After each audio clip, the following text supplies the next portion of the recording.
the dull and commonplace occurrences of day-to-day living, one thing stands out as a completely unique experience.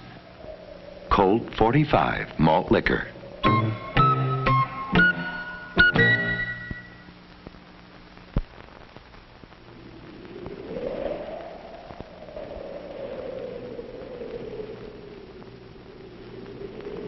Believe it or not, we have over a mile of inspectors at the Volkswagen factory.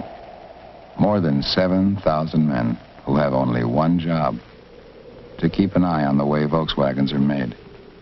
And there's no nonsense about them. They reject a Volkswagen, or part of a Volkswagen, for little things you might never even see. And when one of our inspectors says no, it's no. That's why you'll never find so much as a blob of paint or a stitch out of place on a new Volkswagen. An inspector finds it first. Frankly, not every car we make makes it. But any car that gets to the end of that long line of inspectors is a Volkswagen.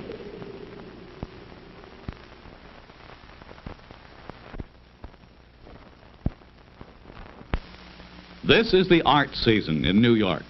At the Metropolitan, the Guggenheim, the new Whitney Museum, Museum of Modern Art, and here at the elegant Wally F. Art Galleries, where art lovers see a show that marries art with fashion. This abstraction, called Caperland No. 1, is not a painting and it's not on canvas. It's printed on Caperland nylon and can be worn. So fashion models walk through the art galleries wearing chic dresses in the same prints that are framed to hang on the walls like old masters. And what's more, this art is washable.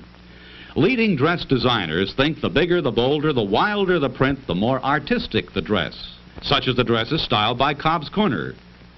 And the same bold prints look even more so in dresses for little girls by Tiny Town Togs. But is it really art?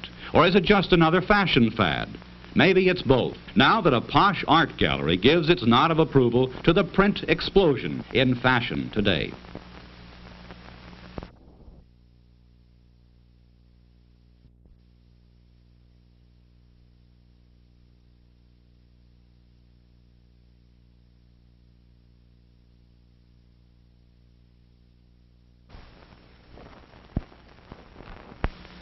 This is the art season in New York.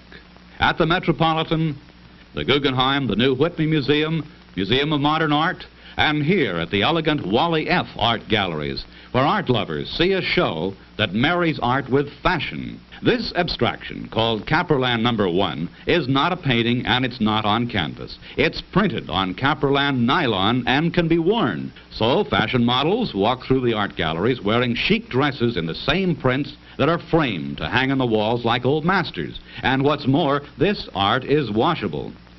Leading dress designers think the bigger, the bolder, the wilder the print, the more artistic the dress, such as the dresses styled by Cobb's Corner. And the same bold prints look even more so in dresses for little girls by Tiny Town Togs. But is it really art? Or is it just another fashion fad? Maybe it's both, now that a posh art gallery gives its nod of approval to the print explosion in fashion today. This is soap. You can wash your face with it. It can make your face...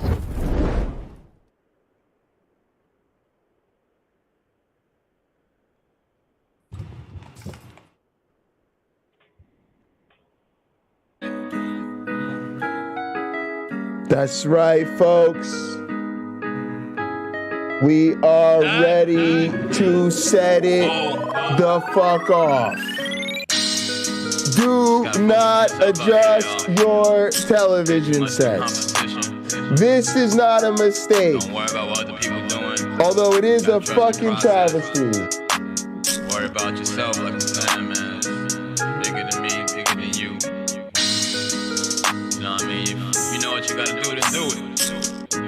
You're always making excuses, we ain't got time for no excuses. You gotta get it, man. You know what I'm saying? Don't let nobody hold you back. Don't let that negativity. Uncle Bobby! What's up? What's up? What's going on? What's going on? What's going on? There's no competition. Are you feeling fabulous? You niggas mad as shit. They mad as shit. You not mad as shit. Oh shit, let's drink. Let's drink. Start it off properly. Man, look at, he got to pour his stuff. He stepped his game up, y'all. He stepped his game up. I had to. Hang on, now I can't get it open. All right, here we go. All right. Did you approve of the Jack Daniels? I do. That is a good starter label. All right, here we go. Going from there. It can only go up from there. Nice. All right, here we go, y'all. Some morning communion. Oh, man.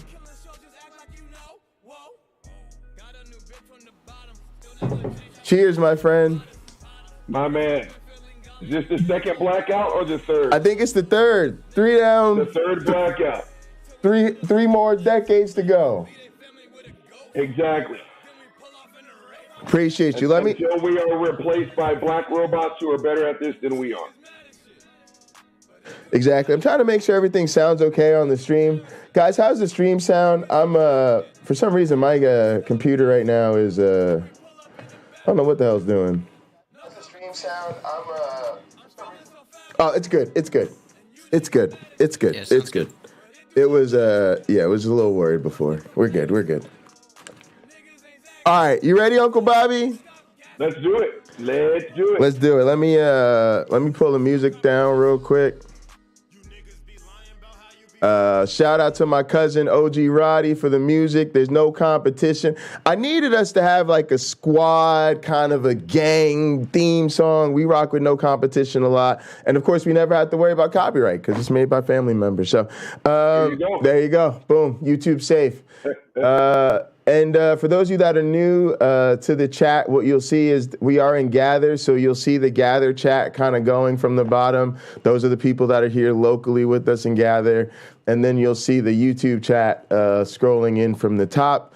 And then those of you that are actually looking at the YouTube chat, it's through Restream. So my crowd, Uncle Bobby's crowd, the Twitter, the Facebook, the Twitch, nobody cares. It's all going to the same place. Uncle Bobby, man, we've got so much to get into today. This is true, but is my audio bad? No, what happened? What do you mean is your audio bad? I switched over and saw some feedback that apparently my audio sucks the left net. It sounds okay. Okay. Yeah. Hope so. Let's continue to rock and roll. Yeah. I think it sounds like your mic normally sounds. Okay. Yeah. I think you're using your headset mic, right? I hope. Yeah, I think you told me. Yeah. So you might sound a little different. Some people probably used to you on your other mic, maybe. So I got headsets, Robert Solo Pro, and default. Speaker and microphone are both set to my headsets.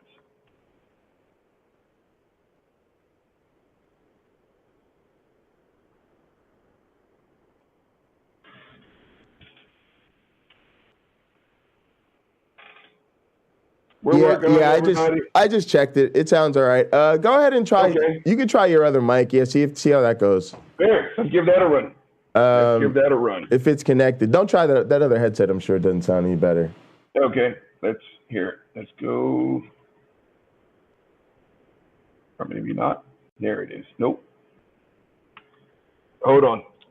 Yeah, guys, it's just because that's what Blue Set headsets sound like. I mean, it's not Uncle Bobby's fault. How does that sound? It hasn't changed your mic, I don't think. Okay. You got to go into the actual settings and see what when you click on. A hell of a lot more clear with this. Yeah, you sounded better before. Put the headset back on. Don't listen to these fools. These fools trying to get us up here like we having some kind of what they think this is, a goddamn Celine Dion concert. All right. I think I am back. I am back to my other Blue headsets. Okay. Yeah, that's better. Let's rock and roll. I'll just scream really loud. Let's rock and roll. Come on with it. All right. So look, the first thing we want to get into is this video I found about why do people turn on Trump, right? Oh, right. So you know David Pakman, right? Yep, sure do. He did this great interview. I'll go ahead and share it. And all right, boom, share. You should see my screen, optimized for video. Yep. Ready to go, boom. All right, now, y'all, for those of you that don't know, it's Uncle Bobby. So we got the normal commands. Pause the tape, pause the tape, rewind the tape, roll the tape, roll back the tape, burn the tape. All right, we can't smoke the tape yet. Somebody needs to get to work on that, you know? Not yet. Matter of fact, that's what they need to make. It's like, instead of like having to watch Republican bullshit, they could just embed it in a fucking gummy. I could pop the fucking gummy, wax about that. It's the only way that you can make that shit any more palatable. Because at this age, it's just bullshit. The Republican Party that I grew up in with when I was younger, it is as dead as Julius Caesar. Exactly. This is the party of Trump now.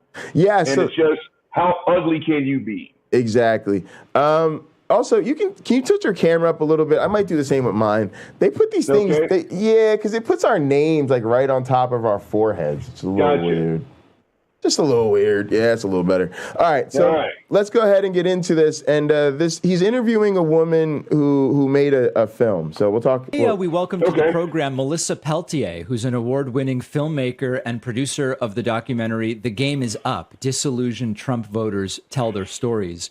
Melissa, really great having you on. I appreciate your time. Thank you. I'm excited to be here. So, you know, we've seen and even done interviews at Trump rallies with those who are not disillusioned. In other words, they still are Trump supporters. And it's interesting to ask them why they have not abandoned Donald Trump, given that, of course, just about every promise he made, he didn't keep. He made very clear that he only even really cares about these folks to the extent that they're useful to him. And then he no longer cares, you know, all these things. So we've heard from the people that are sticking with him.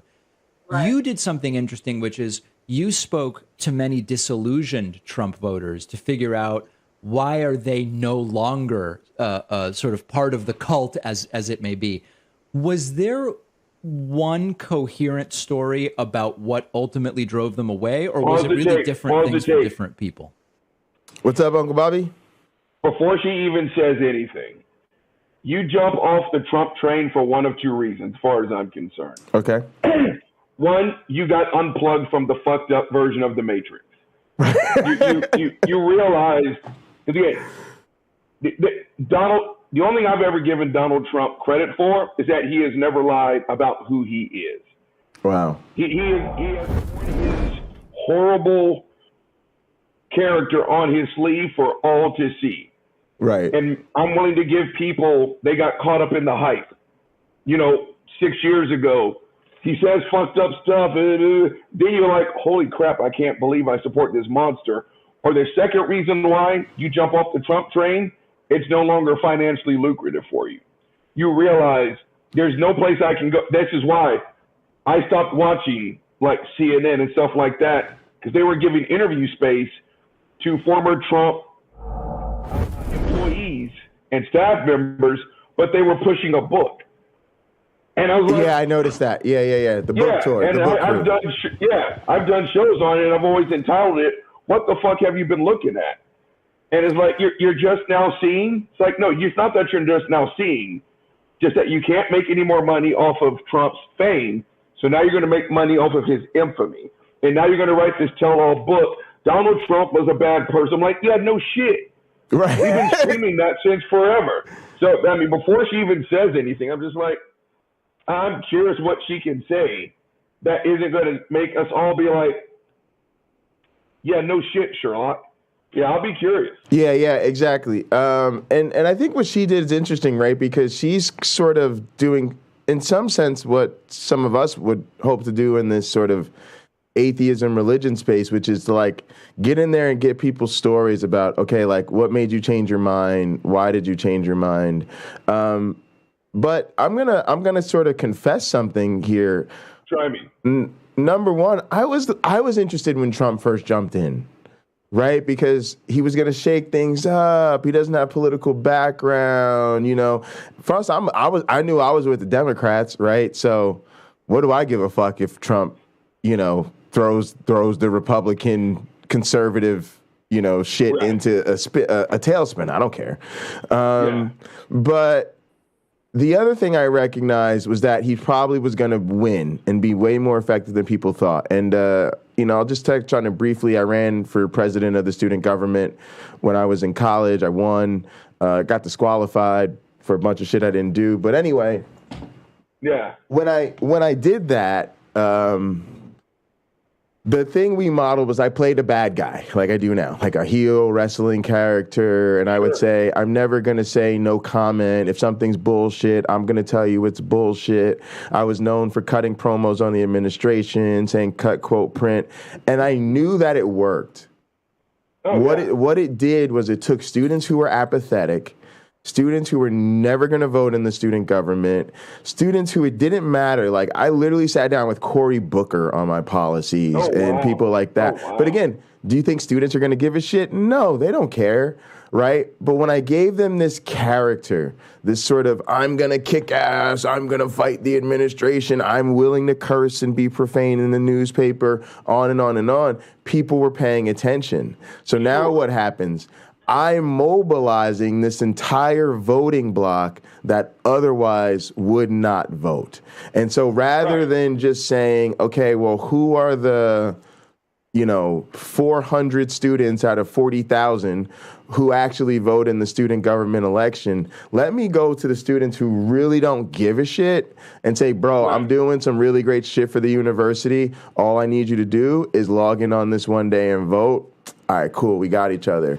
I knew immediately that was the power of Trump. Holy shit, he comes in, he's this fucking celebrity guy from The Apprentice, and now what is he doing? He's mobilizing this essentially apathetic wing, these sort of low-level people who didn't give a shit about politics or social issues. Most of them are 35, in their 30s and their 40s, and they've never voted, or they decided every politician is shit. And Trump comes in saying what? I'm going to give it to you straight. I'm not part of the Washington elite. I don't give a fuck what Nancy Pelosi has to say, right? Sure. And people are just eating it up for the same reason we bought into Stone Cold Steve Austin. Same reason we like you. We like an anti-hero who doesn't give a shit and is willing to shake things up. And so that was attractive to a lot of us, myself included, until you realize who it was. Go ahead. The enormous difference between a Stone Cold, what you did for student council, even what I do on my show, is this is the most powerful person, not just in the United States, but arguably the free world. And every time I hear Washington outsider, no political experience, you would not exercise that option in any other part of your life. Right. It's like, holy shit, I'm tachycardia.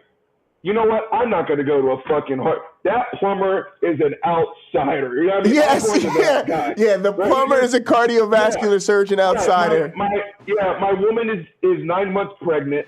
Here comes our baby. You know what? I'm going to go to the mailman because that's an OBGYN outsider. He's not going to follow the fucking rules. I don't care. But the president of the United States, again, politics is the job description. And so for me, it wasn't a choice. Are the Clintons perfect? Dude, not even fucking close. Yeah, exactly. They've got a laundry list of defects. But to me, this was not a lesser of two evils.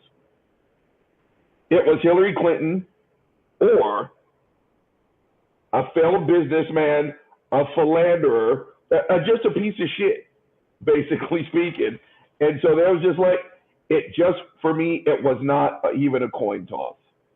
Right. So again, it's just, I'll be curious on what she found out that's not going to make me say, holy shit, let me drop my drawers. I didn't see that one coming. Yeah, exactly. Why did you turn on Trump? I'll be curious. Yeah. So, all right, let's go ahead and roll it. Appreciate you. Yeah, roll the tape. It was different. There were a couple people who had pinpointed Helsinki with Trump and Putin as one trigger, but... Hang on a sec. Hit me. I unshared the screen here. Let's do that. Boop. Boop. Boop. Everyone kind of mentioned that, I think, all along. But everybody had a different reason because they all had different reasons for voting for him. Sorry. Also, I wanted to say quickly that Carrie Ann in the chat said that she did vote for him because he claimed he was going to bring the third strong party, right? Like against, right? He kind of claimed he was doing his own thing, right? And because the right left are self-gratifying liars, I like that he would shake. Wow. He would shake the tree. Yeah. And I'm just trying to say that's a romantic notion to a lot of us, right? Okay. We'll also hear about the single issue voters. So this is a real look. We could shit all over people that we don't agree with and just say they're morons a lot, right? But we're going to touch on some things in this video that I think are important. So, and one to keep in mind is the issue of a single issue voter. Oh, that's interesting. So in other words, the reasons, whatever originally attracted them to Trump was a AR said the mailman does deliveries. Why not deliver a baby? Boom. He's an outsider. You know, shake it up. Give it a shot. You never know. factor in what ultimately dissuaded them. Exactly. Can you give a couple examples?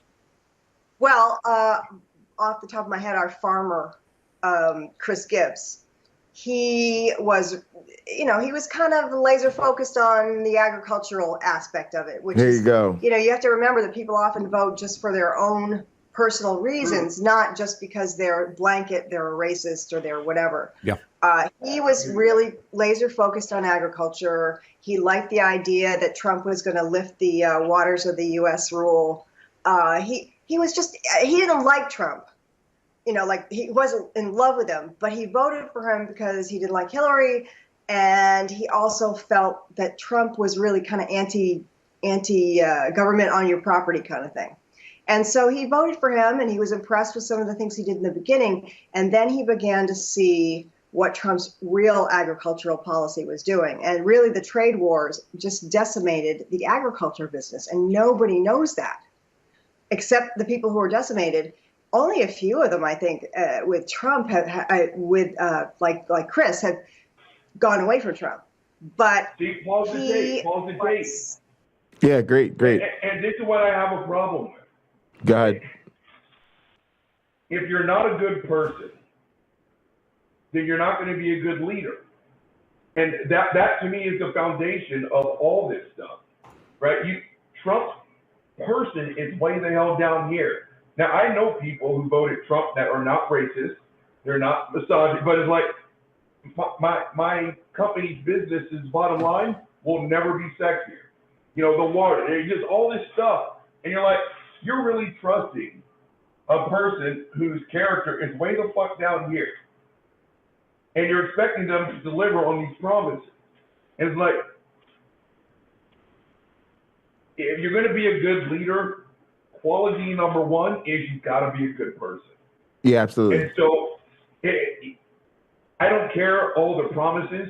At the foundation, if you are a sack of shit, of course, that's what I'm saying. It's like, what the fuck have you been looking at? Yeah. You got this guy promising you the world. I'm going to look after the farmers. I'm going to look after it. I love the poorly educated. Look at my black friend. Right. Yeah. And you're just like, what have y'all been looking at? Do you really think a man, and again, to each their own, but right. You can't run on the platform of family values when you fuck a porn star, no rubber, while your wife is at home literally breastfeeding your kid. Yeah. And you expect this man to say, what's that? You're a poor farmer? I'm going to hook you up. Well, if you can dog your wife out like that, what makes you think he's going to look after you? I'm going to be honest with you. I have a friend who is, I just think, an amazing guy. Right. Sure. He's a scientist. He's a researcher. He's fantastic. I consider him a good friend. But they cheat on their wife. Right. Sure. And, I'm not going to put his business in the streets, but I think about exactly what you said. As much as I love this person, as much as I want to be their best friend and consider them a best friend, and somewhere in the back of my mind, I'm sitting there like, if you would dog out your wife like that, then when the rubber meets the road, who am I to expect more loyalty to me than to your bride. If this is how you treat the mother of your children, the person you committed to forever, y'all exchange the rings and all that, I'm just a homie. So if you'll do that to her when the rubber meets the road, I'm lacking the confidence. I've heard you talk about, I got a friend, he's a great guy, he has a wife, his wife is beautiful. He knows if he goes out of town, he could say, hey, Uncle Bobby, can you check in on my wife for me, make sure everything's cool. She got sick, drop off some groceries at the house, blase and the Glavinoids. And you want to be that man, knowing that you're sending an attractive black man, 6'4" bodybuilder, fucking MMA football player, all of that shit, and just go, that's the homie, that's the one piece of poontang he's not going to, partake in because he knows our friendship is more important and he doesn't want to put me in that situation. And I always wanted to be that friend. But if you cheat on your woman, how am I think you're not going to get with my woman? It just don't work. And so I think you're absolutely right, where people, they were looking past his character saying, well, it doesn't matter because he's telling me what I want to hear and he's going to give me what I want. And then when it turns out he's unfaithful to that promise, it's like, well, what did you fucking expect? Shocking. Again, this guy, again, on top of being a philanderer, on top of being crass, there's nothing about Donald Trump that said, let's be friends, much less the leader of the free world. Again, everything about his character, if you were to put that in the body of a 7-year-old, as a parent, you would have thrown your shoulder out of joint, whipping your child's ass. That is the worst kid on the planet. But we expect this dude to get into the Oval Office and all of a sudden have a halo over his head. Right. It was never going to happen. No, God, no. Not with his character. We'll probably hear some others on this tip, but I like what this woman is bringing out because I want to talk about this too as a single issue voter. And what do I mean by that? She's talking about a man who really said, and this is the number one Trump excuse, right? The number one, you go to a motherfucker and you say, how the fuck could you vote for this fuckface Donald Trump? They're not going to sit there and tell you. Oh, yeah. They're not going to say, oh, well, Jay, he was a piece of shit and the worst leader ever, and I just hate America, so I voted for him. What they're going to say is, I supported his farming tariff. I thought it was a good idea for him to give, business cuts, or I was really about what he was going to do for the border and national security. In other words, they find an issue, right, that they say Trump's my guy on this, and then they can then overlook a multitude of sins because he's going to give them that tax break, or he's going to unregulate or deregulate this or that. And this is the issue that we have to come to grips in America. And I'm telling you again, confession time. Just like Carrie Ann said, I'm not ashamed to say I fell for the Trump spiel. I used to be a single issue voter. I judged your policies and your characters on a single issue. Where do you stand on medical marijuana? Why? I was the medical marijuana organizer for Penn State. I was trying to legalize weed. My people are going to jail over this shit. If you were not talking decriminalization or legalization, you were literally not talking to me.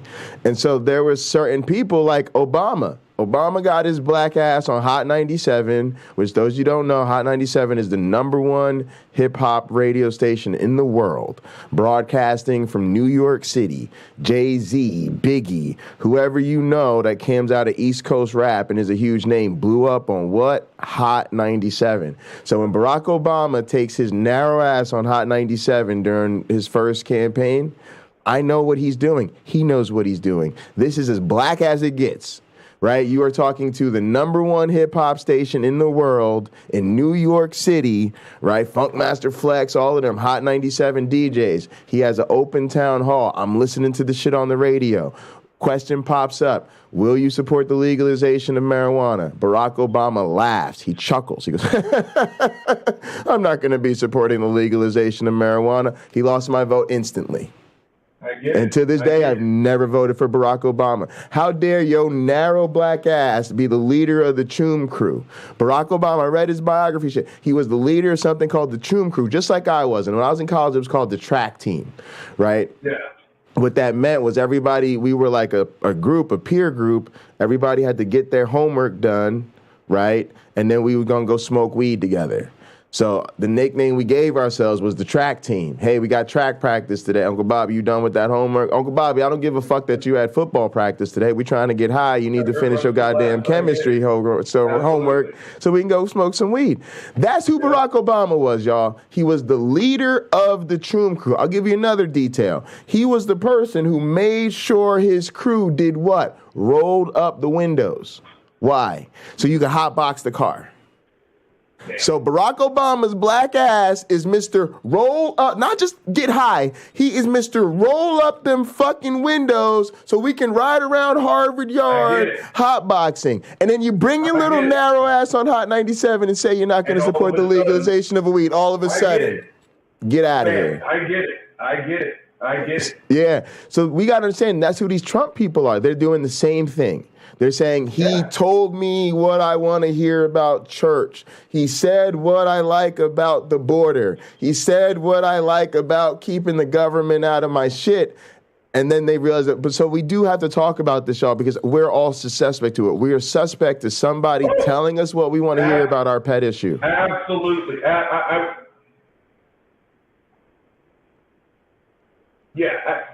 Before I come across all super high and mighty, you're absolutely right.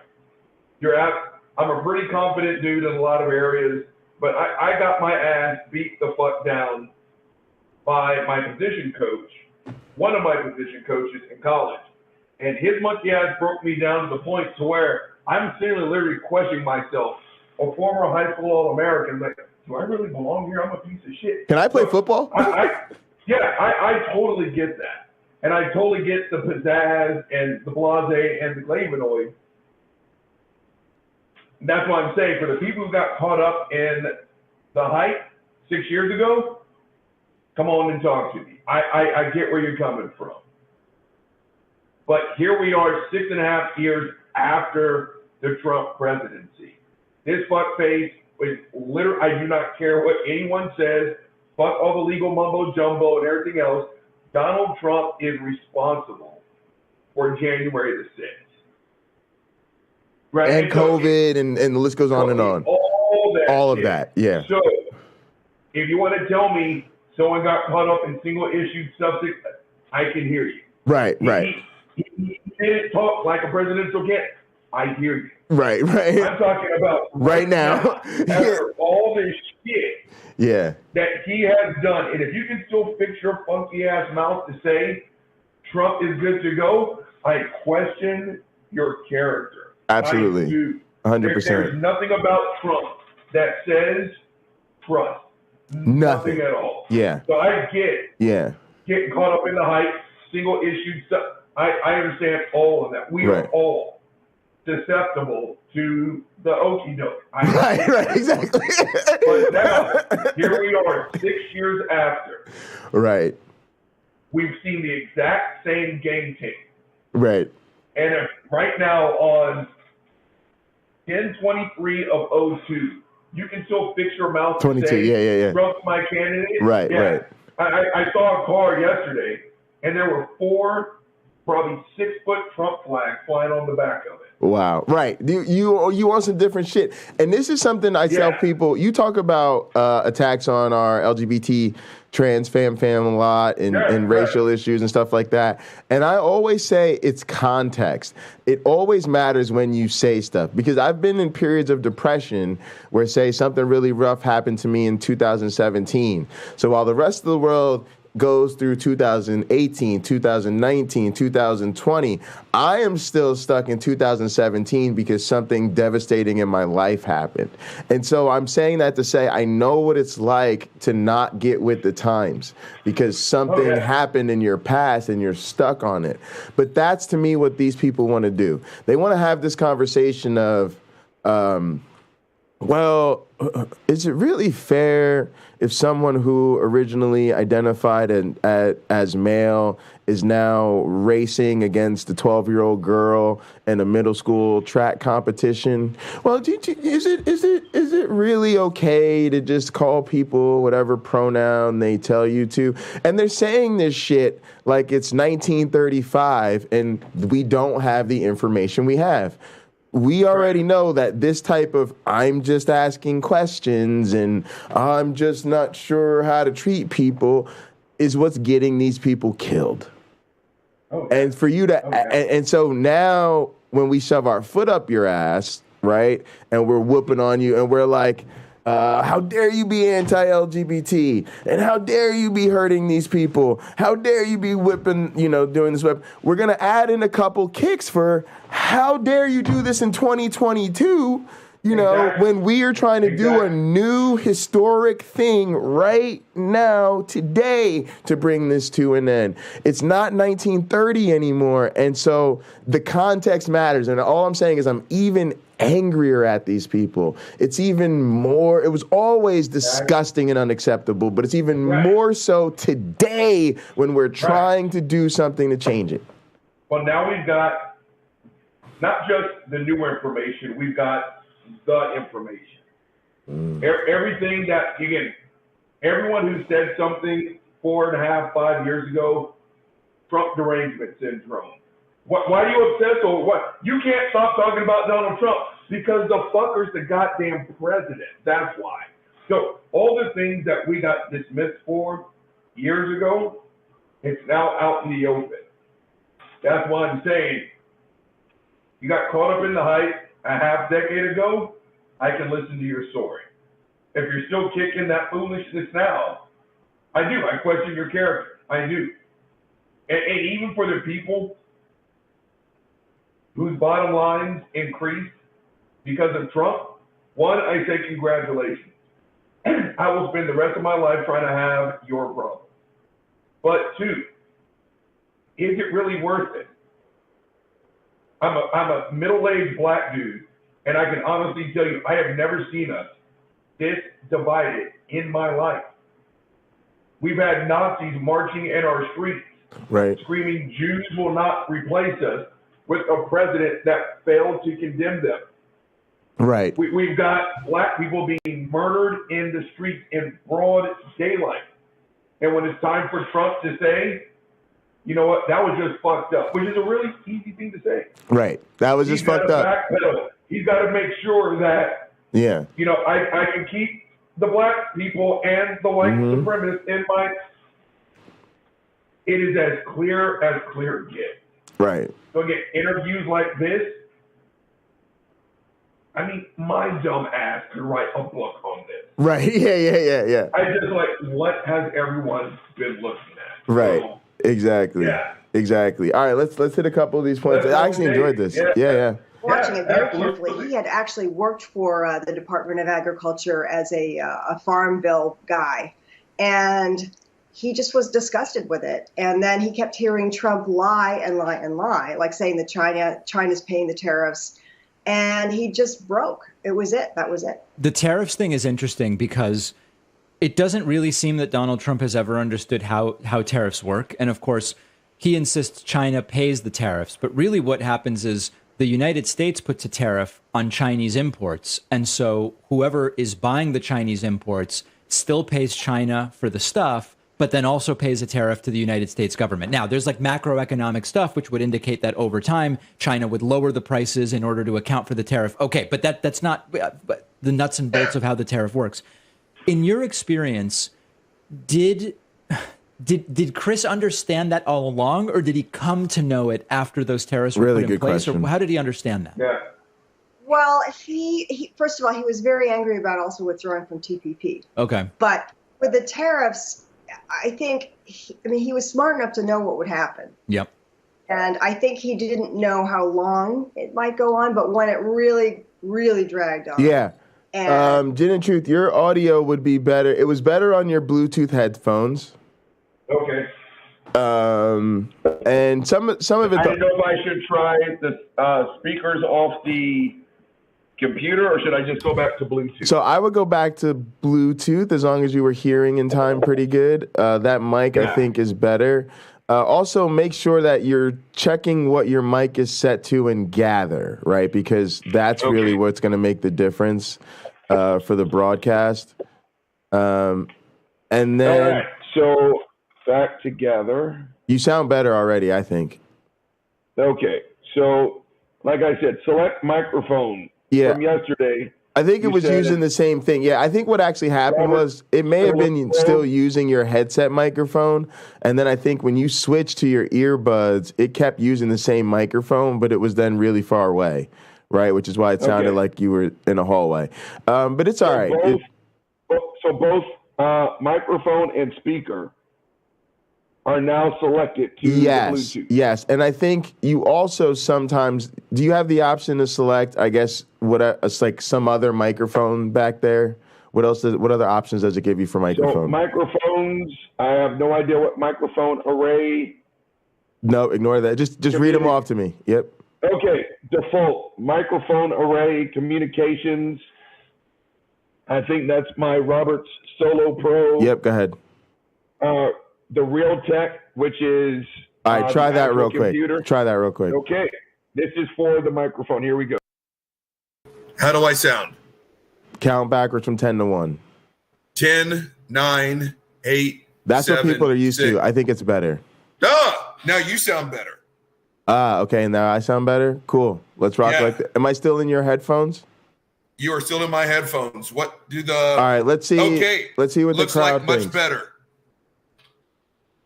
Much better. So I'm getting much better. Okay, let's keep that. All right. All right. Thanks, crowd, everybody. Sorry about that, guys. Thank y'all so much. And honestly, we were just waxing. You know, we were having a great conversation. I try to let the content be first. I did notice the issues. I was just thinking we'll deal with it later. But hey, we deal with it in real time. I'm a sound guy. I think that's fantastic. First take only, motherfuckers. You already know the vibes.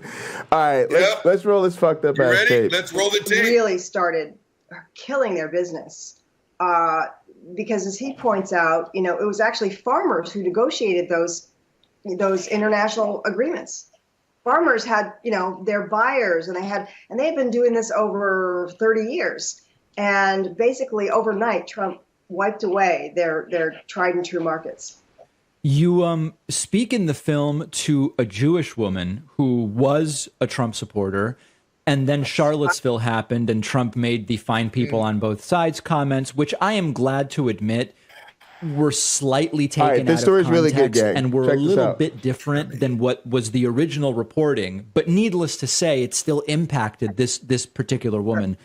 Can you talk about that a little bit? And I mean, this is kind of a bigger trend wherein actual American Jews are one of the most left-wing voting blocs that there is.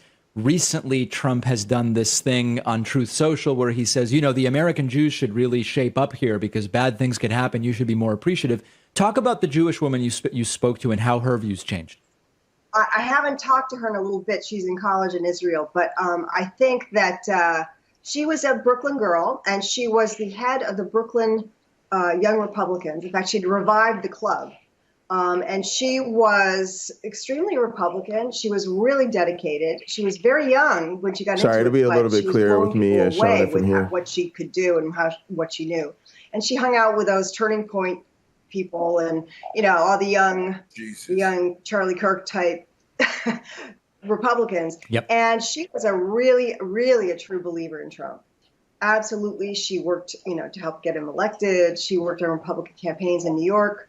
And she went to rallies. I mean, she talks about the rallies as being like a very unhealthy drug where everybody sort of got even more in his thrall, the longer the rally, the longer they waited in line, in fact. And so you know what? she Pause the really tape. was all Pause in the for him. tape. And then Pause she the heard tape. the Charlottesville comment. So here's my problem with what Pacman just said. With the whole, he admits that the fine people on both sides thing was taken slightly out of context. As it had way more success in college than I did in the pros, I'm very well aware of what the media can do to your words. there was a moment, her name was Katie Nida. She was the first woman to ever score a point in a Division I college football game. She played for Colorado in the 90s. And if you guys remember, in the 80s, Colorado football team had a really hard time not raping the co-eds. The coach, they were interviewed because, again, it's just a really bad look. Katie Nida, Colorado football. And it was kind of the standard. How do you keep her safe? How do you protect her modesty? All that stuff. And I'm trying to remember what the question was, but they did Frankenstein edit. The question was kind of about the sex crimes. And I think it was Bill McCartney was the coach. His response was, well, she's a girl. If you saw that in context, they Frankenstein edited it. He was answering a different question. It was the actual question to that response was, what about away games? Blah, blah, blah, blah, blah. And he was like, look, she's a girl. We're going to protect her modesty. The players want this. She's going to get her own. So point is, I understand that the press can Frankenstein edit your words. But I did hear the entirety of that comment. And no, I do not give Trump a pass. Okay. He answered the question. And the answer is no. There were not fine people on both sides of that issue. It's really simple because it goes like this. You've got people, then you've got Klansmen, neo-Nazis, all that other bullshit. Yeah, you can find pictures of Antifa and stuff with, spraying shit in other people's eyes. But let me tell you something. It's like this right here. I have never punched someone in the throat for saying, good morning, Robert. Now, if you say, hey, you filthy nigger, I thought your mother was a piece of shit, I may beat the fuck out of you. I just may do that. You cannot sit here and blame the people for reacting for Nazis and Klans members. It's like when I first got on Twitter, people you would rag this shit out of me because some guy with the fucking swastika on his arm and a shaved head and someone would punch him out. And I'd be like, that shit made me happy. That made my teeth white. I don't know what you guys are talking about. It's like, well, you're promoting violence. It's like, no. Certain symbols and action, they're all violent. So everything as a result, to me, is self-defense. And so you had a president who had an opportunity to absolutely separate himself from neo-Nazis, from the alt-right, from all the people who costed Heather Heyer her life. And no, that quote was not taken out of context. You cannot say there were good people on both sides, but that was Trump being Trump. He's weighing both because he wants to keep as many black votes and minority votes as he does. Right. Yeah, again, I don't think he's racist. I don't. Because racism requires hate. Talk about it. And hate is the exact opposite of love. It's just an extreme form of caring. Right, so you can't hate something you don't care about. Exactly. If the Black Panthers got behind Trump, he would jerk them off. Yeah, it's but crazy. The alt-right gave him attention. The neo-Nazis and the racists gave him attention. You're making me realize that I actually care a lot about Christianity. And in a sense, I love it, right? Yeah. And I love it. And matter of fact, I love Christians. And it's because I love church and faith and that whole experience and how much it was a part of my life and how much Christians are a part of my life and how much I love the Christians in my life that I can't stand that it's sitting on some bullshit. And that's what motivates me to fucking murk that shit, right? Like now we get to use their phrase against them, and that is, what is it? Love the sinner, hate the sin. Right. You can love the believer, right? But hate the believer. I'm with you. Just yesterday, when I went to go make groceries, and I put that picture out on Twitter, the hate Christians. Wow, voice just cracked. The hate Christians were at my grocery store, and you have not lived life until someone young enough to be your teenage kid puts a sign at your door window telling you're a sodomite faggot.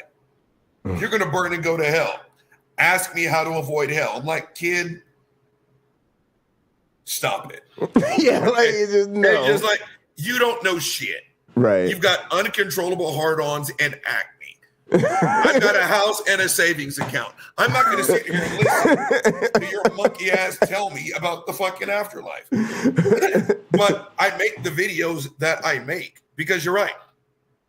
I do care enough about this topic to talk crazy shit about it because I think it's ultimately harmful. Right. But back to Trump, he doesn't care about black people. He doesn't care about white people. He doesn't care about Asians or Mexicans. Doesn't care about people. He cares about those that will jerk him off. That's it. And again, if the Black Panthers all became Trump supporters, he'd be the first one to start quoting Huey P. Newton. He would. But Richard Spencer and the likes are Trump supporters. Right. So that's his game. He won't come right out and bash. Matter of fact, I talk about this because what I try to remind people is we have a two-party system, right? Which means you could feel however you want to feel in this country, but if you actually want to have a legitimate access to political power, you have one of two options, right? You're either going the Democrat or the Republican route. Facts. We should have a third party, and it shouldn't be blasé and Glavinoids. That's not the reality. So, to your point, there's no way any of these people are going to rise through the Democratic Party, right? People say that Trump's, maybe his presidency and ruining life was sort of motivated by him being roasted by Obama and the like, right, at that dinner. Do you know what I'm talking about? There was like some dinner for the big wigs, and they all were making fun of Trump, or he called Trump out, and people laughed, and then they say that made Trump want to penetrate the Washington elite or whatever, right, and become president. So think about that. If that's how he feels or whatever, it's like, what's he going to do? Become a Democrat? Is he going to compete with fucking my main man, Cory Booker, and Chuck Schumer, and Nancy Pelosi, and fucking the Squad, and fucking Bernie, and Joe Biden, right? No, that's never going to happen. Never. But he realizes he can't. So the Republican way is the only way he actually has to get somewhere, and he realizes eventually he can exploit the evangelicals and get away with his little bullshit. Go ahead. You were gonna say something. No, and when you say the evangelical, now this is what I'm talking about. This is what makes this conversation so frustrating. I guess the good part about Trump is that he exposed us for what we are. Right. Hypocrites. I'm an atheist, and I'm more Christian than Donald Trump. Right. And I think about all the shit that he fucked up, like when he went to Liberty. Right. And they were like, well, what's your favorite book of the Bible? And I'm not even a parent, but you can tell when a kid is fucking lying to you. And it was like, well, I don't have one. And it's like, well, what's your favorite verse? That's really personal. Well, which book of the Bible do you like the most? Well, wait. Hang on. Go ahead.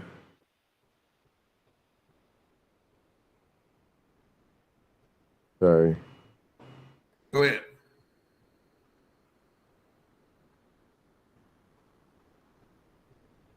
I fucked it up. Let me switch this up real quick. You'll see what I'm doing in a sec. Okay. Let me just change which screen do I need to go to? Nah, you're good. Okay. I got to change the device that my sound is coming out of on the other computer. All right, here we go. I heard something. Wait, nope. Hang on, let me stop it. Hang on. Nah, here we go. You know, when I talk about the Bible, it's very personal.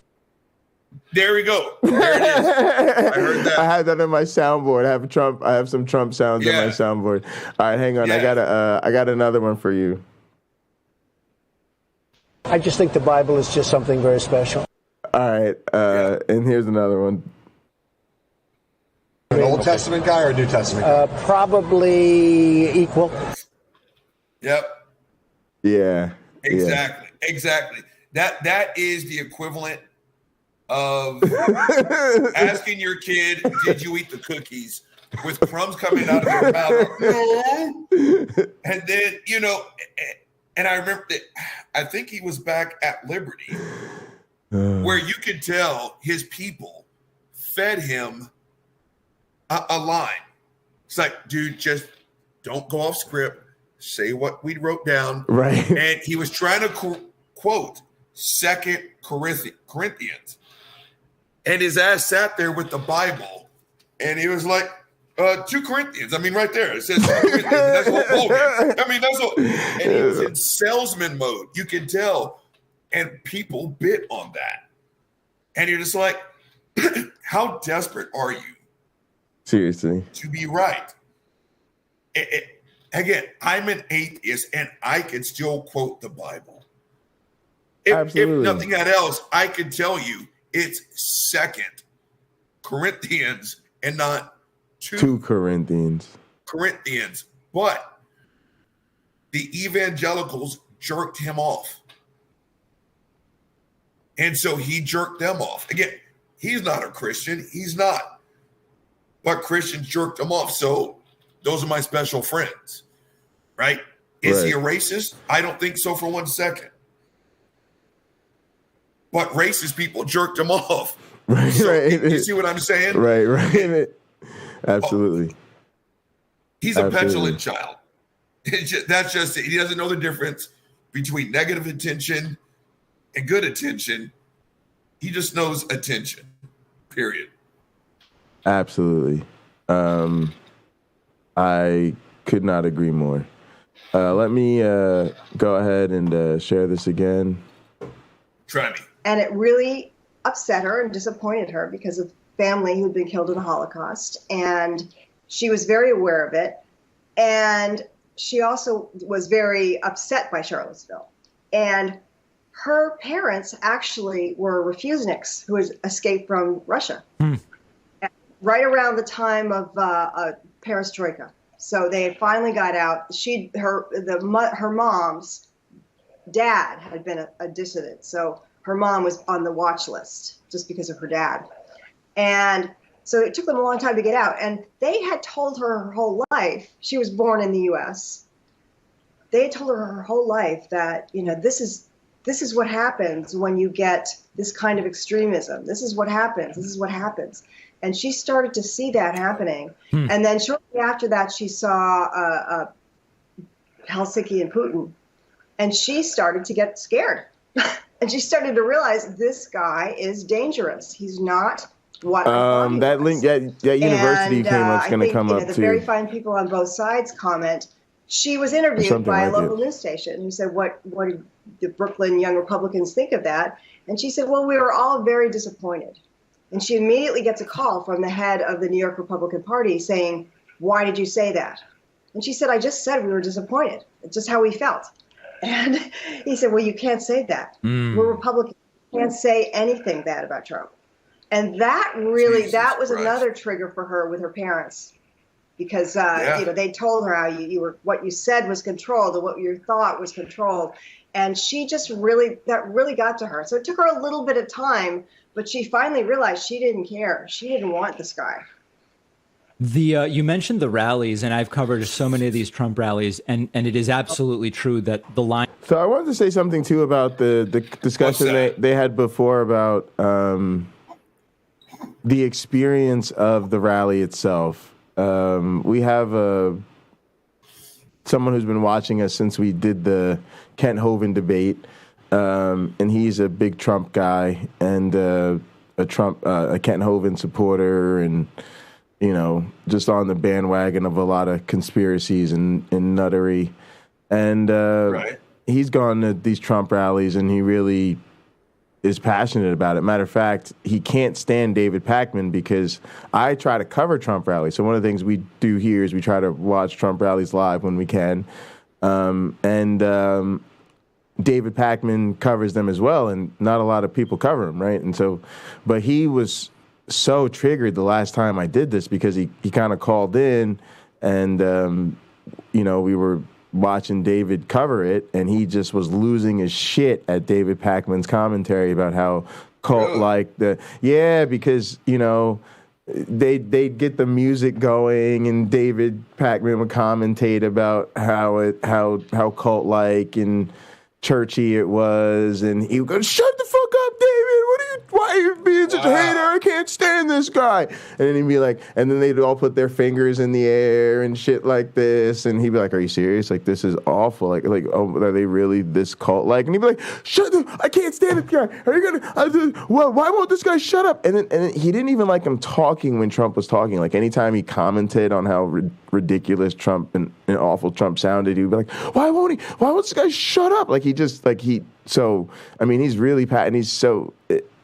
They're absolutely right about these rallies, right? That the people that go to them, and she even made that comment that it's like the Grateful Dead to them. Like, there's deadheads. There are people who just go to all the Grateful Dead conference. We're dating ourselves, but the Grateful Dead was a really famous band. Right? And so there were these people called Deadheads, right? And they went to, like, I was a big Dave Matthews fan. The Dave Matthews Band, I was a big Dave Matthews Band fan growing up, and they had this kind of culture too, where people literally almost lived or would take weeks or months at a time and just follow their favorite band around the country, especially, when you could afford to or had the time to do that.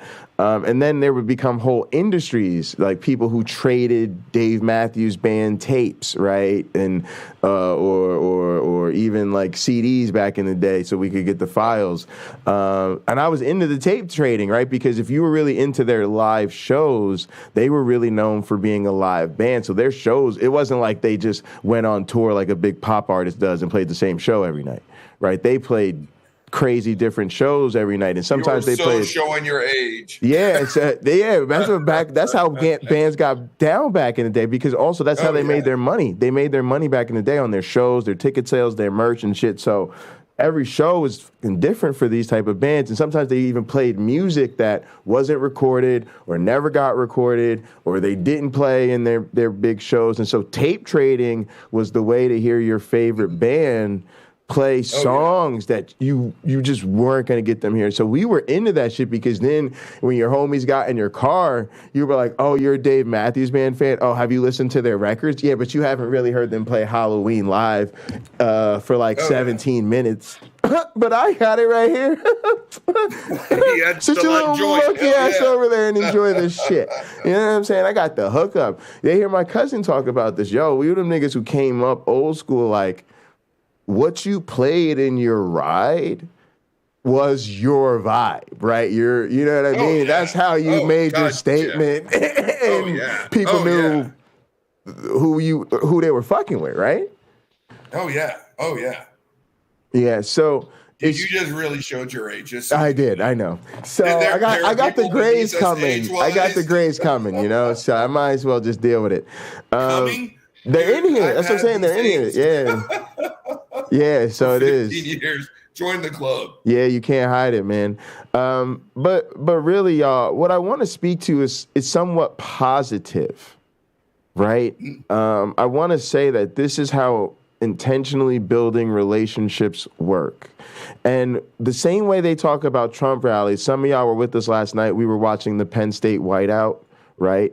And I'm just gonna tell you guys, you have no idea. Uncle Bobby knows what I'm talking about, but you guys have no idea what big time college football is like.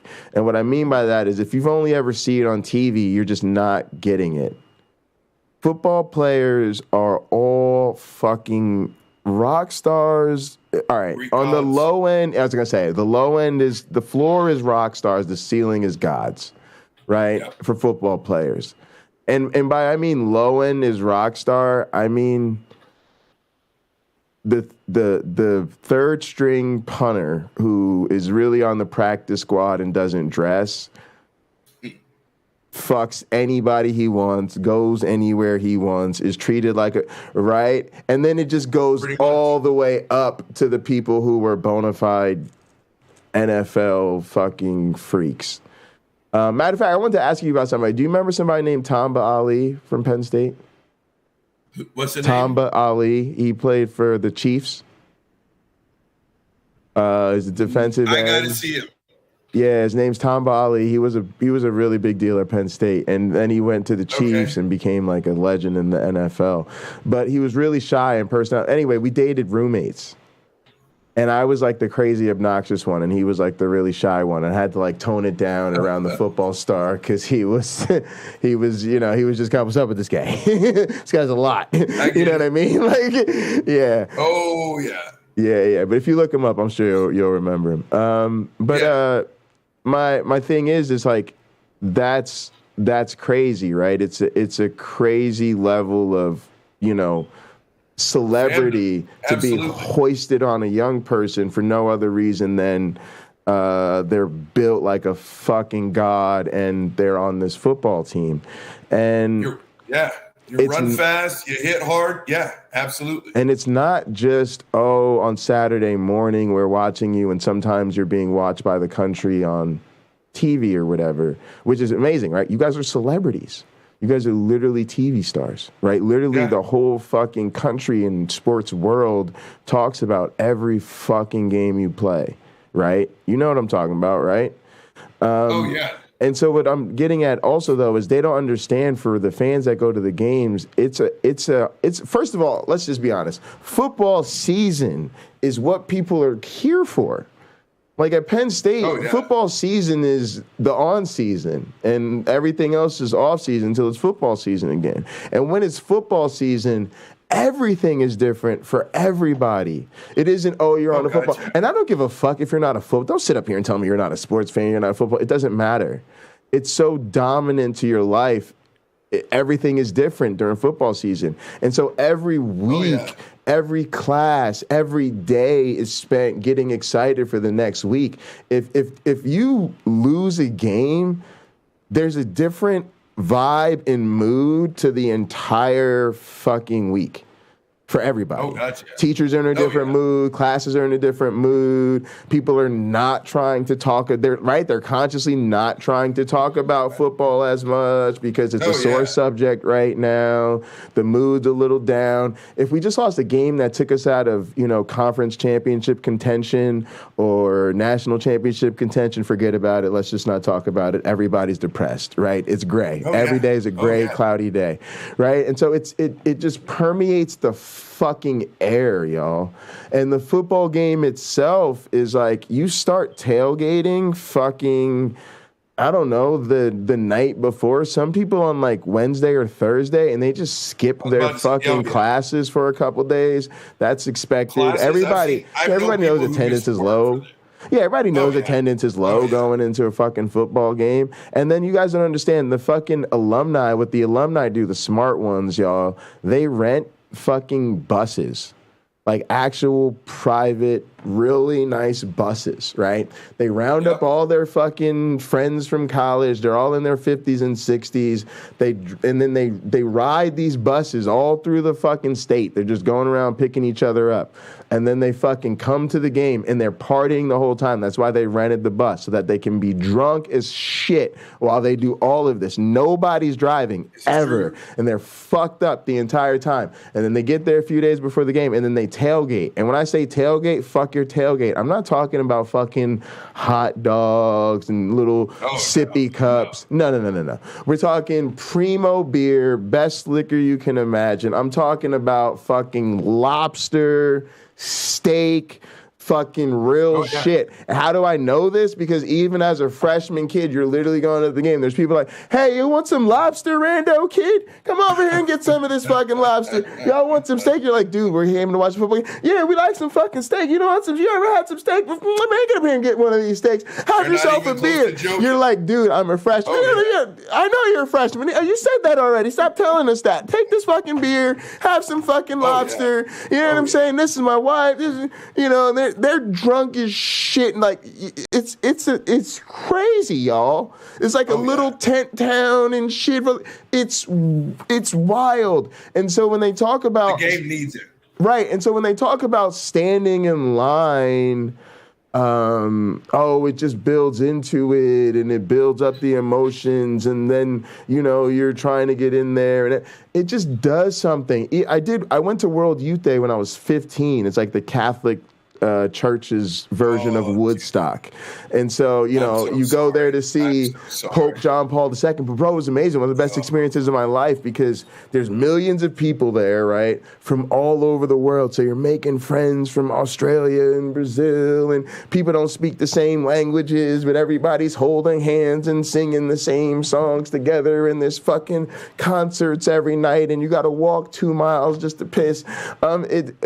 But going through that with all these people as part of this big thing you all believe in, it's literally transformative to your life. And we're smart when we are able to criticize and be like, oh my God, that's some cult-like shit.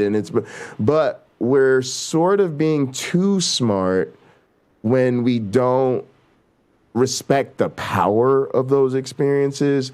And then we're also being too smart, and this is my opinion, when we don't look to do that ourselves. When you look at Joel Hadaway, YouTube Punk, Cameron Bennett, Carrie Ann, Lena, the whole crew I could go through here, and I just looked up right now, I'm not even really scrolling, but like my crew, right? These are people that are with me all day, every day, and that intentional relationship building and going out of our way to support each other is what makes this whole thing go, right? So we've got to, recognize, holy shit, we're really up against something very powerful because the people we disagree with or the people we're opposed to are so cult-like on their shit. And we also need to do more of it ourselves so we're stronger. Go ahead.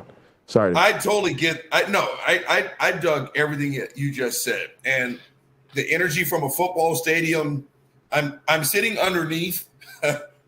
My entire collegiate career it's been knuckled down to one play, and that picture is right here.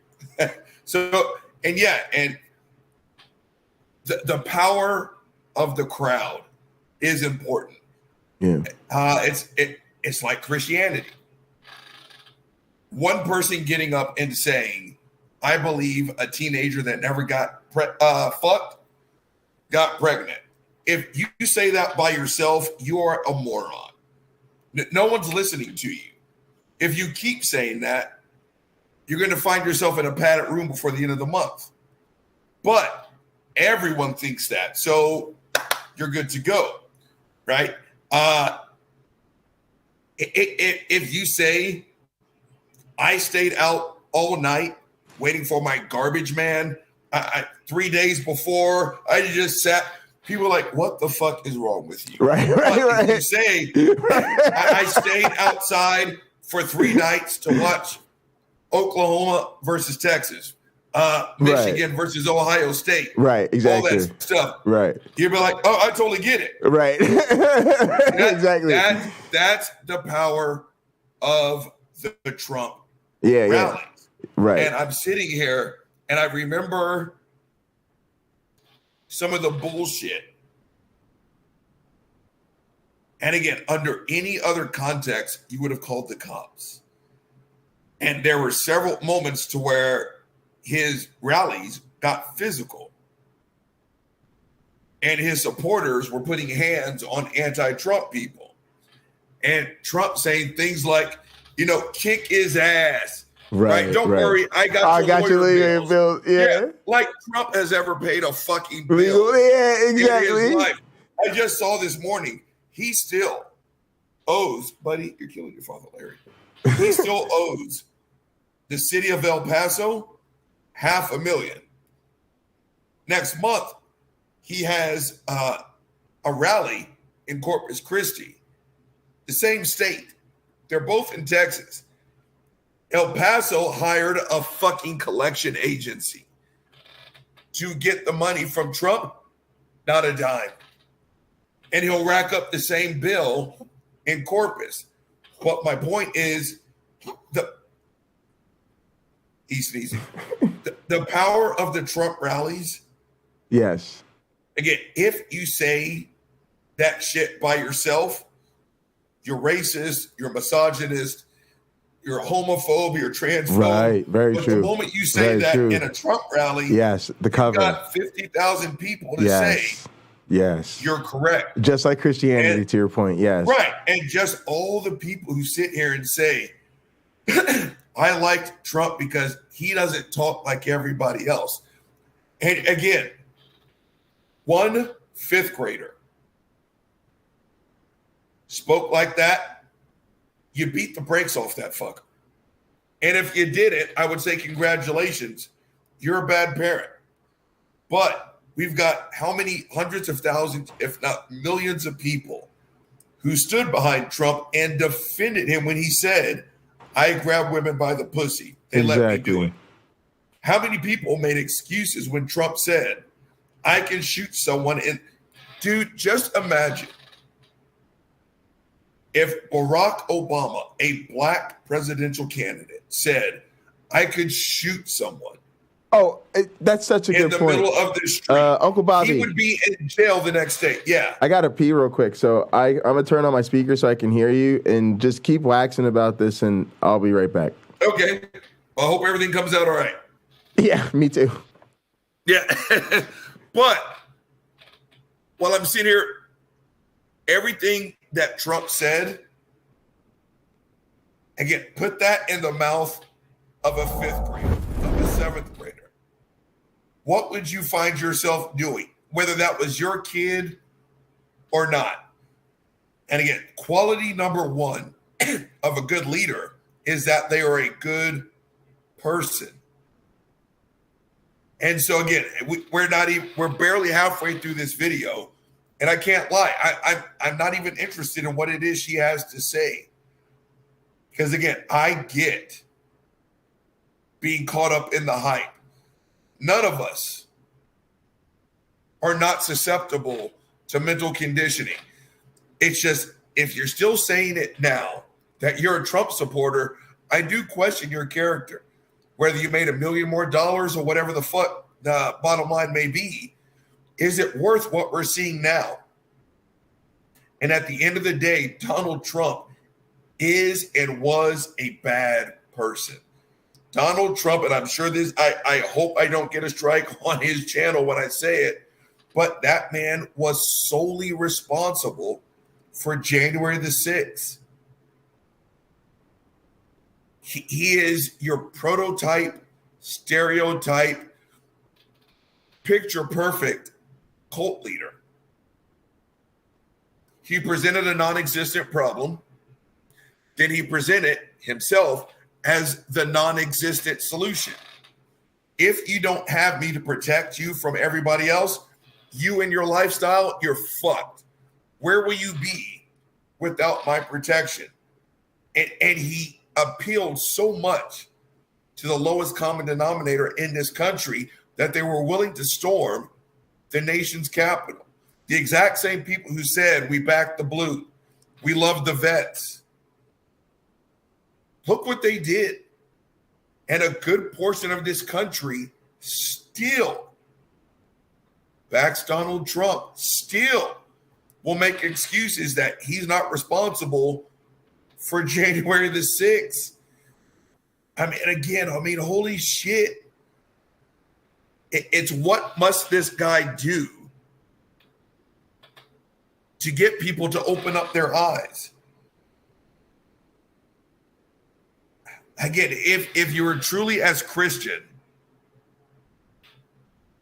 can you mod a few folks in here? Yeah, I think I know how to do that. Tell me who to mod, and I can click them up. Oh, yeah. And yes, Buddy sneezing funny is funny. But again, it's what else must, again, under any other context, this man is garbage. If you've got a friend and they're dating Susie Q or John Doe, and they just won't stop cheating on your friend. They are constantly fucking someone other than your friend. And after the 10th, the 20th, the 30th time, and your friend is like, I'm going to give him another chance. Right. You're like, no, eventually. Yeah. You're Uncle like, Bobby, I can also tell you who to mod. So do you have your, pull up your channel real quick and we'll take care of this. All right. Tell me who to hit. So if you scroll up, start with Cameron Bennett. I mean, you can scroll anybody you recognize from your community, but I'll tell you who I recognize from mine. All right. So Cameron Bennett, definitely. Just got hit with the mod. Is YouTube Punk. Yeah, he's already a mod. AR already a mod. 0125 AR. Well, look at me clicking on people and making people mods. I didn't know how to do that. Here I am. I'm feeling all smart and shit.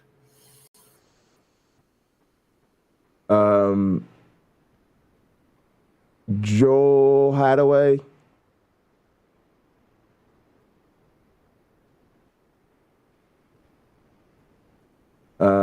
There he is. See and him? Lena, you'll have to scroll up a bit further for. I see Lena.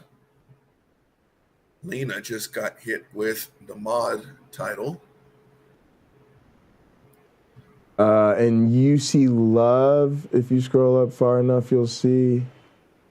UT Love. UC Love. I was about to say, holy shit, that'll be the greatest handle ever, but you UT Love, it would be. Yeah, it would be. Yeah. And then if you go all the way up to the beginning, you might have a comment from Melody Joy. Got it. Now, to be honest, Paulie B is probably good to go. I just don't know them as much as I know the other people. I have seen them around before. But I'm sure they're one of your regulars, so. Yeah. You can always unmod people if they, do something problem. It's pretty much the same exact process, so. Okay, got it. That ringing in my ear, are those the comments being highlighted? You said there's I just want to make sure I'm not going. So I hear a buzz. There's an alert. Oh. I'm assuming it's comments being highlighted. It could be. I don't hear anything. Okay. Oh, that does not make me feel good at all. You know what it is? It might be when you go away. It might be that when you go away from Gather, sometimes it gives you a message. Are you still hearing it? Okay. At the moment, no. Okay. Right now, I just did. Yeah, it might be Gather. Did you just hear another one? Yep. Yeah, Gather. All right, so if you go to Gather under your audio video settings, there's a chat sounds, play chat sounds, and it might say for all new messages, for direct messages, and never. You might try never. Is that bar? Hold on. So microphone, you're in Gather, camera. You go to audio video settings at the bottom, all the way to the bottom of your microphone or video settings should be, and then you open up a menu, and then you scroll to the bottom of the audio video tab on that menu, or not even to the bottom, but it's somewhere in the middle. It says chat sounds. And it says play chat sounds, and then there's 3 bubbles for all new messages, for direct messages, and never. You probably just want to check never. I can't. I don't see it. Go ahead, share your screen. But I'll live. Go ahead. All right. We are sharing the screen. You know how to do that. Now, that's one thing I can do with confidence. Okay. All right, let me see me? No, yeah. All right, so go down to where your microphone or video is and just click that little chiclet menu. Which one? That one right there is fine. They're both they're similar basically. They both do this. You can get to this menu from either one. All right, so then you scroll down to the bottom there. Audio video settings, boom. And then go to, just scroll down there a little bit. See, it says chat sounds. Never. For all new messages, you can go to never. Okay. Yep. All right. Now I don't feel like I'm losing my mind again. Okay. Yeah. Now we're talking. Okay. Yep. I am black. All right. Now you can, you don't have to share your screen anymore. All right, good. So when I pull up some porn, you can't see it. Boom. Okay. Exactly. Got it. All right. So that worked. All right. So there was one other example I thought you would actually find very interesting, and of course is relevant to the type of stuff that we do. So let me see if I can find that part in their conversation, and we'll move on. It's one of the reasons sometimes artists on purpose will go already thrown in. You've driven all the way important. Because I'll know now from the historical record, slowly but surely, evangelical. And the way we look at it now is, well, where is there to the eventual evangelical support for Trump? Well, how I understand it is that he promised them he would make sure, to appoint these anti-abortion judges. Right. And he leaders of the community. But the people we talked to, really, they were influenced by their pastors. A couple in Detroit had pastors. They were influenced by their pastors. Who would tell them, from the pulpit, who to vote for and who was evil, Hillary, evil. And then there was another evangelical that we profiled who is, he's just a recently Liberty University graduate. That was going to be his first election. And he said, yes. Also, you mentioned Liberty. She mentions Liberty. Yeah. But before we hit that, I think they said maybe 0125 AR. We just call him AR. But maybe he didn't get a wrench yet. He's also a great mod. So let's, Go ahead and just hit him up. Hit him up. Thank you so much. Yep. Appreciate that. All right. And then we'll roll the tape. Roll the tape. Basically at Liberty University, they did all but tell you where to make your mark. I mean, they basically, everything was pro-Trump. They had a rally for him there. It was flyers everywhere. It was the whole community being told, in essence, to do this. And evangelical Christians tend to be very sort of hierarchical in terms of we listen to our pastors, they're above us. And so pastors have a huge amount of power. And if they're preaching from the pulpit who to vote for or go to hell or the woman who comes in is going to, prevent you from ever going to church again, which is one of the things they said, that, she was going to destroy the churches, which is, of course, totally not backed up by anything. She was actually a pretty religious person. But I think, people hear it from their pastor. They want to hear a simple thing, yes, no, good, bad, and that's what they heard. And so that's how they voted. And they still believe that. So you told us about the farmer who So yeah, I think that's that's enough of that. But I think that's an interesting thing, right? And that you had the Liberty University where you had the fly. Did you talk about the flyers all over the place, right? Yeah. So that's kind of crazy, right? Yeah. It speaks to the depth of the brainwashing. If you can sit there and listen to Donald Trump open up his mouth and speak, it's like, what was the catchphrase over the last several years? Donald Trump is the most Christian president we've ever had. Okay. Right. you are simply showing how deep the conditioning actually goes. And I think I can't remember who said it, but it was kind of like, well, it's the you can't win this argument against Christians. It's either he's the most Christian man we've ever seen, or he's the perfect representation on why we need a savior. Right. And it's like, there's no winning with these people. Now, little known fact about Uncle Bobby, I could have gone to Liberty on a scholarship to play football. Okay, not surprising. Because back then, they had Eric Green at the time, one of the most dominant tight ends to go into the NFL draft. And that was their only playing card. Dude, I was hyper religious back then. And even I said, fuck no to Liberty University. He was like, no way. Yeah, sure. Yeah, sure. but then you sit here and you look at the people that have been keynote speakers at Liberty University graduations.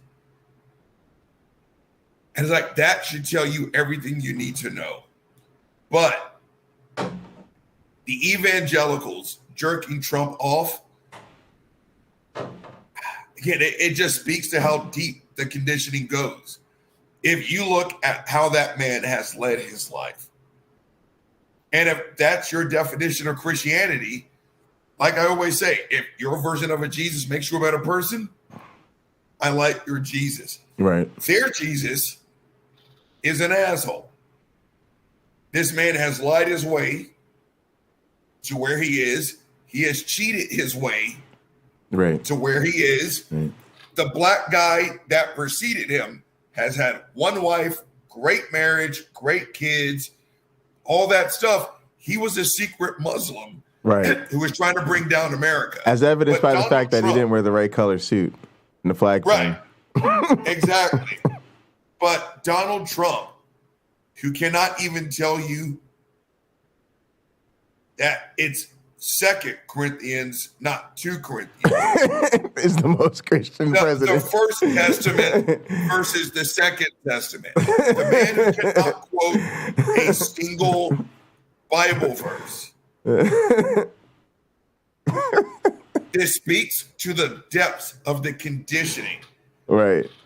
But he sat up there and he said, no abortion at all whatsoever. And I think he spoke at Liberty University. Yeah, they had a rally for him. I think it's important to say, too, I just want to give everybody a little Bible study 101, okay? The answer to this question, and I don't know how everybody doesn't know this, if you were even half a Christian before, is Jesus wept, okay? Here's what it is. Jesus wept. That's all you have to say. What is that? It's the shortest verse in the Bible. Yep. It's the easiest to remember. And so if you need a good quote, you're asked to quote that you just say Jesus wept. And if you're asked, why would that be? Is it just because it's the shortest, easiest to remember? You say, no, Jesus weeping reminds us that he was fully human. He had emotions I can relate to.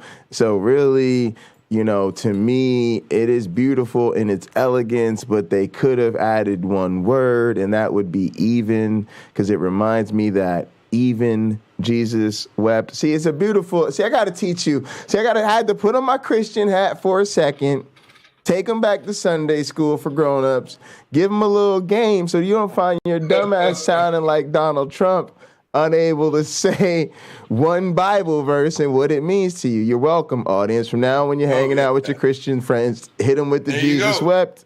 Yep. Tell them it's because it reminds you that he was human and he felt shit, and you'll be good to go. All right, so speaking of good to go, let's talk about fuckface Otangelo, right? No, you said you want to get. You said you want to make sure you get a shot at Otangelo, and I'll tell you what we've been thinking about him lately. Go ahead. All right, so here's my thing with Otangelo.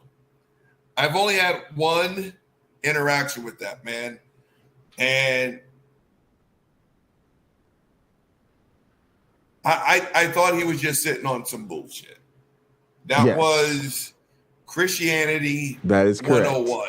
It was, he made the claim, and call me crazy, but quite logically, I said, you know what? You now have to prove, before you can give your God any credit, you have to show me that your God exists. His response was quite literally, no, I don't. And I was like, it's too terrifying. I just don't think you understand how this works. Before we can say your God is responsible for evolution or morals, whatever, you got to show me that this sucker is real. And he kept saying, No, I don't. And I was like, then as far as I'm concerned, we're done. We're absolutely done. Right. If you don't understand basic burden of proof, then we cannot have an adult discussion. If you're going to tell me that your God is real, it's well within my rights to ask you to prove it. Right. But his response was quite literally, no, I don't. So I was like, okay. And then I found out after the show, again, that he's like, I don't know what the hell I'm talking about. Can you hear that? Yeah, exactly. Yeah. Oh, okay. Little Jordan Peterson. Yeah. But then I found out that he's like Darth Dawkins, to where he makes his almost literal money calling atheist call-in shows just to be an asshole. And I'm like, if that's the case, dude, I got nothing but time and opportunity. So if you want to be an ass, then let's talk. Yeah. So what I would say too about that is that's kind of, I think, where we're going with this. So I've told you about the plan, right? The plan is to set up cards, because I'm about word wrestling, and to me, I always tell people, you might not like wrestling, but don't come to a wrestling show and demean the product, because the wrestlers are just gonna fucking let you have it. And if you jump your monkey ass into the ring, I'm gonna defend myself, aka I'm a really hurt you. But taking a step back, what do you see what people are doing on this fucking internet with these topics? Everybody just takes a role or a side, because we're talking about, and it comes from the fact that we're dealing with some of the most strongly held beliefs on either side of it. And so then they go ahead into their stick. And so for us, it's like, that's what people are doing. They're trying to use their words to, get support for their nonsense. And I guess part of it is, I think that's a fun way to promote it, give it a fun space to be exciting and entertaining, and really start to promote these storylines and feuds and make personal issues and championships and stuff like that. Because otherwise it's just kind of a waste of time. But here's my thing with the Otangelo types. This is going to come across wrong, and I don't know another way to say it. But it's why are we being nice? Here, I'm back. Well, actually, why are we being nice? Yeah, that's kind of where we're going with it, actually, because it's like, in this space, if he even is going to bother to show up, it's just going to be let him have it. But to your point, we're now getting to the point where we don't even want to deal with these people on the day-to-day anymore. Right, because James Apperson, one of the other streamers that we're friends with, basically said, these people are getting too much of our time and attention.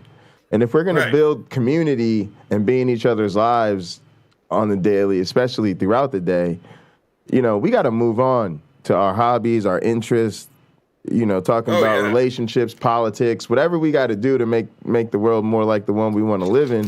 And we can't just be sitting around obsessing over these Bible nerds and these people that we don't agree with. But Otangelo on cue, especially anytime Christianity comes through. So do you know who Darth Dawkins is? Oh, yeah. All right. Oh, so yeah. Basically, I've realized Otangelo is a slightly less obnoxious version of Darth Dawkins. Right. But here's the thing. He's also not as useful as a Darth Dawkins, because Darth Dawkins has much more of a following, an audience. From a promotional perspective, right? I see what you're saying. You work with somebody like Darth Dawkins because he's a name.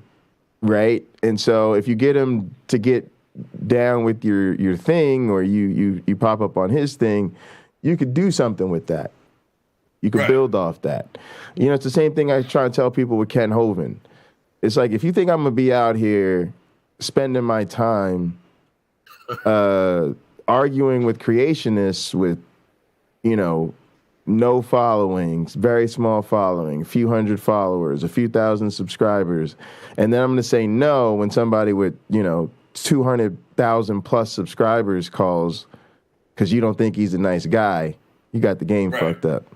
Right? I dig that. You know, and that's why when I'm going to go for it. I was like, I don't know why I'm doing this. Then I was like, now I see why I'm doing it. Jeff Durbin. Jeff Durbin is a presuppositional apologetics person. And I can't stand him because I know you're talking about. He's like a pickup. I call him like the pickup artist of apologetics. Yeah. He's got that pickup artist vibe. He's awful, but what really hurts me about Durbin, and I've seen him do this 100 times before. And if anyone in the side chat with any experience with this, you may want to, earmuff it for a little bit. He makes light out of the topic of rape. All the while, Durbin is a legit black belt and self-defense teacher. I think it's combat taekwondo. Wow. And I've heard him say things like, well, if there is no God, the rape may have been uncomfortable. He didn't like it. But if there is no God, why is that wrong? And I was like, I can't believe you would say that. Yeah. And a part of me wanted to talk to him. Can I hit you real quick with the Mike Tyson quote, which is people have gotten too comfortable disrespecting people and not getting punched in the face for it. Social media is just that, right? Like, because I use you as an example when I bring this up. I literally do, because I consider you you got to know where you're at, right? Part of it is, I went to Penn State. I know the hierarchy, right?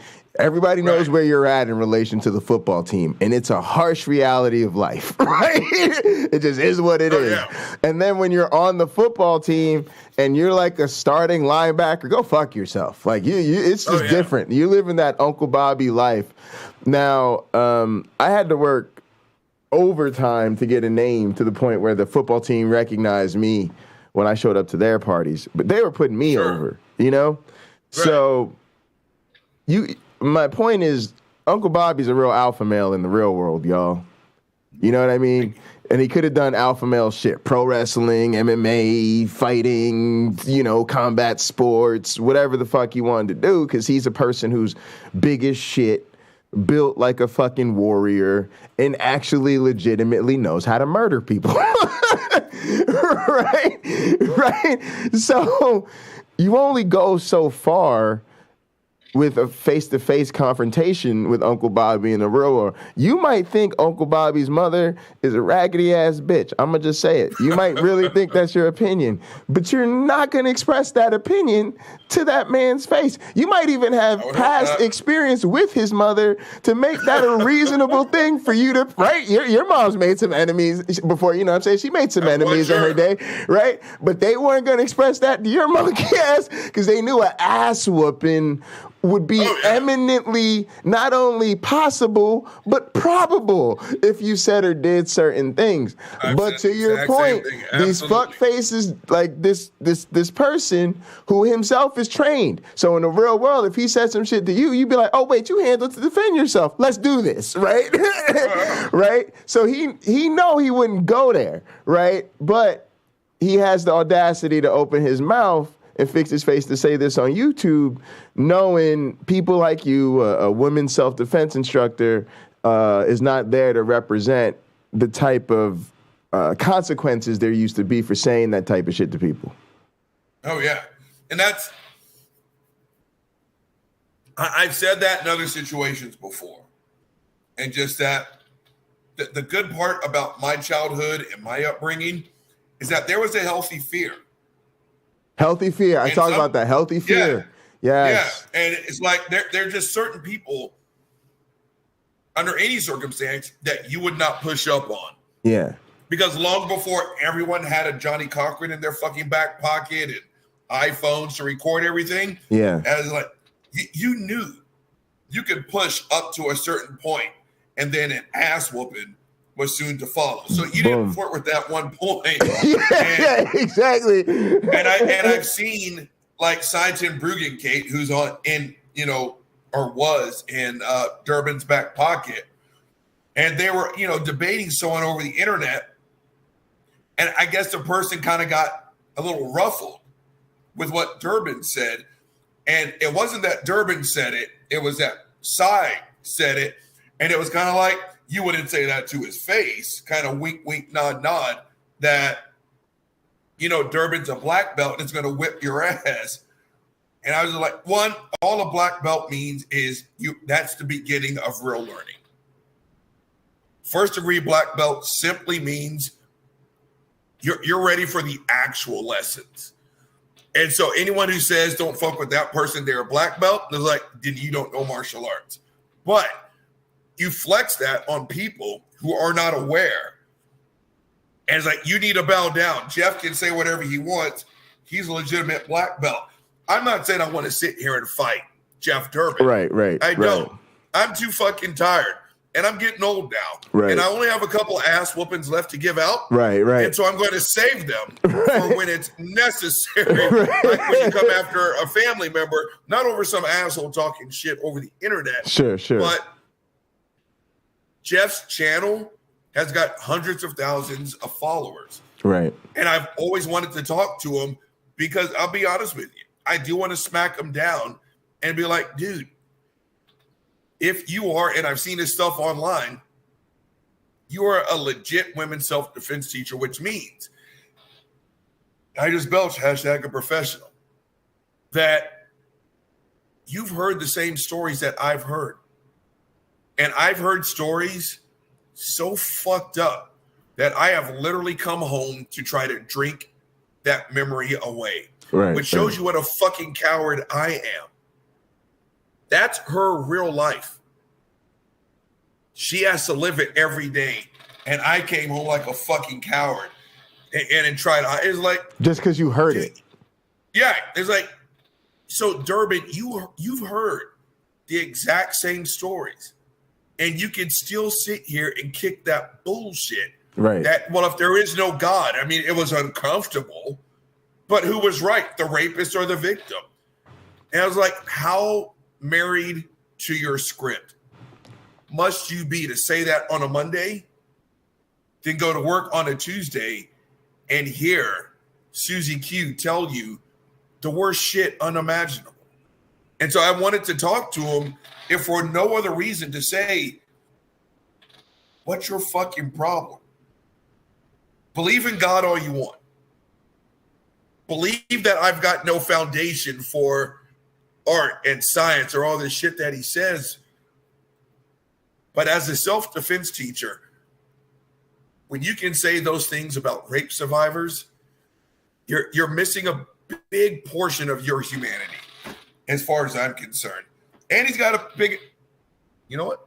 And he's got a big ass following. So I'm just like, I want someone. It's the platform to see this discussion, because again, I don't want to strip Jeff away from anything that he's not ready to give up. Right. If you think being a Christian is the best thing for you, then be a Christian. If you think the catchphrase, you know, God said it, bang, it happened, that explains the Big Bang, do that shit. But it's like, you are insulting all the women. That's why I don't debate the topic of rape with Christians anymore. It's just, because it's not gonna be a good when time. you're not a rape survivor, or if you're not a self-defense teacher, you've got the latitude to say, well, is it objectively wrong? Blah, blah, blah, blah. I was like, who gives a shit? Right. But it's like, dude, you go to work every single day and you hear the exact same stories, but you are still willing to play these games. I think that is wrong. Yes. I just think that's and fucked so up. Otangelo plays all these same games, and the thing I was trying to just say with him is that he, unlike these other people, doesn't really have enough of an audience or a following to be worthwhile. So I wanted to kind of put you on to how I see these things. Try me. A lot of what you and I benefit from is you try to take on the algorithm. And so the way the algorithm works is if you talk about a bigger name apologist like, you know, fuckface Frank Turek, William Lane Craig, whatever, you will get more play, let's call it, impressions, whatever, Because you're talking about something that the algorithm considers a bigger, broader topic, but much more competition. So I have this program called vidIQ, helps me think through these things. But it's like, for instance, we're going to talk about Kanye or Herschel Walker. It's like there's millions of people into that topic right now, right? But that also means there's all types of content creators making video about it. So there's a shit ton of competition, right? So you get a little bit more down into a niche when you then start talking about some of the smaller people, like, you know, the lesser known apologists and stuff. Less of a broad interest, but less competition, so more exposure within it. What's great about the Otangelos and people like that is that we get to this even smaller scale, Sal Cordovas, fuckfaces like this, where we actually know these fuckers. And they're on comparable scale to our own channels. Some a little bigger, some a little smaller, whatever. And then we have these, right? So if you think about wrestling, you think about having, like, wrestling feuds are built around two things: championships, everybody's trying to get the championship, or personal issues. These people don't like each other because they've got a feud. And so it's hard because you can't get those bigger people, at least not yet, to engage. Right, it's hard to reach out to William Lane Craig and say, "Hey, come fuck with us." But these other fuckers, right? But these other fuckers, we know them, and they're dumb enough to show up and do shit with us. So we're always doing this dance that we talk about, where it's like we can't stand these fuckers. A lot of them are bad actors and shit like that. But at the same time, they give us people to oppose that we can actually talk to and have real face-to-face interactions and relationships, even if they're frenemies, so to speak. It's weird. Don't we? You start with the small fries, boom, and hope one of the bigger fries, you know, here's your shit. Like, I just looked up Jeff Durbin. This guy sits and he says, "How do you know that? What do you mean by that? Can you be wrong about everything you claim to know? If there is no God, rape isn't wrong." He has 353 fucking subscribers. That's disgusting to me. That's a Trump. That's a fucking Wait, Trump. say this again? It's like, you 353,000 subscribers? 353,000. Yeah, I don't think I heard the 1,000 there the first time. Yeah, okay. Yeah. Over 250,000 people listen to a grown-ass man say, "How do you know that?" They listen to a grown-ass man say, "If there is no God, rape isn't wrong." That should scare everyone. Right. Everyone. I said in yesterday's show, if I got up and I said that a virgin can't get pregnant, I'm the asshole.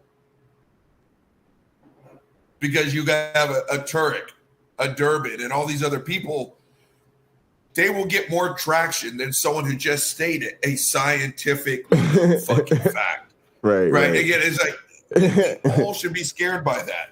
We should be scared by the fact that if you stand up in this country and you say, "Look, a dead guy coming back to life after being buried for 2.5 days, that shit just isn't real." You've lost all opportunities of being governor, lieutenant governor, president, senator, all that stuff. Oh, is it Barney Frank? Barney Frank came out as gay before he came out as an atheist. This country hates homosexuals. And it was safer for him to say, "I like guys in a sexual manner," than it was for him to say, I don't believe in God. And so it's just, again, this to me, it's scary. It really is. It's scary to me on where we are in this country. Where are you at with your family? Do you still have a Christian dominated family or? Oh God, yeah. Oh, is it awkward? Yeah. Do they know or? Nope. You just don't talk about it.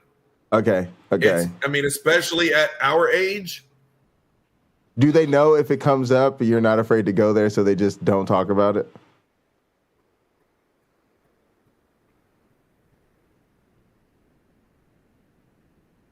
I mean, I know a couple of my cousins know, but say that again. A couple of my cousins know, but oh, they don't all know. Okay. But at this stage of the game, after burying the number of people that we have buried, for us, it's more important to be a family. I got than you. to squabble over some shit that, right? It's just my aunt who is totally confused and is not aware that I am her nephew and not her son. Right. She just turned 80 years old. Mm-hmm. Mm-hmm. I'm not going to waste what time I have left with her. I got you. Talking about it, yeah. Right. Yeah. Me and my cousin that grew up together like we were twin brother and sister. She's got a son and a husband. Just yesterday, I remember us sitting in my family's living room when Thundercats first came out. Me and Paula loved the Thundercats. We would always walk around with a thunder, and we still talk about it. Right. That was yesterday. We're both middle-aged people. We're a lot closer to dying than we are living. Mm-hmm. And we're not going to waste what time we have left debating whether there's a God or not. I got you. Yeah. So yeah. Some of them know it's just not worth the effort of. Yeah. I'm kind of in the same place with most of my family, but I'm also at a place where I'm not going to do certain things because of the religiosity, like, because I just don't want to be around it, right? Because I find it irritating. Yeah. So I'm kind of figuring out how to negotiate that space. Yeah. Well, yeah. It's the very definition of choose your battles carefully. Yeah, exactly. Right. Now, again, my family does not force me to do anything. Yeah, that's the thing. My family is, Yeah, my aunt will still ask, do you want to come to church on Christmas morning? If I've gotten 10 invitations over the last 10 years of being an atheist, I think I've said yes 2 or 3 times. Sure. But it's more because I love my aunt. Right, exactly. She has spoiled me almost every day of my half century on this fucking planet. Yeah. And so just to sit next to Aunt Gilbert, yeah. Yeah, but exactly. No, yeah, it's choose your battles. Yeah, I'm the same way. Yeah. I've actually said yes and either gone to the religious services with my mom and family or watched them at home with them and done it mostly. And I've always said, I've always just been fine with it and just let it roll. And this was the first year I just said I'm not going to do it. And it was honestly just a conversation to have because it was just the first year I didn't want to do it. I get it. Right? But if I had to take the last 10 years. Oh, goddamn. This makes sense. Those are the alerts that they can redeem. But it's the but yeah, that's the thing. So I agree. Probably over the last 10 years, I've said yes 7 or 8 of the years. I think Wayne was going to get in here. Oh yeah. Wayne, were you about to say something? Maybe not. I can say something. Can you hear me? Maybe that was my one black friend. I don't know. Yeah. Go ahead, my one black friend. There he is. Boom. I just got off the phone with my mother, my fiance, and one of my aunts. And my aunt was telling me how I needed to pray. Like when I told her about a dream I had where somebody assaulted me. They shot me in the clavicle. This was just last night that I had that dream. And she was telling me how important it is to pray and things like that. And she misunderstood and thought my fiance was also an atheist. And I said, no, my fiance, like you, she believes in God and she believes in Jesus. I'm just right. So they can believe all that stuff and be wrong. Right. Yeah, absolutely. So, but look, my aunt and I have a wonderful time discussing religion back and forth. but there's a line I don't cross, and I don't, there's no insults. It's just fun things like saying I'm right. And she knows if she got serious about wanting to have a serious discussion about scripture or something like that, I would do it. And she knows I could give her chapter and verse on every single opinion I have. And I could even clarify things for her to some degree. And she's a minister. Oh, wow. Wow. Yeah. So, but there's no, as the expression goes, there's no love lost. But we really mean it. It's not like something is horrible and we say no love is lost. No, things are wonderful. And no love is lost. So I would encourage everyone, as I always have, be willing to have those conversations, because you know your place in that and where you stand. You don't owe them your beliefs. I agree. That's great. Go ahead. As I think everyone in our stream here would gladly agree, the loyalty is more important than the belief. Yep. Loyalty to someone who is treating you well. If someone is not treating you well, I don't know how long you should stay loyal, because they obviously have given that up to some degree. Yeah, and my cousin Paul. Okay. Oh, go ahead. No, go ahead. You're. No, I was gonna say my cousin Paula. Like I said, I'm too lazy. There's a picture over there. Paula comes up to here on me. She still, to this day, is my bodyguard. And I remember when, buddy, get your ass over here. When I was going through my divorce, and one of the first people I called was my cousin Paula. And I was like, I can't believe what just happened. And she just walked out the door. She's not coming back. Paula's first reaction was quite literally, we're going to ride on that bitch. Now, if you're not from the South, you're just like, what does that mean? If you ever hear a Southern person say, we're going to ride on that fucker, let's just say there's bad news. Bad things are going to happen. That kind of loyalty, you can't buy. That kind of loyalty, you cannot manufacture. And that kind of loyalty, it's infinitely more important than sitting here wasting what time me and Paula have left debating whether her beliefs are right or mine are right. I've got, after my uncle passed, my aunt married some other dude, and I got some news that, let's just say, did not sit well with me. And when my mom called and told me what had happened, I remember the exact thing I said, and that is, I'll see him in 8 hours. I was getting in my truck, I was hitting I-10, and I didn't care.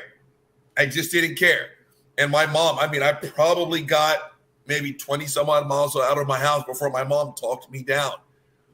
But I was like, I'll see him in 8 hours. This problem's going to get solved before sunrise. Somebody, Aunt Jer said the earrings are getting taken out. Oh, yeah, absolutely. I'm sorry. What did you say? I'm sorry, this bitch is... Yeah, the rings. Yeah, exactly. Right.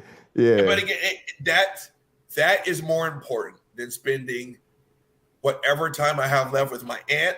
Yeah. Debating the cosmological argument. I totally agree. Argument. Well, Aunt Gilbert, objective morality happened long before Jesus. It's like, why? And listen to me, I'm sick of it. I'm taking the gloves off. I would much rather. Yeah. Oh, yeah, I'm taking the gloves off. Yeah. The next time I'm in my aunt's house, it's going to be the same shit. She's going to look at me, and in her mind, she's going to say, you are too skinny. Then she's going to try to feed me until I die. Right. I don't know how many more of those moments I have left. Exactly. And I'm not going to waste that time. Yeah. They're not going to waste their time. So, yeah. I totally agree, because for me, you got to know who you can have the conversation with and who you can't. And absolutely. I agree with my one black friend. It's just about being willing to have the conversation. Now, I got some people in my life you can't not have the conversation with because they turn everything into the conversation. So to me, that's on their particular flavor of Christianity. And all I am is, comfortable with my position and where I stand on it. Like, oh, if you want to talk about it, we could talk about it. Now, there are other people who, I don't even have the conversation with, or a lot of times, for instance, like when I'm with, say like the people where I play, drums at the church. I don't have the conversation with them because it's not a battle I'm willing to have, with the people I got to deal with week in and week out, so it's more conversation I'm only willing to have with my friends, but definitely willing to have it in the right context. But yeah, so I agree with you. So the main thing with Otangelo is that's how I see Otangelo now. Otangelo is a jobber, right? He's this person who's sitting on this bullshit. Nobody really likes him. Oh yeah. And we ask ourselves, when we see him, how hard does he want to get spanked today? And so then he's somebody that, in pro wrestling terms, he just gets fed to somebody you're trying to. It's like on one side you got a star like Uncle Bobby. On the other side you got somebody like Otangelo, who's just like the local, person to get tossed around. You body slam him for a few minutes, and get on with it, because unlike some of the people who were sitting on some bullshit but at least have a much bigger platform, it's not even really worth working with him in any sort of meaningful way, because it just isn't. And yeah, we don't think he's I don't think he's a good faith actor. Whether or not he believes is nonsense, I don't even care anymore. He's just a jerk, right? He's somebody who we only know because he is out here to essentially play the YouTube game and antagonize us day in and day out. But the thing is about somebody like him, there was a troll when I first became an atheist here in Austin that would always call into the atheist experience. Mark, Matt, Matthew, I'm trying to remember all the names he went by. And eventually you realize this was an act. The dangerous thing about the act is he was quoting actual Christianity. And he was more to the point. Mark from the Austin Stone Church.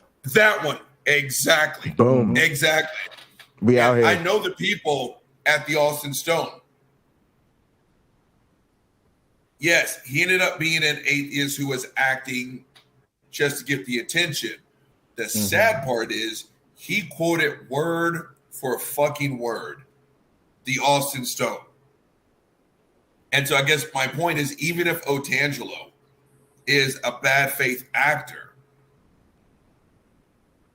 I mean, I even did it with Turk yesterday.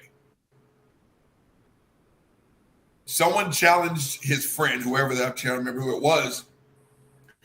Well, I found an error in your inerrant book.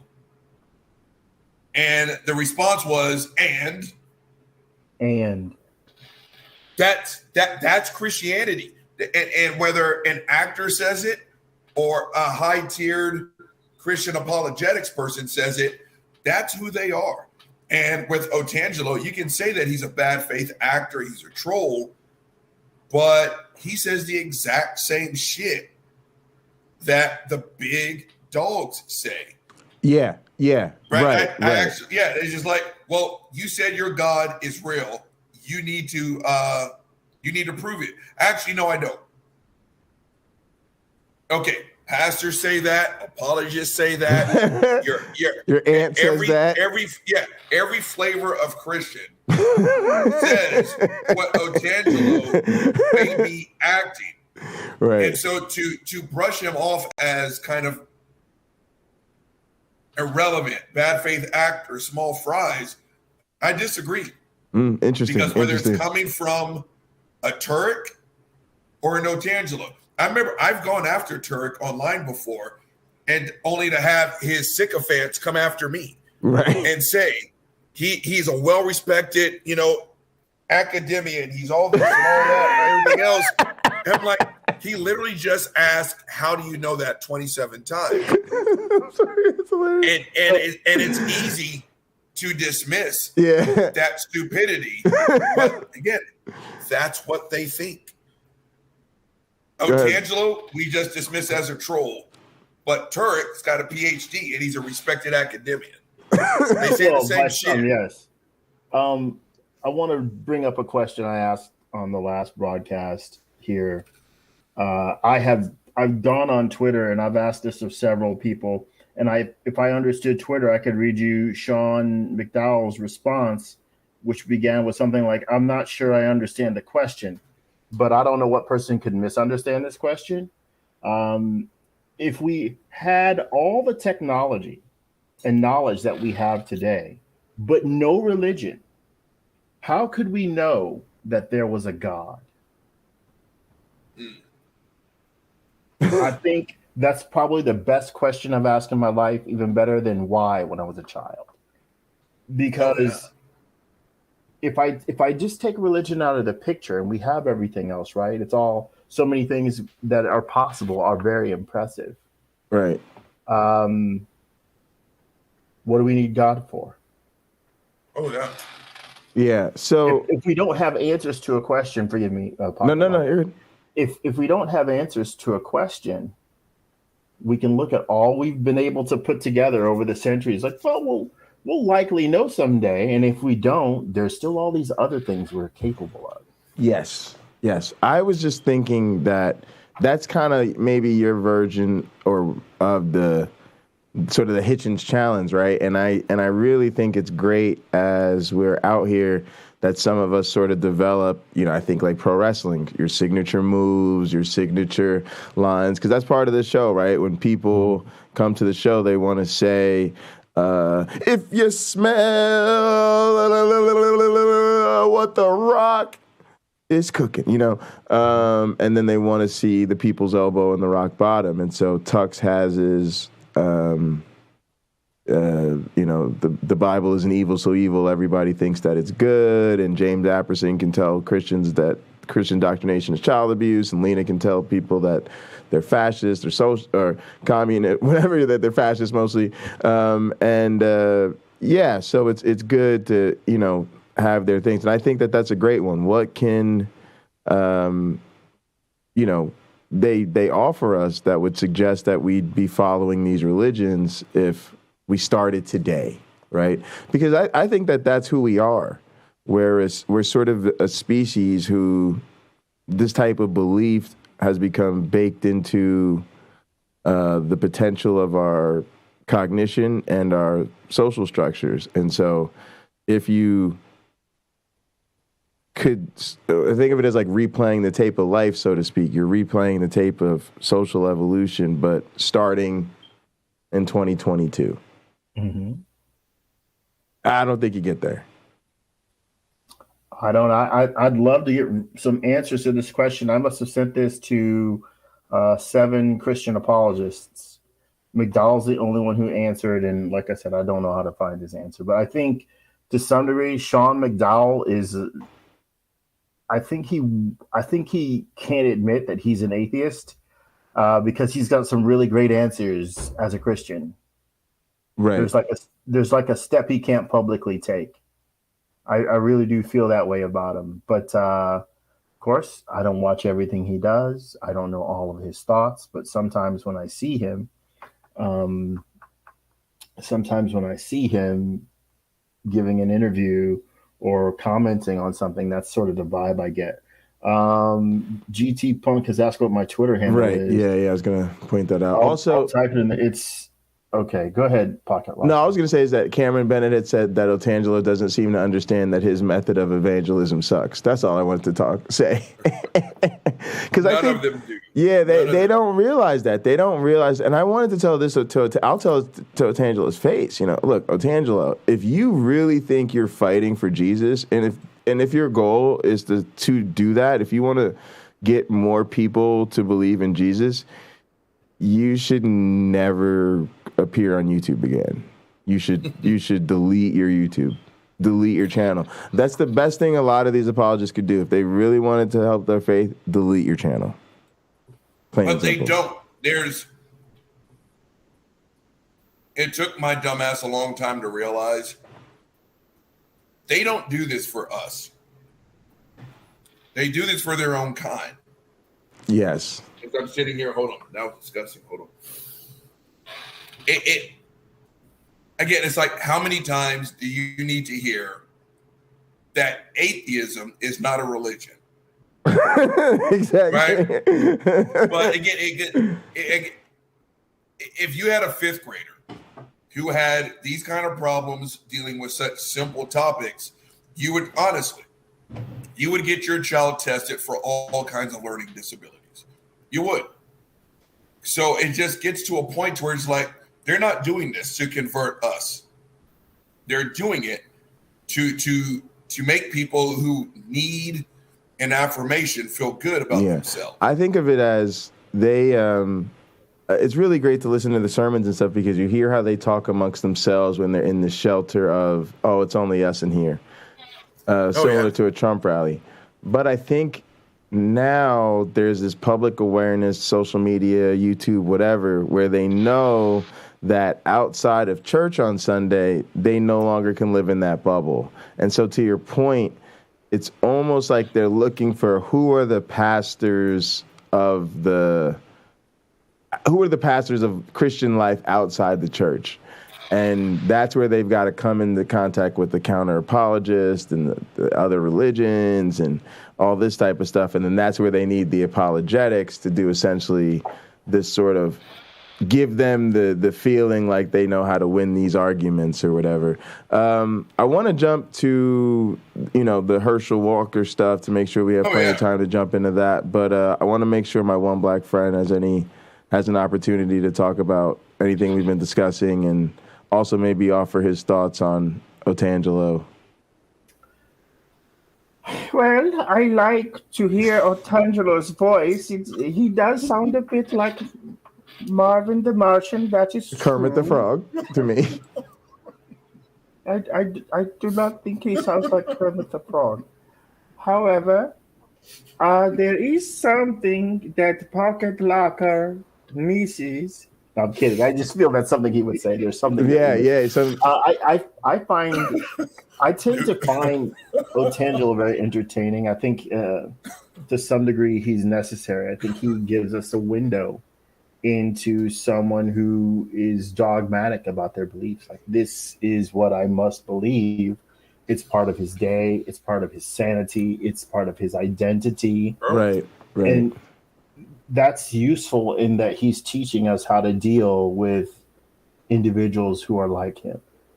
And maybe one day Otangelo will say something that is it'll allow us to unlock his mind to a degree in a completely different way that gives him what he needs, right, to finally disconnect from that belief. I had it in reading the Bible, trying to be objective, and seeing that, I do not philosophically agree with the behavior of the God of the Bible. And if this was a person that I actually knew and they behaved this way, we could not be friends. I could not associate myself with someone of such low character. Right. Billions love him because they don't know him. Oh, so I was about him.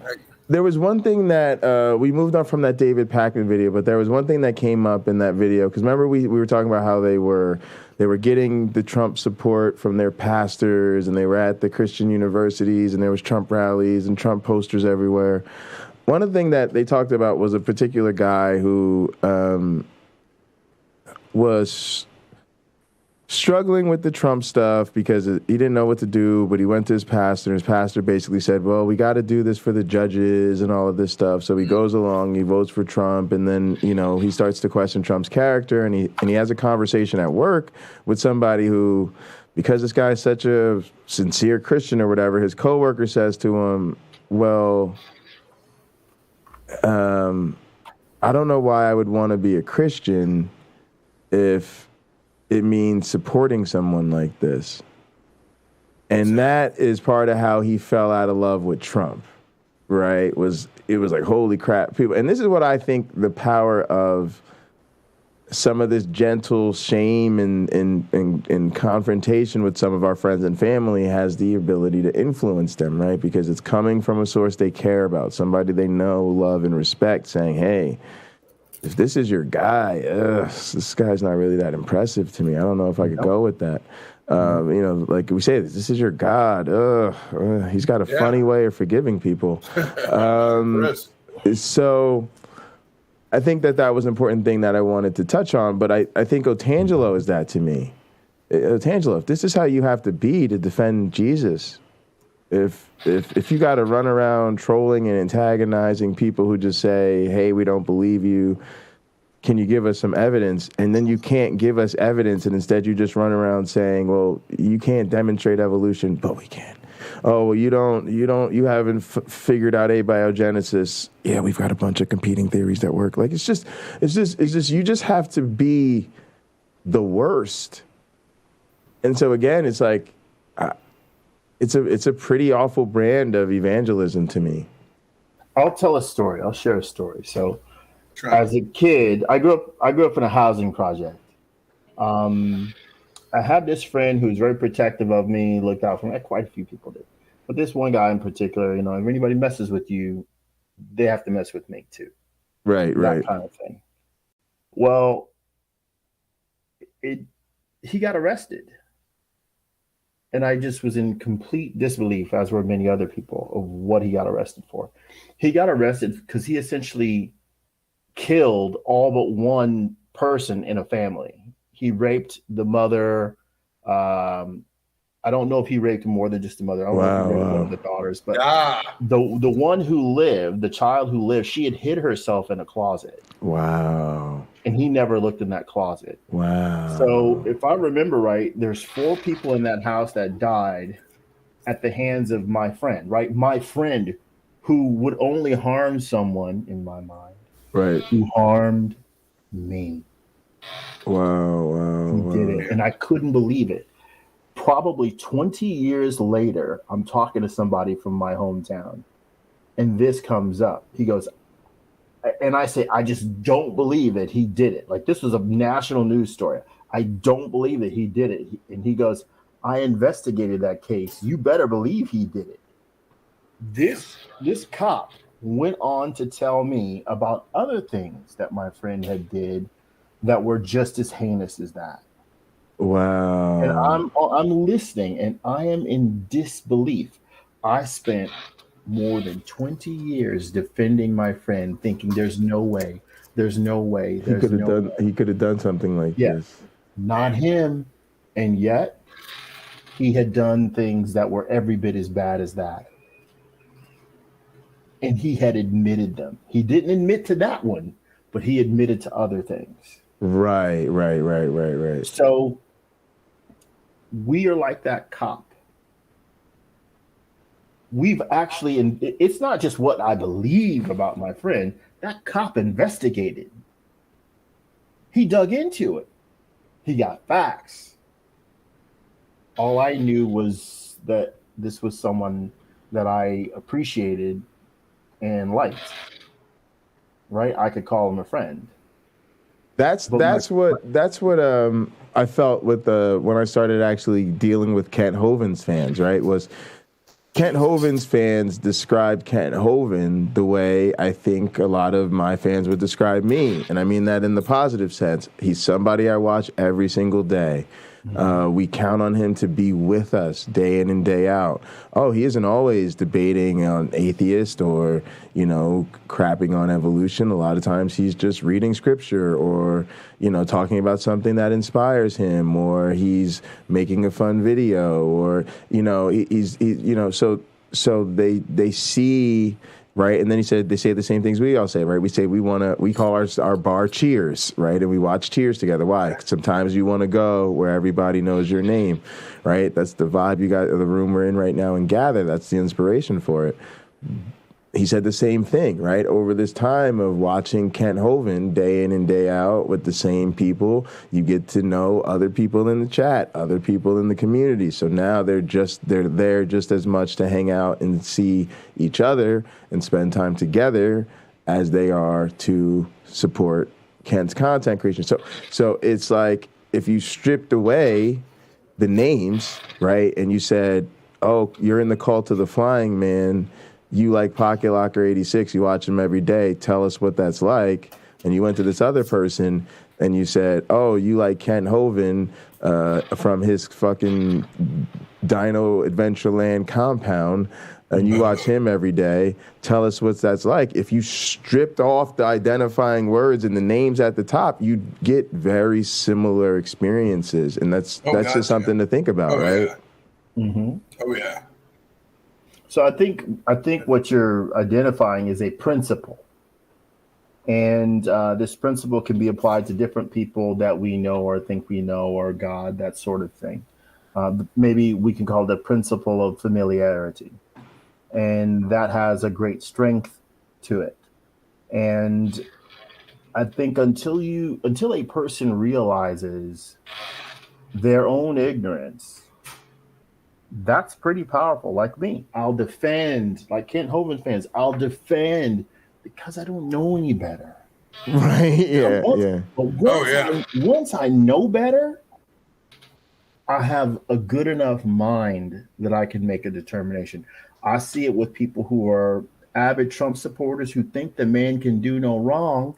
And it doesn't matter how many examples they get, right? The examples aren't their personal experience. They're being told the example without internalizing, how should I view this? Right. It's that person is an opponent. They are from the outside. Right. And they're threatening Trump, just like he said. They would, they're attacking him, just like he said. Yeah. Instead of, is this true? Exactly. So did he actually do this? Did he actually not pay contractors? Did he actually steal money? Did he actually tell people they couldn't, deny people of color a place in Trump Tower when they could afford it? Did he actually do these things? Did he actually get money from Russia? Did he actually I think James Apperson is here. I could hear the keyboard. I heard the keyboard. I looked over. My man James Apperson is in the house. It's hard to get James in here, but I got all his favorite people here, so. Yeah, you lured me in with all these wonderful people. Nah, James, I still feel bad about what happened the other day on your channel, man. And you and I should talk about it, like, privately for a while. And sure.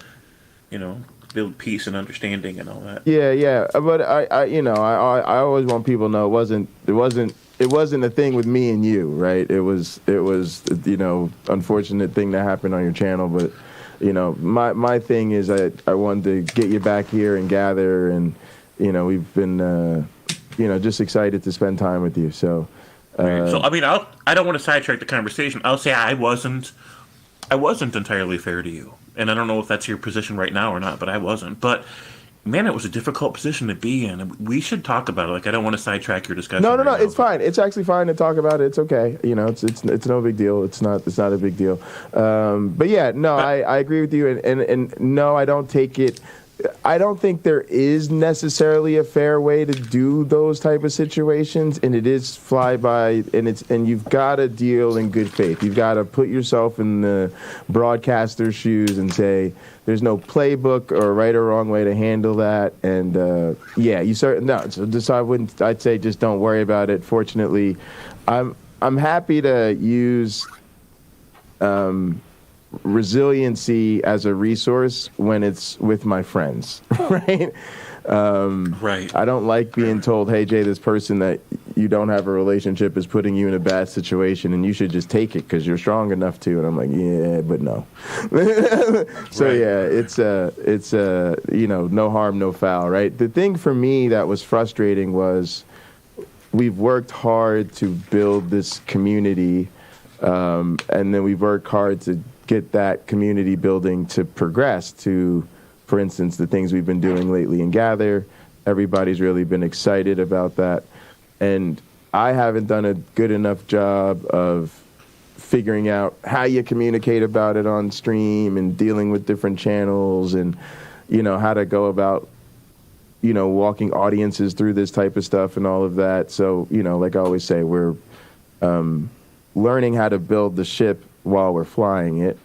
Exactly. And then on top of that, we get support from the community and stuff like that, and that puts kind of rocket boosters on it, and so now you're way out in orbit. And and you still don't know how to build the damn rocket, right? Sure. And so that was just exciting because we want this to be a space where we're co-streaming, kind of like we are doing now, where we're live on Gin and Truth's YouTube, Robert Reed's Twitter, my One Black Friend's YouTube, and his I think Twitter as well. And then we're also on Hot Program and Pocket Locker 86 on YouTube, Twitch, Twitter, and Facebook, right? So wow.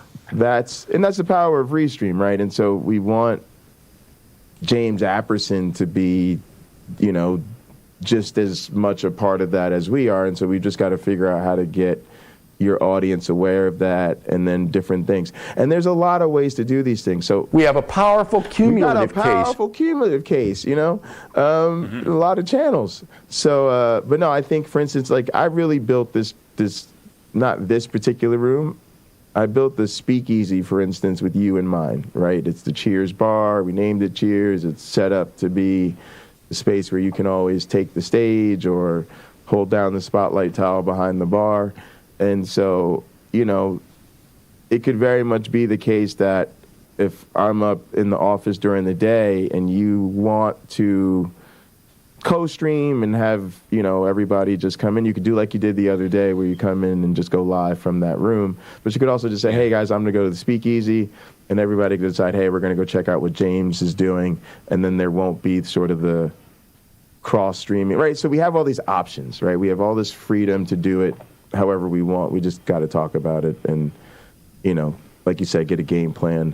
It's all a work in progress. All of it, work always. in progress. And just happy to let people know it's not personal. And I said this even when I commentated on it. It was just more of, I wanted to go back and look at it to see what I could have done differently, what I could have done better. I normally don't care if I get in a fight with somebody on a YouTube channel, but, you know, given that it was your channel, I wanted to see what I could have done differently.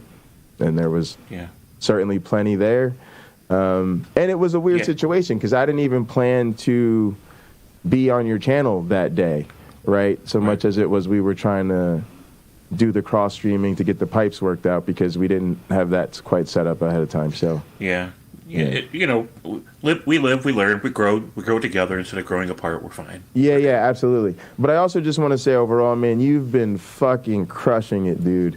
We're all huge fans. I'm excited to talk to you about Gather and the other things we got going on because I think it's a way to get more support for smaller content creators, especially people like you who are more focused on community building than, you know, trying to grind at the YouTube algorithm.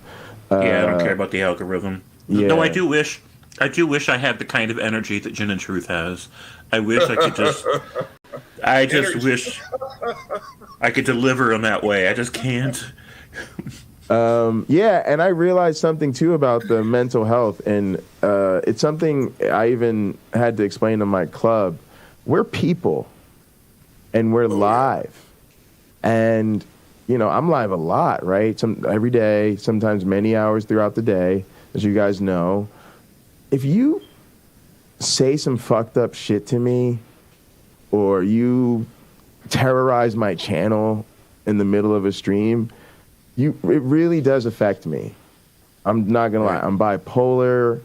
Like I don't complain about too much because I ask for it. I cut promos. I call people out. I'm a professional word wrestler, right? Which means I'm literally out here telling people come and fight me. So I can't. I can't complain when somebody throws a punch at me, but I'm still a person, right? Go ahead.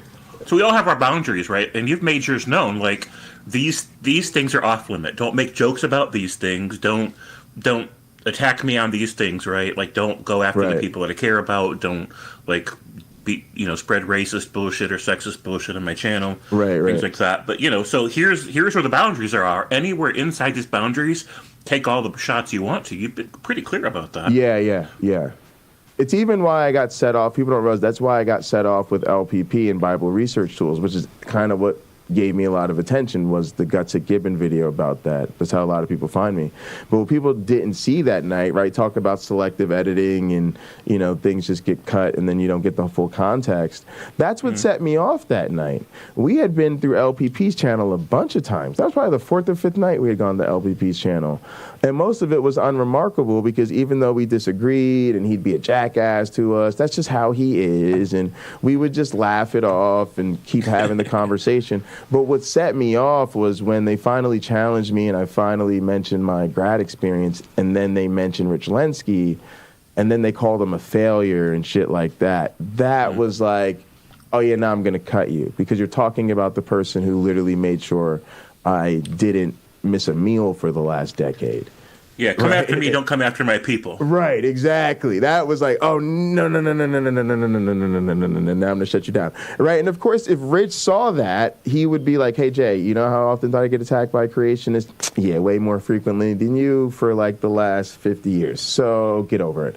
Like, I don't need you to defend me like that, right? And it'd be like, I know you don't, but I need to defend you like that. Ain't got shit to do with you, right? You know what I mean? It's just, that's how love is, right?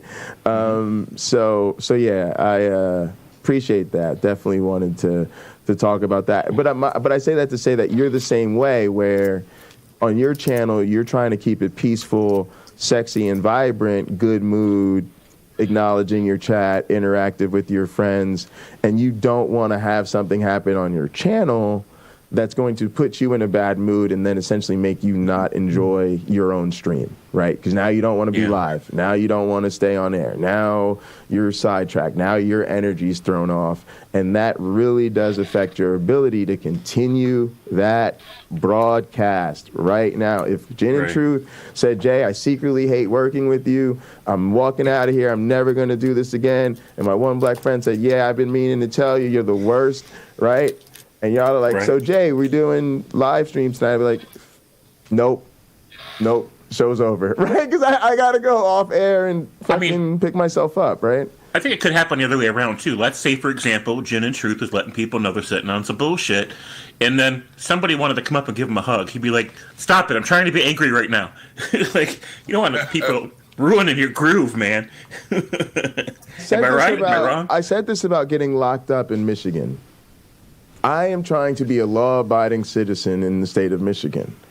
And it is more so than when I lived in Pennsylvania and lived in New Jersey. Yes, I've been arrested in all 3 states I've lived in. I'm that type of bad dude. I play a heel for a reason. Right. But it's like when I got locked up in Michigan, from the cop that pulled me over because there was an APB out for me, to the judge, to the corrections officers, to the people that had to, you know, escort me in handcuffs in an ambulance to an emergency room just so I could get my meds because my roommate fucked up bringing it to me, to my probation officer, to the state probation system that let me smoke weed even though I was on probation so I could piss hot every time. It was fine. Everybody was way too nice to me. And to your point, James, I'm going through hell and high water, right? Mm-hmm. And I'm trying to be angry. I need to be angry.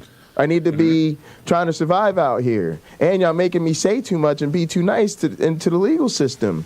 And it's like, no, y'all got the game fucked up. In New Jersey, on the East Coast, there's a healthy animosity between defendants and the people in the system. There's a healthy, we don't fuck with y'all don't fuck with us, y'all here to do your job. It isn't disrespect, we're trying to riot every day, but it's, don't try to hand me milk and cookies, man. I'm locked up right now. Right? Like, you don't fingerprint me and ask for my life story and tell me, you know, you hope everything works out for me and, you know, it's okay. And no, man. Right? I'm trying to be angry right now. So yeah, man, it fucks up the game. You can't fuck up the law in Michigan because the people will be nice to you and then you won't be able to have that animosity. It just fucks with your head. Sure, agree 100%. What's your guys' thoughts on that, my one black friend, and Cajun with the bad limp? Hit me. Excuse me. I'm sorry, I'm joking. So you're on the trying to be, milkshake. you're trying to be, Okay. you're trying to be, you get set off by something, right? And to this point of dealing with people who set you off about certain things, you're trying to be angry, and then sometimes they're trying to love on you in the middle of that, and you need that, like, you're like, no, I'm trying to rage right now. Yeah, now's not the time. I don't care what the situation is. Everyone is entitled to their emotional state. If you slap me across the face at 3 o'clock, then at 3:15 you're like, hey, I'm totally sorry, let's go grab some drinks. And I'm like, you know what? Fuck you. Right. Right? Like, well, no, you don't understand. That was 15 minutes ago and I apologize. It's like, yeah, but I'm still sitting over here mad as fuck. Right. So we are all entitled to our emotions. Yes. And if someone fucks you over and you're like, you know what? No, I'm not ready to make nice right now. And even if you apologize, apology does not equal acceptance. You fucked up. You can offer your apology, but I'm under no obligation to say, okay, I accept it, and now we're on good terms. It is well within my rights to say, you know what? Fuck you. We're done. Yeah. We are done. Yeah, but I apologize. No, I heard you. I'm acknowledging the words that came out of your mouth, but your error was so severe that no, I don't have to accept, and it doesn't make you a bad person for saying. Absolutely. You're just getting cut out because what you did was so severe that I'm not willing to give you a second chance. Yeah. You can piss on my mother's headstone and say I'm sorry. Can't we still be friends? You'll be saying it through a jaw that's wired shut. Because I'm but no, we're not friends anymore. Right. That's too big of a fuck up. Yeah. I'm under no obligation. None of us are under any obligation to not feel the emotions. And to be honest, that forgiveness hurts. And I joke about the system, but it really does make you want to be a better person, because what happens is the people are doing their job. They're being professional. They're being kind. They're not dehumanizing you. And then you recognize, oh, I put myself in the situation. And I'm the reason I'm here. And these people, what they're actually doing to you is they're basically they're treating you as kind as you can be treated in this situation, such that you actually don't have that animosity towards the people that are making you have this experience. And then you really do reflect on your own shit, right? Because you're not sitting there raging out at, well, them damn guards are so mean, and the judge is an asshole who hates me, and right? Because on the East Coast, that's how everybody takes it. Everybody's story is the system screwed them over. When you remove that, people are like, God damn, I got to do better because I just can't be up here like this. And then when you lose, like everybody has those abusive exes that. Getting them out of our lives was the best thing that could ever happen to us. I always say about my last serious ex, she broke my heart, and it was the nicest thing anybody's ever done for me. She was that terrible. But there have been other people where I let a good one get away, right? And the times where I've let a good one get away because I did some fucked up shit, and that person has either forgiven me and just said, hey, you fucked up and we ain't ever going to be cool again, but I do forgive you. Or God forbid, they've forgiven me and we've been friends afterwards and patched it on up, but they've never crossed that line again. That hurts you more than anything. Right? Because like you said, they don't owe you that forgiveness. They don't owe you that friendship. And so then when they're strong enough to give it to you, you already knew you lost a good woman, but this is the confirmation from hell that you lost a good woman because she's big enough to forgive you. And you're like, God damn it, I'm dealing with some nightmares now, and I could have been laying up with you with this stability. I done really messed up. All right, well, we got to get into this Herschel Walker, though. But go ahead. Herschel, let's do it. I want to go ahead, my life friend. If you don't mind. Yeah, of course. I'm a heart patient, so I have to stay pretty chill. It's just a fact. And paired with that, I'm used to people doing what I ask them to. I really am. And when someone doesn't, I find it perplexing because I can take a long time to make a decision. I've said this on the program before. I can take a long time to make a decision. Why? Because it's aggravating to me when people keep changing their minds, because I'm like, you should just pick something.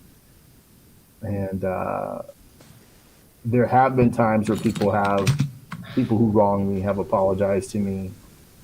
And I'm not one of those people that won't say, I told you so. No, I'll say that. I just may not use those exact words. Sure. I'll find another way to say, I told you so, and let's move on. You know, my judgment can be trusted in the situation. Right. We can trust my judgment. But paired with that, I'll let people know I respected your opinion. I respected your ideas, your thoughts. Right. I just didn't think it was the best way. Absolutely. And I'm happy to compromise. I think that helps everyone's sanity. I think that helps everyone's, I'd say, need to be a part of the process. In high school, we had this life skills class, and I don't know if this is still taught today, but my teacher was Jan Lip. I can see her face now in my mind when I think about her. She would teach us this thing she called an ILAC. I don't know if she invented this or someone else did, but it stands for I am lovable and capable. And if someone says or does something that violates your way to feel lovable and capable, intentional or not, she would say, tell that person you hurt my ILAC. And I'm thinking, I will only tell the people I know took this class that they hurt my ILAC. And to this day, right, this is 30 years later, I still have friends that'll say, you hurt my ILAC, or that person hurt my ILAC, because it's funny to us. Like we mock it, and yet we know it is so useful. What she taught. If we don't even use her words. Yeah, if we don't even use Jan Lip's words to define what has happened, we still know she's right. We still know she gave us a tool that enables us to don't just take that. Don't just feel that. Come back at that person and correct them. I'll even go a step further. Instruct them. This is what you should have said to preserve your dignity in the situation, or preserve mine. Yes. You know, it's not important that someone stand there and make fun of you. What does that produce? Right. How does that benefit you if someone is ragging on you? It doesn't. Maybe you I heard the term quiet shame or quiet shaming. Oh, it's interesting. I don't think I've heard that term before. Me either. I don't know that that's what's needed. You know, just like when I'm doing my impression of Otangelo, I try not to say anything. Well, it could be the difference between what they say calling out and calling in, right? And so I think if it's calling in, that's kind of interesting. And something I've done that might be considered quiet shaming, and I've taken this Stephen tack recently with my family and some other people I knew who were deconverting or needed to be pushed in that direction. I sometimes just send them stuff. I try to send them good videos. I've recently sent people in my family a podcast by James Apperson. Oh, really? Yeah. I shared your stream yesterday. Why you're not a Christian? I shared that with my mom, and I told her to watch it with her husband. Because I thought it was just such a well-toned, plain-spoken discussion by you and your guest, your friend, and also the way you were interacting with the chat of people just, not diving into the apologetics, not diving into the bullshit, not diving into the arguments, just sort of straight up, hey, I figured out this wasn't true. Hey, I realized this wasn't the honest way to go about it, And it was just such a great tone that I thought it offered our own sort of version of, what people get from genetically modified skeptic and rationality rules, those sort of Christian forward, friendly voices that are a gentle landing or exposure to atheism, right? And I think that's what me and my one black friend kind of wanted Hot Program to be, right? There's not a lot of diversity in those type of channels. And we also realized that a lot of times we're antagonistic. So this really started as the idea of when we deal with people that we disagree with, let's just have a place where we can understand them. That's why people get that's why most of our fans enjoy our show, but some people it's a little weird for them because it's like, wait, you guys aren't, tearing down people's arguments. And if somebody tells you what they believe and why they believe it, you just kind of say, oh, okay, thank you. And then you move on to something else. And the people are like, what's up with that? And we're like, yeah, we're counter-apologetic. We might see ourselves as counter-apologists at times, but this isn't a counter-apologetic show. It's just a show for community and understanding. So if the question is asked and answered, we appreciate that the question was asked and answered, right? Yeah, but it's a different goal. But yeah, anyway, James, I shared your stuff with my family because I think it's great, and it just was really nice, and it didn't get too deep, and it just had a great tone to it. So yeah. Wow, that's awesome. I don't even know what to say to that. It makes me excited to go back and watch my own stream to see how great it was. Yeah, and it's crazy. And I'll tell you. What did I say? And if you want a real compliment, I shared that before I shared my own stuff. So. Wow, that's huge. That's really huge. Yeah. Well, I'm not the friendly soft landing, so. Right. But yeah, definitely. All right. So. I'll let James go, and then we'll get into Herschel Walker. Go ahead, James. I take my victories where I can get them, and I had a really great victory today. Oh, tell us I should say, I turned a failure into victory. I made a cheese omelet, and I made it in a different way than I normally make it. And I thought it was going to be delicious with cheese and veggie. And it ended up being the most horrible thing I'd ever made. And so I was about to throw it out, but then I realized I felt sick to my kind of like, not bad sick, but like uneasy in my stomach. And so I just set it down. I'm like, I'm just going to sit here for a while and do other stuff. 4 hours later, I realized I hadn't been hungry since because it sat so poorly on my stomach, and I realized this is the ultimate diet food. I was going to say, bites, recipe immediately. Yep, couple of bites, and you won't want to eat nothing for hours, man. What was spoiled? What was wrong with it? So what I did is I have this special butter. It's avocado-based butter, so it's not dairy-based. And you can get it from like Walmart. It comes in sticks or tubs or whatever. And I cooked it in that. And the whole oil just kind of saturated everything, and it does not taste good in that state. And so it set heavy, but it didn't make me like want to like hurl or anything. It just set uneasy with me for like 4 hours. And I'm like, man, if I do this every day, I'm going to lose so much weight. This is great. So instead of throwing it out, I'm going to save it. Why there's avocado butter and not butter? I've just been trying to get as close as I can to vegan or something like that.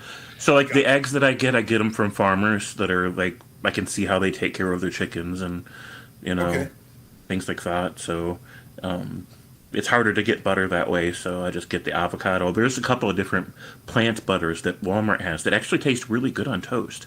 They just don't taste good to make eggs in. So okay, all right. So that was my experience today that I thought was pretty cool. It's terrible, but it's terrible in a great way that I found useful. And I mean, I'm not just kidding. Like, I'm gonna like save some of this for later. I put it in the fridge already. Yeah. And have some as an appetite suppressor. James, I might have you share that recipe with me, man, because I'd love to make it myself and give it a go. While we're speaking of accomplishments, go ahead. I'll let you do this, and then I got to come back to something. Go ahead. You are a scientist. So I missed most of what James said in his recipe. What you need to do is start with the thing in his recipe that you are not used to having, to see, rather than this many ingredients, you can get it down to one, and then can you sell it as a pill and make billions of people like me? Yes. But you know what? I won't do that. Because like you said, I'm a scientist, and you forget I do science for a very particular reason. Because other people have money? Yeah, because you have to, I don't do science experiments for free. I eat for free, but I don't do science experiments for free. But seriously, that's funny. But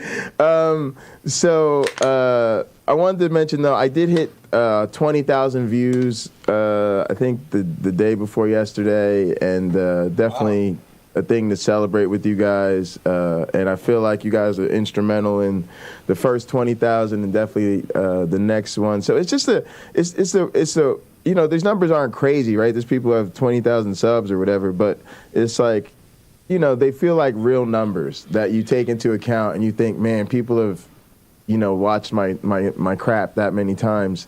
But my one black friend really helped me get started. You know, I started all this stuff in this community because I had the opportunity to do something with him. And then a lot of you know, Gin and Truth's my favorite YouTuber. Most of us, we watch Uncle Bobby every day. Much. But yeah, we have a ton of fun, and I know that, you know, being able to do shows with you and stuff like that is definitely helping the steady growth that I'm seeing now, especially all the shout outs and stuff like that. And then you know, with James Apperson, it's like I get almost frustrated because I feel like in some sense we're like the best kept secret out here on the internet. But I hear all these bigger channels, Seth Andrews and the Atheist Experience and all of these people talking about how you got to build community and you got to, you know, do all the stuff that the churches are doing, and we need more of that. They're all talking about it, but they're not doing it. And it's a different game. You know, if you make a really tightly produced 10-minute video that you drop a couple times a week, maybe once every other week, that's cool, and they appreciate your hard work. But what happens is people watch it for 10 minutes, and then they're on to the rest of their lives. Matter of fact, I hate when people give James Apperson that advice sometimes, because if somebody telling you what you could do to fit into their rotation better. Hey, James, I like to watch 10-minute videos because I get to watch, you know, I try to follow 12 different content creators throughout the week, right? But what James Apperson fans want is to show up and listen to James every day for a significant portion of their day or a few times throughout the day. Just like people want to sit there and they want to pull up their Gin and Truth, and they don't want to have to touch the dial for the next hour plus, right? And so that's a different grind, right? It's not fucking Mark McGuire who steps up and hits a home run once in a while. It's Cal Ripken Jr., who shows up day in and day out, every day, right, for years, right? And so James is like jumping in that with me, like, no, let's do the community build. Let's be out here every day. Let's give our community somewhere to go. Let's broaden our horizons beyond counter-apologetics and all of that. So appreciate the three of you and everybody else that's here and gather, all the mods and stuff. Yeah, I get a lot out of it too. I mean, every time I walk into a room, a virtual room, of course, and I see all the same names, it makes me happy to see all the people that I see all the time and that know me by name and I know them, and you know, we know a little bit about each other's lives and we share these common interests and we engage on these topics, and I'm like, there's the team, right? There's the people, and I just love it. Yeah, and someone earlier today is like, they asked me on a private message, like, how do you know these people aren't secretly awful? And I'm like, I wouldn't even care. Here's how I look at that. Here's how I look at it. Let's say, for example, somebody in the community is secretly like an axe serial killer, murderer person, right? Right. And here they are. They're in our community, and we're just taking them at face value, and they're part of the community. We engage in these topics. We see them every day. They're getting socialization. And through that socialization, they're becoming less and less of a dangerous person because their social needs are being met in a healthy way. And so they're going to kill one less person with an axe probably this week, right? That's a win. So I don't need to know who in the community is secretly some like terrible person. If we need more of those too, as long as people can behave. I tell Otangelo this all the time. I'm like, as long as you can behave well and interact with people consistently in a pro-social, fair, equitable, healthy way, I don't care what your beliefs are. You can even share those beliefs and we'll talk about them if you want to. And he couldn't behave on my chat the other day. He just couldn't. And people kept saying, please let me kick Otangelo. Please let me kick him. And I didn't notice in chat that he'd been threatening people with hell. And once I realized that, I'm like, yep, kick him. Sorry, I didn't catch it at first. Go ahead, kick him. But I didn't want to have to, right? Like I told him. Yeah. Stay on topic as best you can and don't threaten anybody. And what'd he do? Immediately starts threatening people. Now, I gave you a bit of a mocking comment, James, because I said, are we going to really kick Christians for threatening hell? Because isn't that their whole deal? So I wanted your thoughts on that. By the way, I thought you handled that beautifully. I was just kind of being tongue-in-cheek because you did make the boundary very clear, right? And he crossed it. I did. And then I think the other, I don't know the other thing. So take that, and my one black friend wants to comment on that. Go ahead. As far as I know, there's one ancient book. I guess if we can, I'm lumping the New Testament together, that discusses hell at any length. And it barely does. I don't think the comments about hell fill a single page if you added them all up together. How do we know there's really a hell?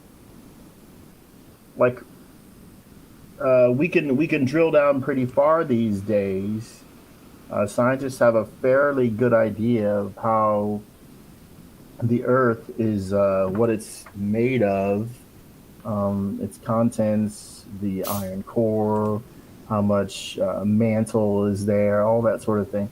I have a fairly good idea, but no one has ever sort of struck hell when drilling. And even my friends and I, as children, when we tried to go to China by digging a hole, when it got to be about 3 feet deep, we realized this ain't happening.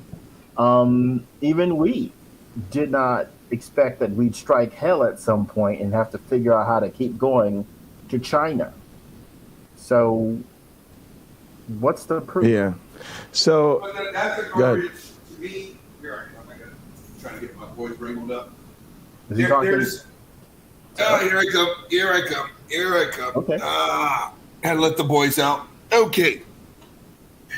So asking where is hell is, to me, it's like asking where exactly is Krypton, because there's no.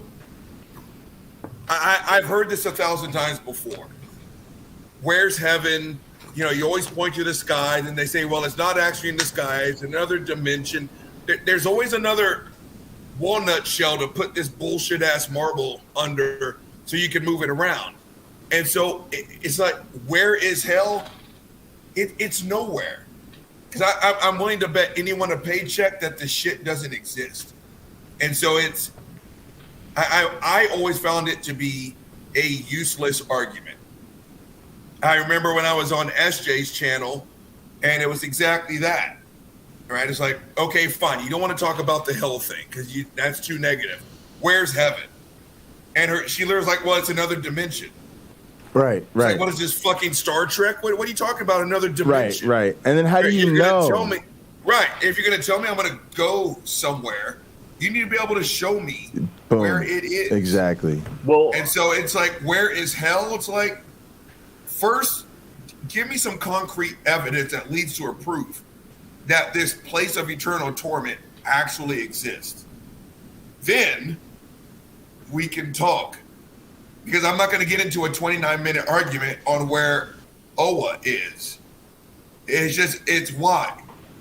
And so it's like the heaven and the hell thing, to me, it's just a ridiculous argument. You know, where is it? I don't know. It's something that someone made up to punish kids or to scare the shit out of them.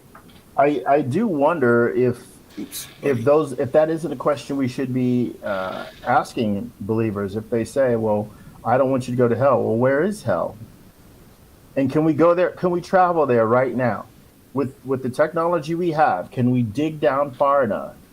Or if they say it's in another dimension, where does the Bible say that? Because often, I think what we're finding, Gin and Truth, just like with heaven, it's their ideas about what it is what we truly have. Just like the ancients who wrote the Bible, it's their ideas about heaven and hell. That's what we have. We don't have proof that those places exist, right? Because in Genesis, there's supposed to be the rakia, the metal sky dome that covers the earth. It's not there. It's not there. Right. And yet there are people who will tell you, if you present that to them, that's not what that means. Or they get kind of quiet because they don't have a comeback for that. And I think it's okay. I don't have an answer for everything, although I have been told I have. And as I like to say, how come I'm not smart enough to know if I have an answer for everything? So I think that I'd say if you get in an argument with a theist, or if you just want to know, right? I'd say those are good questions to ask. Well, where is heaven? And if they say it's in another dimension, where does the Bible say that? Can you show me? There are online Bibles that you could use in that moment, and they could tell you where to look. And if they say, I don't know, you can ask, how long have you been a Christian? 38 years. You've been a Christian for 38 years. Have you read the Bible all the way through? Typically, statistically, the answer is no. Of course not. And they haven't even heard the Bible all the way through, more than likely. You know, we have audio books now. We have audio books for a long time. You could have got the Bible on a record too, and they just don't know. That's crazy. And you can sort of show. I think faith ultimately is a delicate thing. My disbelief that Jesus was real is not a delicate thing. You can give me facts if you have them. Present them to me. My disbelief that there is a God is not delicate. Show me. Prove it. Oh, yeah. Where are the receipts? And if you Nowhere don't have them, it's still okay that you believe it. If you're a fantastic person and wonderful company, we can enjoy each other, because I'm pretty good company myself. But even if it's foundational and you can't prove it, I'd say to some degree, if you have some really good guiding principles, that's excellent. If you are saying that it's true, you should be able to prove it. I agree. Yeah, I can demonstrate 2 + 2 is 4. I can demonstrate 1 + 1 is 2. I could even demonstrate, if I take it as a family as an example, that 1 and 1 is 3 or 4 or 5, depending on how much those parents, how many kids they produce together. If that's my context. But the religious people in the Christian context and context similar to it, they have it way tougher than I do. Yeah. Yeah, but the religious come back to 1 + 1 is 2. Who made the universal consistent that 1 + 1 = 2? If there is no God, why isn't 1 + 1 not equal field goal post? You're going to say the same I remember shit. Tim Brugenkamp used to do that, Jim and Truth. Yeah, he used to argue that way. Right, and that's what I'm saying. This to me, this is why I stopped talking to Christians, even though I talk to some because I'm an asshole. But it's like, again, if your kid sounded like this, you'd smack this shit out of him. Right? Again, it's like, well, you know good and goddamn well, I told you to be home at 10 o'clock. It's 2 a.m. I'm sick. Your mama was worried sick. Right? Where the hell were you? Well, can you prove to me that it's actually 2 o'clock? If there is no God, why is it at 9:45? You'd slap the shit out of your kid. That's what we would do to a child who misbehaved. That shit that comes out of their mouth, by any other definition, is misbehaving. When your 15-year-old does it, you take the car keys away, you cut off their internet, you take off their phone. When Turk does it, you give him a PhD. And it's like, this is what I'm saying. Stop being nice. I'm not saying be mean, but again, I'm not going to sit here and listen to you talk about other dimensions. I think what you're arguing for, to me, is just treating them, I think of it as with a certain dignity, but demanding the same in return. Okay, if you're going to tell me you believe Christianity, I have the right. And I've done this with dates, and and sometimes the dates have ended fine, and sometimes it's been a good time to end that, which is, okay, so a man was born to a virgin. Yes. Okay, that man was perfect. Yes. He died for your sins. Yes. He was alive, then he was dead, then he was alive again. Yes, right? Like we should be able to just run it down just like that, and you go ahead and give me the appropriate response to how you feel about these things. Well, I think this is turning into how to interview a Christian to see if they can prove what they're saying. Sure. The Socratic method is really beautiful and not very difficult to apply. Where the answer, so long as you don't take it too far, right, James? It becomes sample pack. Oh, I don't think I've ever heard sample pack speak. I've heard a few I think it's fine, but James doesn't like it. Okay, well, look, I mean, I think it's unfair. I don't know him as well. I should put that. I haven't heard that much from either. But yeah, go ahead. Okay, but if you ask, and I'd say gently ask for those answers, they should be able to give them to you. And as far as I'm concerned, anybody who says I don't know, that's all right. That's all right. I don't have all the answers either. I probably can get you an answer though, for many, many questions. And I think to some degree, we would be sowing the seeds of doubt in that person, but that may inspire something beautiful to come out of that person. Like maybe they do take it seriously and say, hey, I realize I'm not studying. I'm going to dig into it a little more. When I did that, because that happened to me, I became an atheist. They may see things completely different and, sell all they have and go move to some country and do nothing but help poor people for the rest of their lives, their life. And that could be wonderful. If something like that was to happen. So I think in a way you have to honor the potential of that. Yeah. Yeah, I'm with that. I was just gonna say I wanna get us going with Herschel Walker. So does anybody have anything else to add to this before we do that? Not me. Let's dunk on Herschel. You can't dunk on Herschel. He played football. That sounds like a challenge. And that's my problem. And that is my problem. I've already heard the people say the excuses. He took too many hits to the head. Let me tell you something. I took too many hits to the head, and I don't sound like that. Right. Herschel Walker is, at his core, terrible. Yeah. Well, no, it's just because he is a habitual liar. His lies have been caught. We've got the fucking receipts. Right. We've got him on video. Right. And he still will not budge. Right. Everybody makes a mistake. Everyone colors outside the lines. That's not what defines you. It's, do you acknowledge your fuck up? Did you apologize for your fuck up? Did you learn from it and move on from it? We've got a man who sat there and quite literally had to be talked to like he was a misbehaving second grader. Right? I'm a cop. I look at me. I got a badge. Yeah, that's what we're about to get into, I think. Right. And the moderator had to straight up tell him, you were told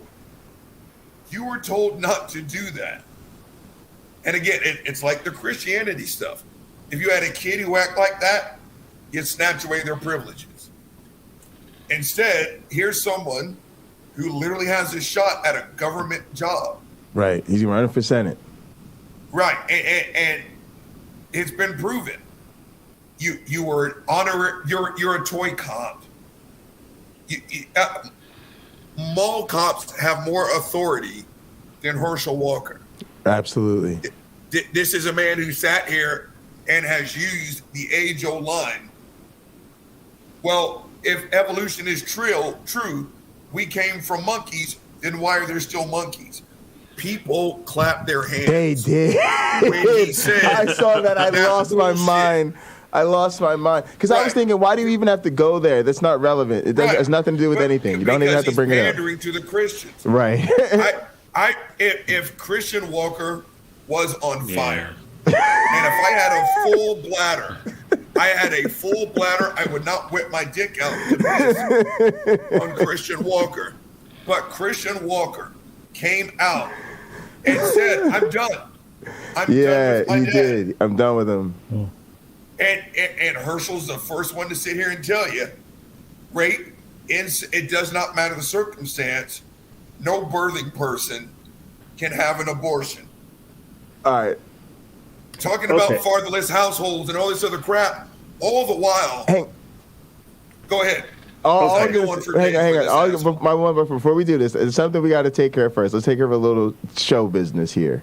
All right, so before we got to set this up, a lot of people are, number one, not quite as advanced in years as ourselves, and number two, not what we call around here sports ball fans.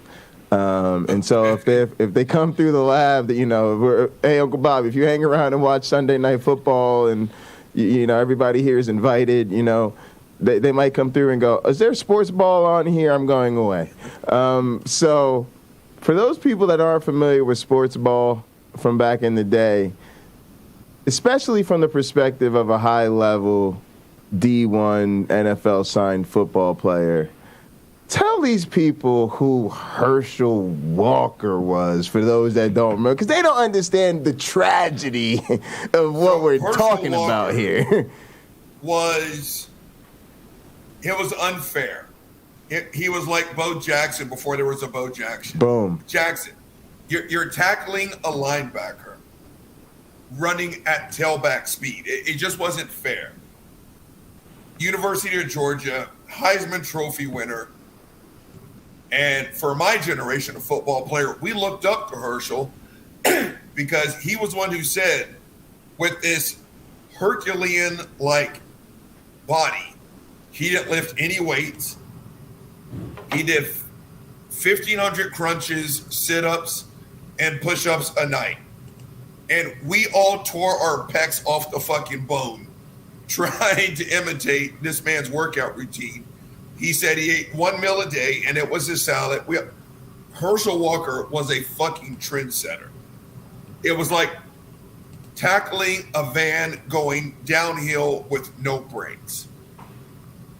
I'm gonna put up some pictures real quick so we can. Yeah, everything he touched athletically, he mastered. He got bored one day and was like, you know what I'm going to do?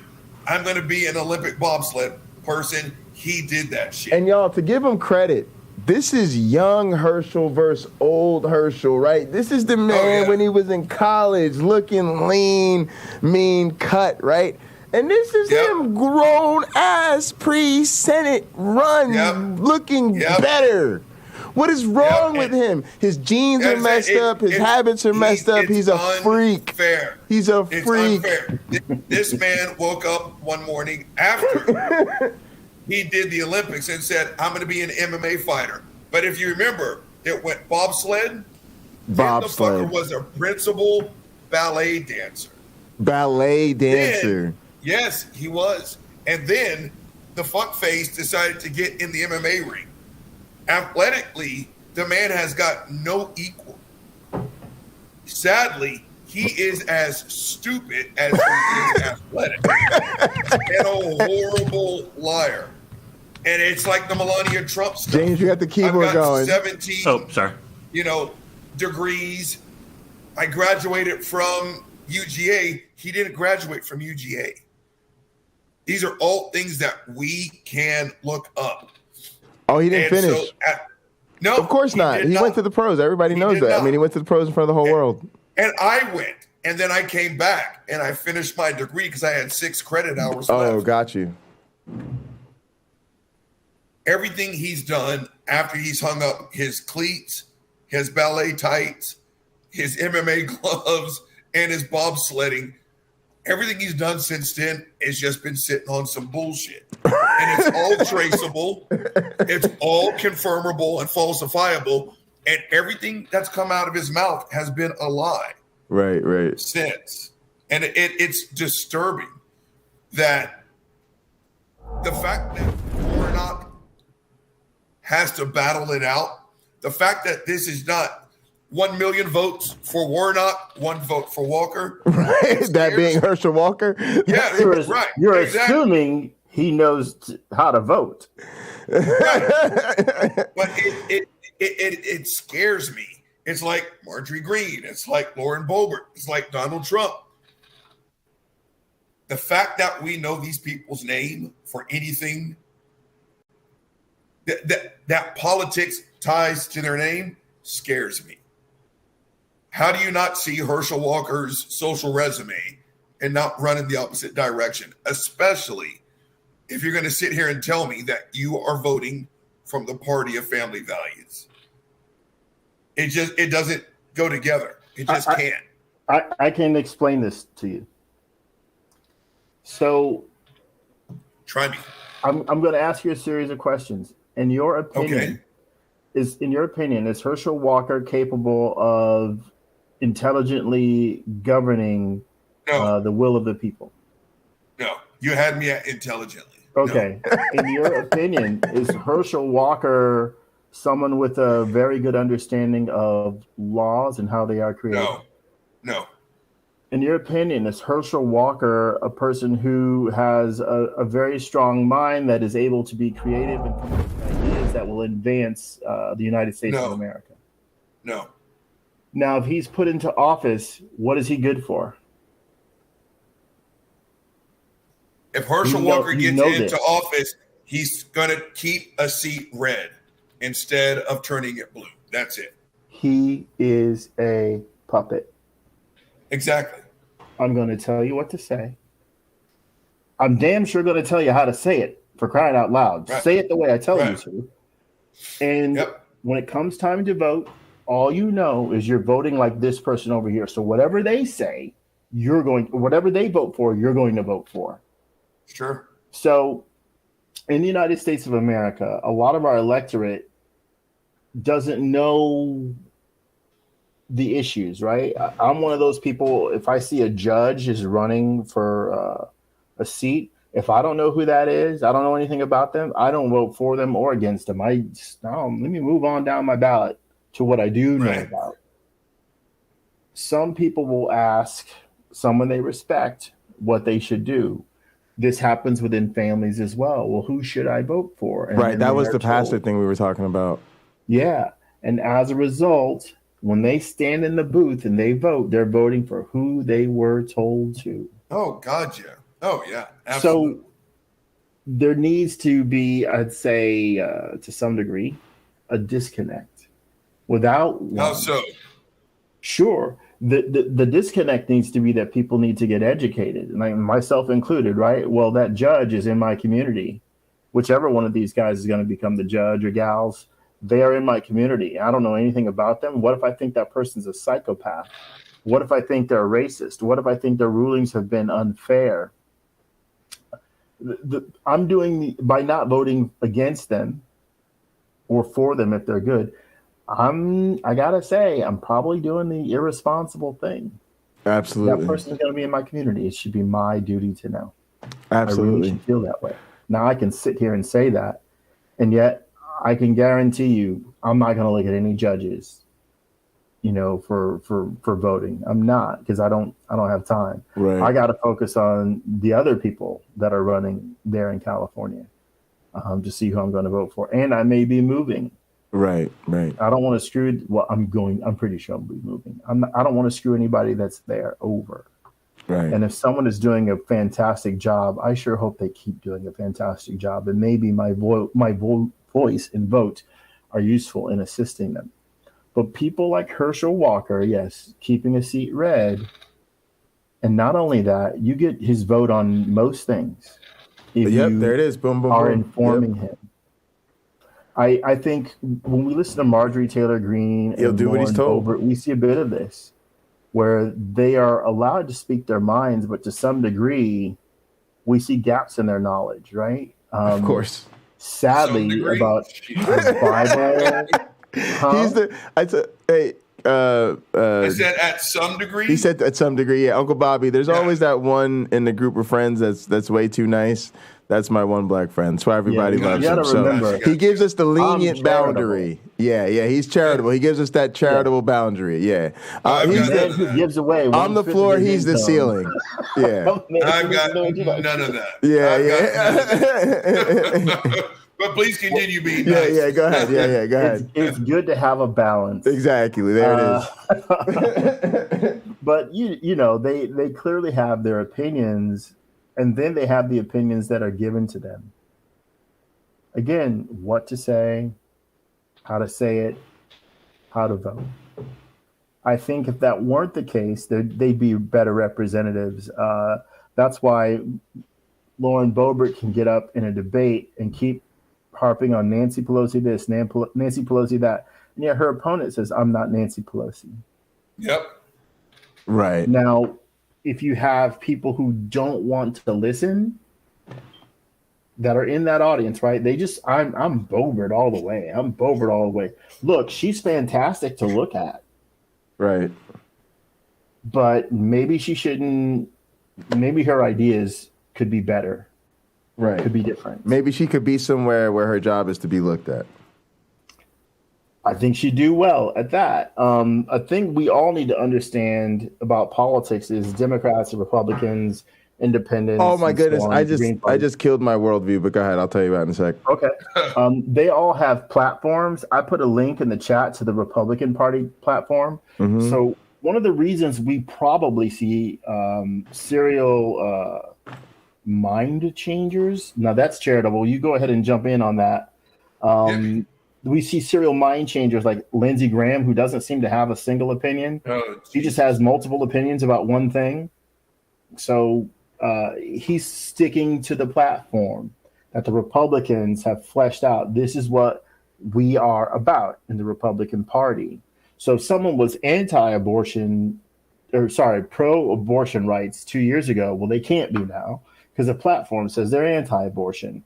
If they don't give a rip about somebody becoming trans, well, now they have to because it's in the platform.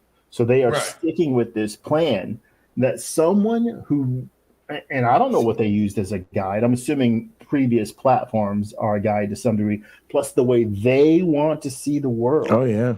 The world they want to see. That's what they're asking for. So it's actually quite impressive that they even have a document like this because we all know their real platform. Your platform is... So there's your platform, which is the official thing you submit when you're asked to submit your platform anytime, media and stuff like that ask for these things. I've worked with campaigns and had to write these things, right? But your actual platform, in a colloquial sense, is what you use to get votes.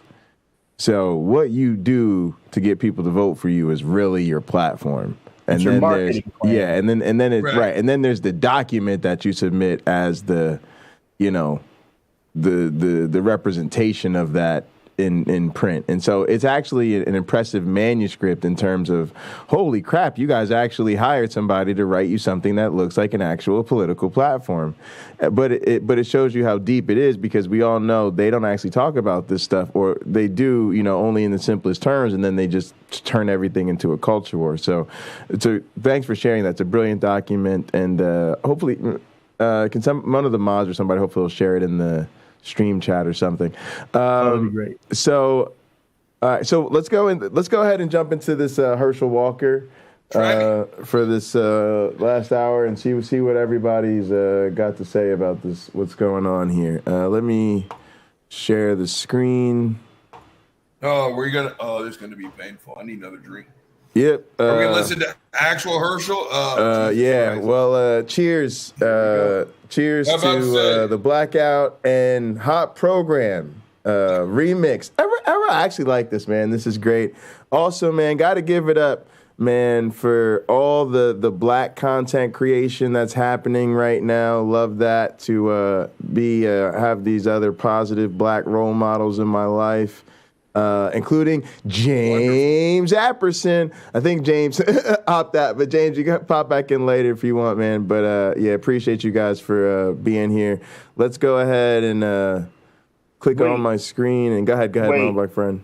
He's going to read I see, yes, that's my check in the title. Well, that's the full interview. I don't even know if we'll get to that part. But okay, because what I want to know is if Herschel Walker paid for an abortion, how does he still have kids? Explain that. That's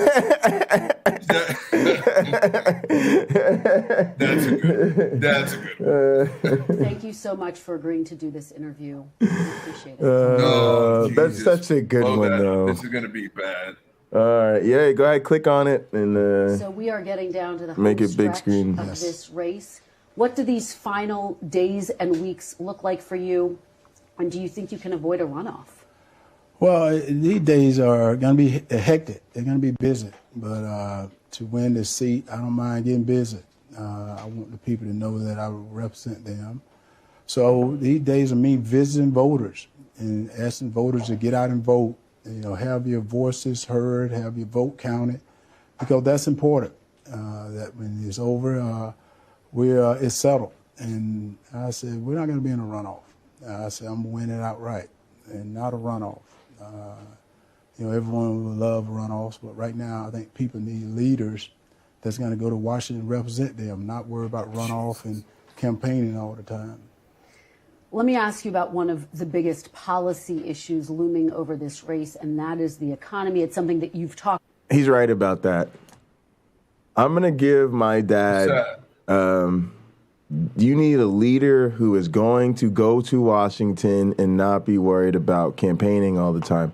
I want to give some shout outs to Papa Bundy. My dad's a political media figure in New Jersey. I grew up in politics. I'm what they call a politico, and I happen to be a young black man in America who's actually a second-generation politico. I can move to New Jersey anytime and have a political career based off nothing but being my father's son. But I earned that bitch. See my work in the Booker administration. I'll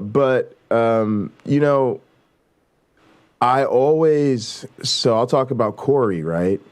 I always wanted to be part of the administration, because what you get into politics for is, like my one black friend talks about, you want to be a public servant, you want to make a difference, you want to fight the fight on behalf of the people, right? And so you want to think about, do I want to be a lawyer, a judge, and work in the accounting department, be a fucking superstar athlete that inspires people to go to college in the city and fucking go on and do some crazy shit. Like, it's all there, but it's a dirty game because you have to get elected. And so you have to, it's a zero-sum game too. Matter of fact, I've been part of campaigns where literally we've been dealing with somebody who was going to spend their own money, to try to win a seat from us, and all we did was up the amount of money we spent whooping that person's ass in that district. And a lot of what we did was a bunch of stunts and stuff just to make them spend more money. Why? Not because we wanted them to lose and learn. You don't go up against the Booker administration. You can't outspend us. And if you try, it is going to be the most painful financial decision you've ever made. Because we will drain you of everything, and we are not even spending our own money. You don't want this. And so what I'm trying to get at, guys, is that's how it is. So myself, like when I worked with my candidate, she said, if I get elected, you can do whatever you want in my administration, literally. When I work with Cory Booker, he asked me two questions. What do you want to do? And what do you need? Right? But at the same time, I know my greatest asset to these people is I understand campaigns. I understand elections. We can help these people and I mean, it's strategic. It's what's the number? There's a number. Like if Uncle Bobby said right now, Jay, I want to run for mayor of Austin, Texas, and we sat down and I would look him in the face, and my first question is going to be, what's the number? He's going to go, huh? I'm going to be like, welcome to Jay Bundy Election School 101. First thing you must understand is there is a number. What is that number? It's the number of votes you need to get elected the mayor of Austin, folks. That's right. You guys just went, aha, he's right. There's an actual number. Yeah, the fuckface, there's a number. And you gotta literally go wake up on election day knowing you have that number of votes. And that's what this is about. So you got to know which districts can we get, what number we get on. That's what you're doing when you go to door. When people go canvassing door to door and that person knocks on your door and they go, can we talk to you about? And you go, no, I'm too busy. You're fucking their game up. I do it to them all the time. But if you really want to help them out, Answer that call. Why? Because they're trying to count you. They're trying to say, can I count on your vote for this candidate, this candidate, this candidate, this candidate, and this candidate? Because they're trying to make sure they hit their mark. And so it's a dirty game, and he's right about this. Our whole system is so fucked up because everybody who wants to be a public servant doesn't realize being a public servant means getting elected and staying elected. And you are going to spend more money and more time and more human resource power getting elected than anything else. And then as soon as you get elected and now you think you can take a deep breath and actually do some public service and make the world a better place, wrong. You now have to make staying elected your full-time job. And then the funny part is all the shit you do for actual work, like the service that you do, the committees that you sit on, the laws that you pass, the bills that you vote on. Nobody ever talks about that stuff because it doesn't help you get elected. So how much TV time do they spend covering, oh, yeah, today Bernie Sanders sat on the financial committee for 14 hours and read 700 pages of nobody, that shit doesn't get any play. So our whole system is jacked.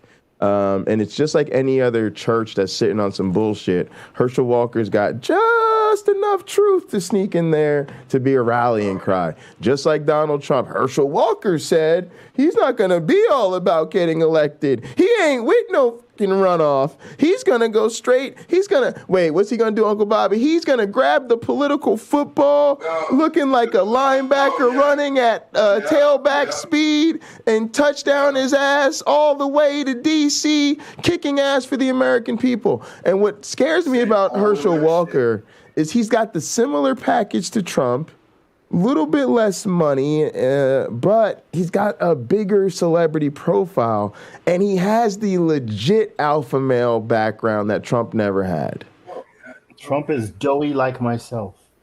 So I'm going to roll the tape, y'all, but the game is real. A lot about. You talked about it in the debate. You said people here in Georgia are hurting. President Biden just said inflation is going to get worse. Also, I felt like I left y'all with a cliffhanger. If you want to know how to get the number and you don't know, the number is basically an estimate of how many votes it's going to take. And you should know that based on, one, the number of voters in the primary in both parties, and then what the typical turnout rate is in that election. So you know, based on how many registered voters there are in each party, let's say we typically do, you get 15 to 30% of that vote. So that's where you get these numbers from. And if you need a starting point, you refer to the last election. So what was the number it took last time, right? And then you adjust based on changes to the electorate from there. And then you also account for things like, are we coinciding with a midterm? Is that a contentious midterm? So right now, the midterms we're dealing with right now are the second hottest thing possible next to a presidential year, right? If you're a presidential year, those are the hottest years for elections up and down the ballot. You have the most voter turnout, et cetera. Next would be contentious midterm years like then it's off year midterms, right? Because nobody gives a crap. And then off years, right? Sort of if you run in a year where there aren't national campaigns, the Senate seats aren't up and stuff like that. So those are how you make those adjustments. So I don't want to leave you hanging. There is a number, and that is how you go about understanding what that number is. If Republicans are elected, what is your reaction and what specifically will you do to lower prices? Well, first of all, the reaction is inflation has gotten worse since they've been in office. Inflation has gotten worse since they've been in office, and they call it the Inflation Reduction Act. But do you see anything in it that reduce inflation? And what will I do first? You want to get our energy independence back.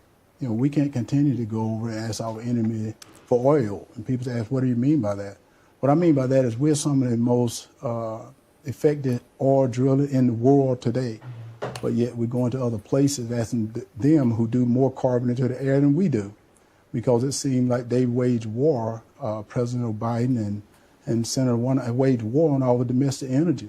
But that's one of the first things I would do. But then the reckless spending, let's be honest, people say reckless spending. What do you mean by that? Well, let's just go to 87,000 RS agents. All right. So the United States produces enough energy oil included, for all of its needs. Right now, it's been doing that a long time. The oil industry in this country is subsidized. It's subsidized by the taxpayer.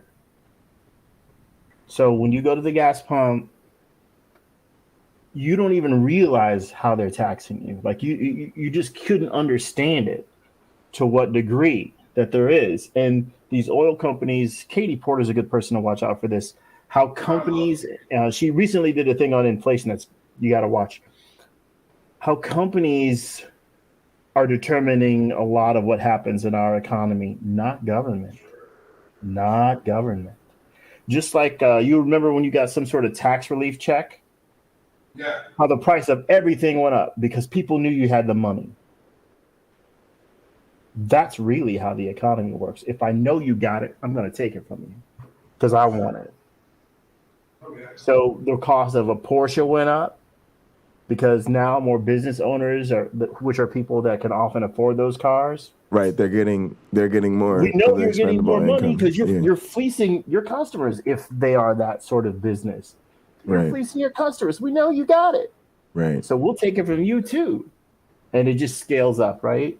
Now Absolutely. you have a down payment, so the bank will loan you money at a higher interest rate. Because they Right. know you didn't have a down payment on your car, on your used car. Now you do. Yes. Line up turkeys. Even Herschel Walker, he's probably made terrible decisions throughout his life.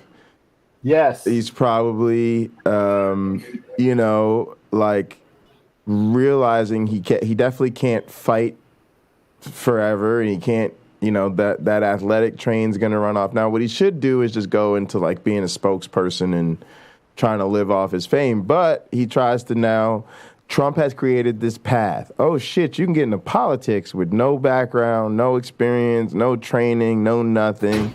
Stick to the script, and that very sizable Republican power base will come to bat for you. Now, all he's got to really do is get them to turn out. And that's why they love him, because he's useful. I always say this to folks. I will not work with you. I actually hate politics. I think it's really irritating. And most people just are so stuck in the run of the mill that they can't really do much.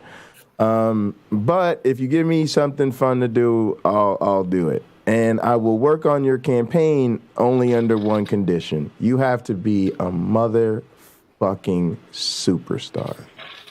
Because otherwise, you're just a career politician. And what I mean by superstar is you have to have some X factor about you that makes you leap off the page. So Cory Booker, for instance, the fact that we're so close, I've worked for him so much, and the fact that he will tell you he loves both me and my father and will do anything for us he can, that makes my whole dad's career. Because you could spend your whole life, right, in politics and never get close to a presidential hopeful, right? So anytime you have anything to do with the career of a presidential hopeful, it's like you must know your shit, right? Or at least you got a big seal of approval, because most people, their political career never even reaches the level of being a contributor to the mayor, right? All they got is, I helped the alderman get elected once. Right. So... but his intangibles were clear from the gate. He's 6 foot. He's Uncle Bobby's height, right? He's 6 foot, whatever the fuck. Played for Stanford. Played for Stanford, right? He was a high school All-American, went to Yale Law School. He was a Rhodes Scholar, right? And he's an unbelievable orator. He will bring you to tears with his speeches. Very sharp scholar, right? And did the whole public servant thing, right? He moved to the hood in Newark and bought himself the apartment in a rough part of town and did this public interest attorney thing, So he built himself up perfectly, right? But he's known since he was an undergrad in college that he was running for president. He strategically mapped out, you go to do all this. He's been building this pedigree, right, the whole time. And then you go to Newark, because Newark's the power. If he's black, so they're not going to let him through New Jersey power through anywhere, right? He can't go to South Jersey or North Jersey and get elected, right? They're going to try to hold him out. He's got to go where you can get black power, Newark, right? Right, but he's from Jersey and everything, so Newark treated him like he was an outsider. So he had to run for city council and then become the mayor. He lost the first time he ran for mayor, stuck it out, built his administration up.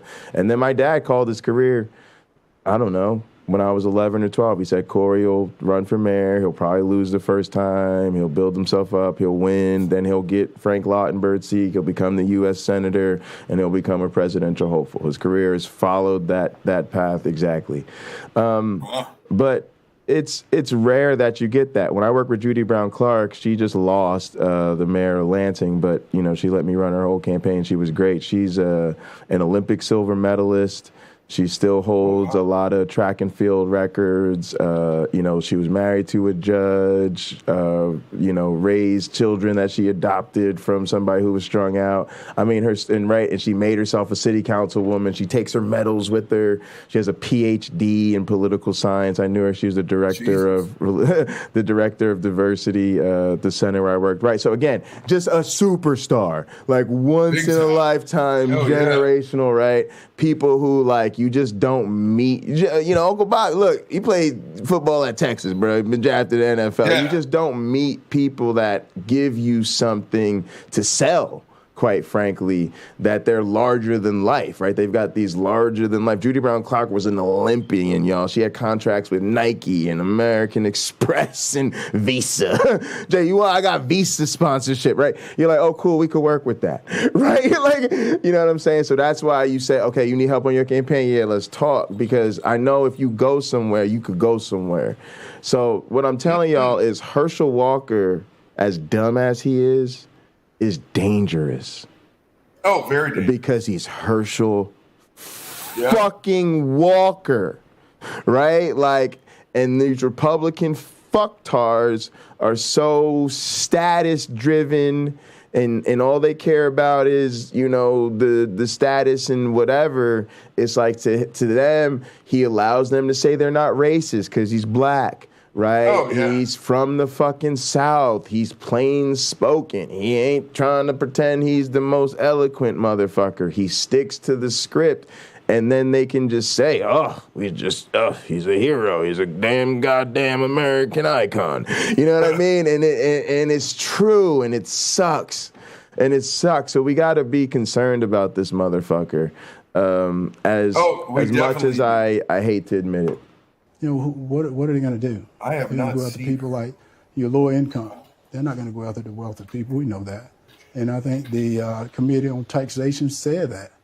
They're going to go after people that are making less than $200,000 a year. Well, and I hear you talk about energy independence.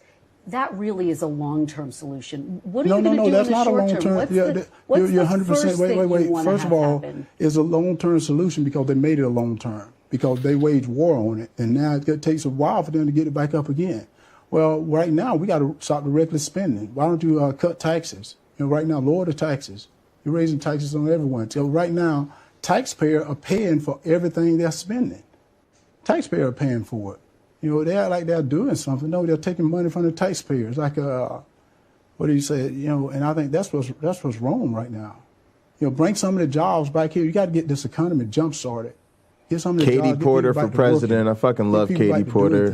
When they started paying people to stay home, now people got comfortable at home. But Carrie Ann brought up some great points. Go ahead. No, what's that?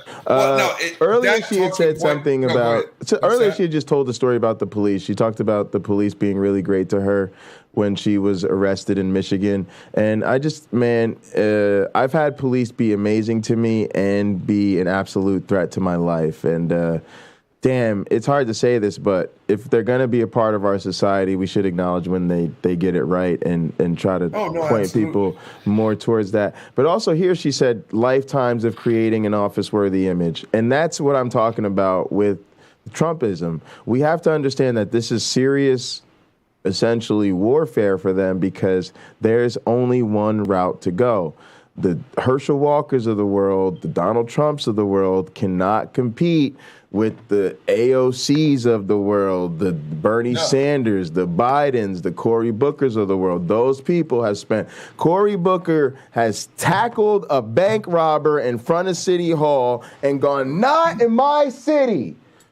And we on some WWE shit, and we're in the law department going, yeah, we have to write up a memo and send it to the executive office about how the mayor isn't allowed to tackle people. We've literally had to do this.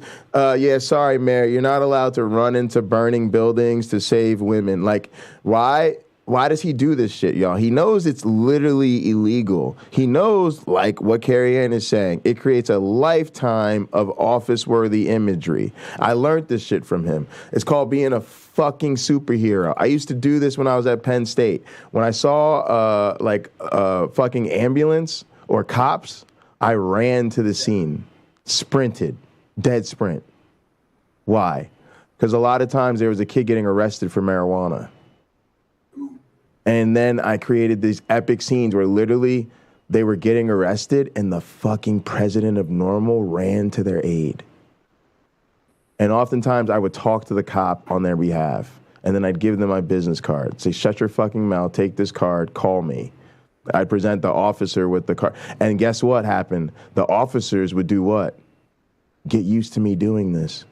So they would act all nonchalant about it. Oh, hey, Jay, how you doing? Yeah, okay, cool, right? And then that kid would do what? Call me. And then what happened? I got a lawyer for you, blah, blah, blah. That creates this fucking impression of you like, holy shit, the president of the weed club at Penn State is not fucking around. And he will go literally into superhero mode in real life. Right? So, like, and that's how you learn. But it's to Carrie Ann's point. You're creating a lifetime of office-worthy image because you are doing this crazy shit. And so for these Trumpleton fucktards, they cannot compete with that. They cannot compete with the Chuck Schumer who's been holding it down in the district that controls Wall Street for decades. So this Republican nuttery is the only game in town. Lowering taxes. And Trump has shown them they can get to the highest levels of power with it. Or taxes. I don't know how you're going to think that you're going to raise taxes and you're going to lower the inflation. You don't do it that way. You got to lower how you don't. Raising taxes do not help the inflation. You got to lower taxes to help the inflation. The criticism of lowering taxes is that it helps large corporations, the wealthy. How do you make sure if you're in the U.S. Senate? First of all, let's get this straight. Targeted to people who really need relief. When you start trying to say I'm gonna raise taxes on the top, it's gonna water down to the bottom because when people run the company, I run the company.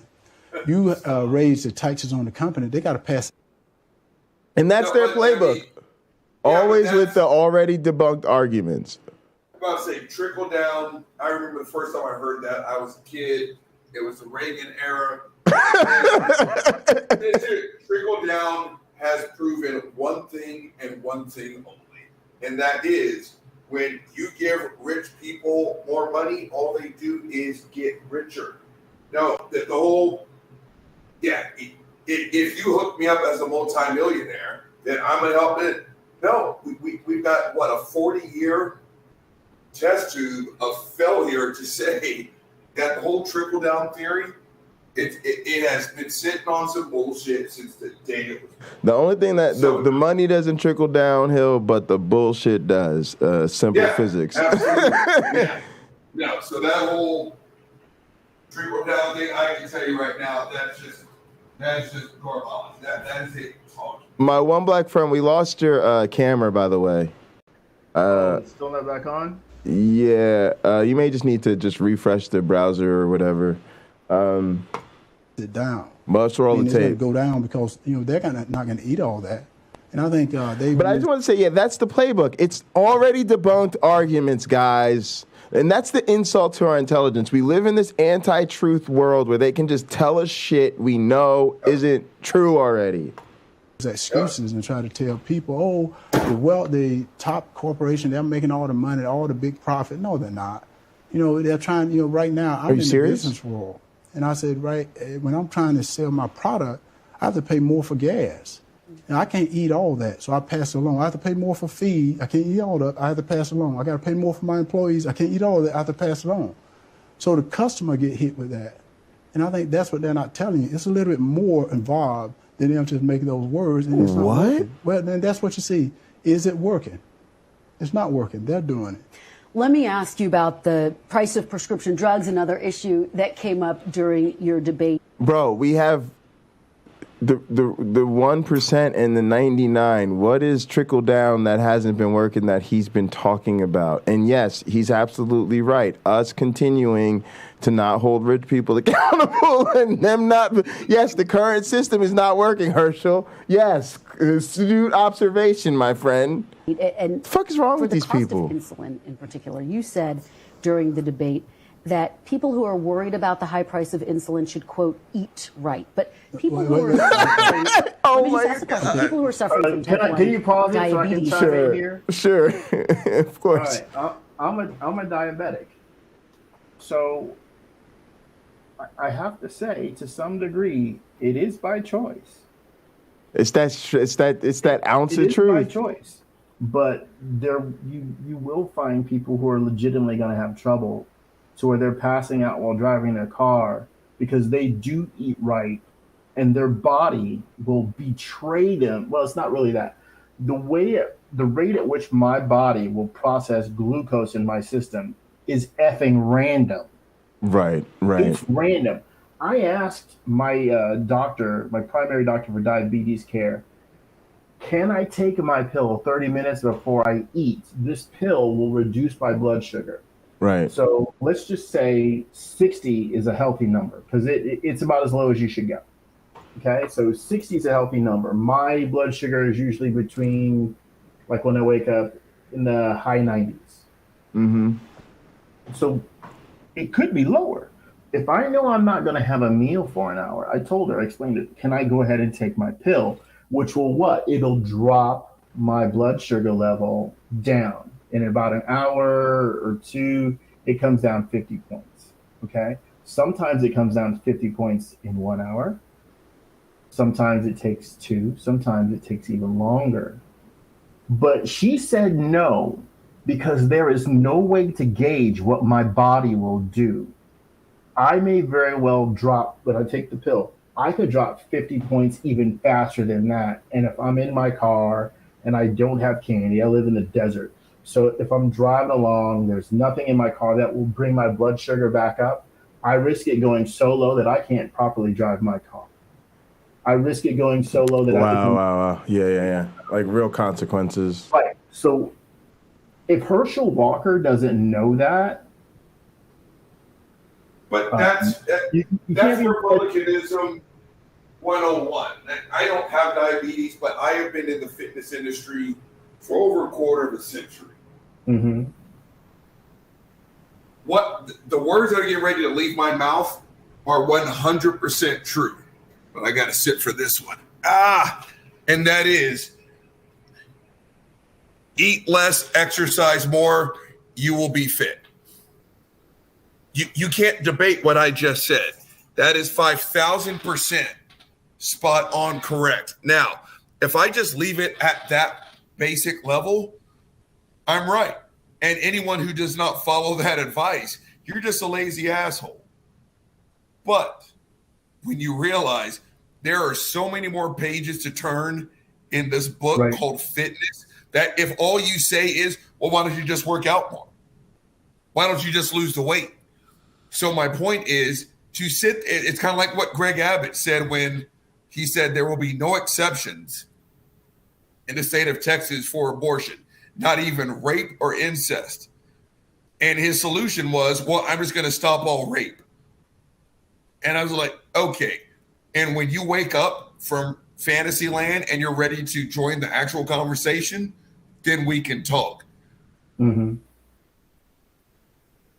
Yeah. Saying that we can solve diabetes or just eat right, just eat properly.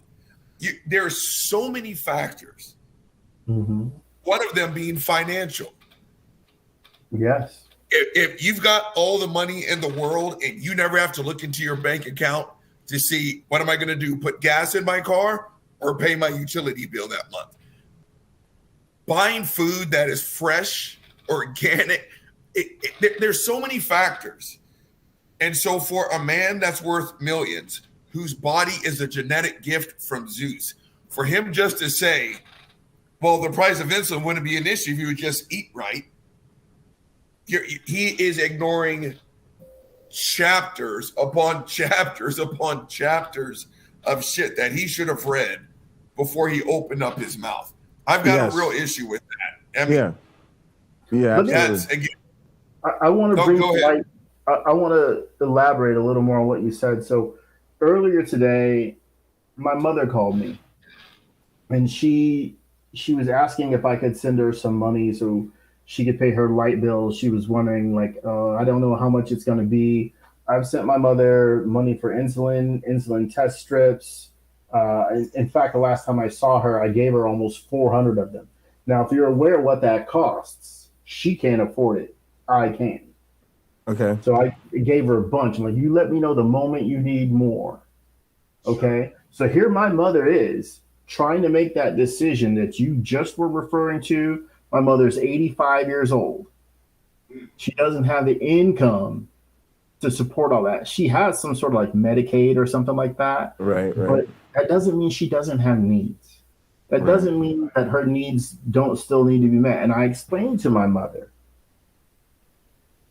I said, what else do you need? And she's reluctant to say. She's from that generation, right? Right. You take care of yourself and your family. Well, and now her family is saying to her, what do you need? Tell us. Don't go without something you need. So, okay. So I sent her some money. Do you need groceries? Well, I'll get them when I get my check. I said, do you need groceries? Do you need them now? There are people who don't fit my mother's example fully. There are people who don't have someone to say, tell me what you need.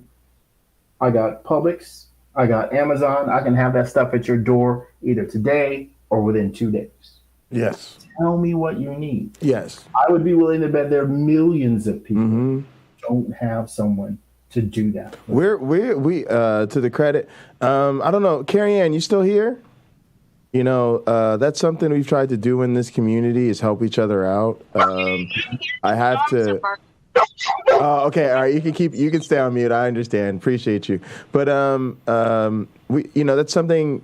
When I talk to my colleagues about what we've been able to achieve in this community, it's things like raising money for charity, and helping each other when in need. You know, like you've helped me and stuff like that. That I take the most pride in. And then we've sort of attracted people who are into that, like James and Carrie Ann in particular, you know, is always coming up with, you know, more charitable things we could do, charity streams and more ways to help people in the community. Matter of fact, that's actually part of what I realized even with gaming. Like part of the thing I like about gaming is that they give us the games that we play together. It's better to play them if we're already Steam friends or friends on Facebook.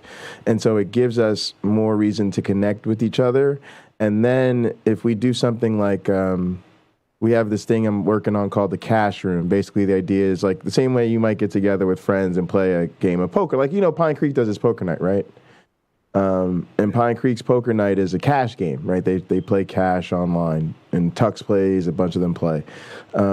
Well, part of what I realized that does is even if, let's say, me and Gin and Truth play a dice game online for cash, and we say, the winner sends the loser $5 tonight. All right, cool. Let's do it. Well, now I already have his PayPal or his Cash App, right?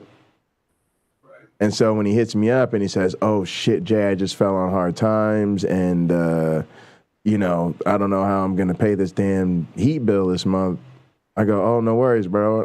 And I send him the $100, right? And if I need to, I can go to everybody else and say, hey, look, I'm on hard times myself, but someone needs help. And so it's easy now because we don't have to do something like say, hey, everybody, Gin and Truth is having trouble paying his light bill this month.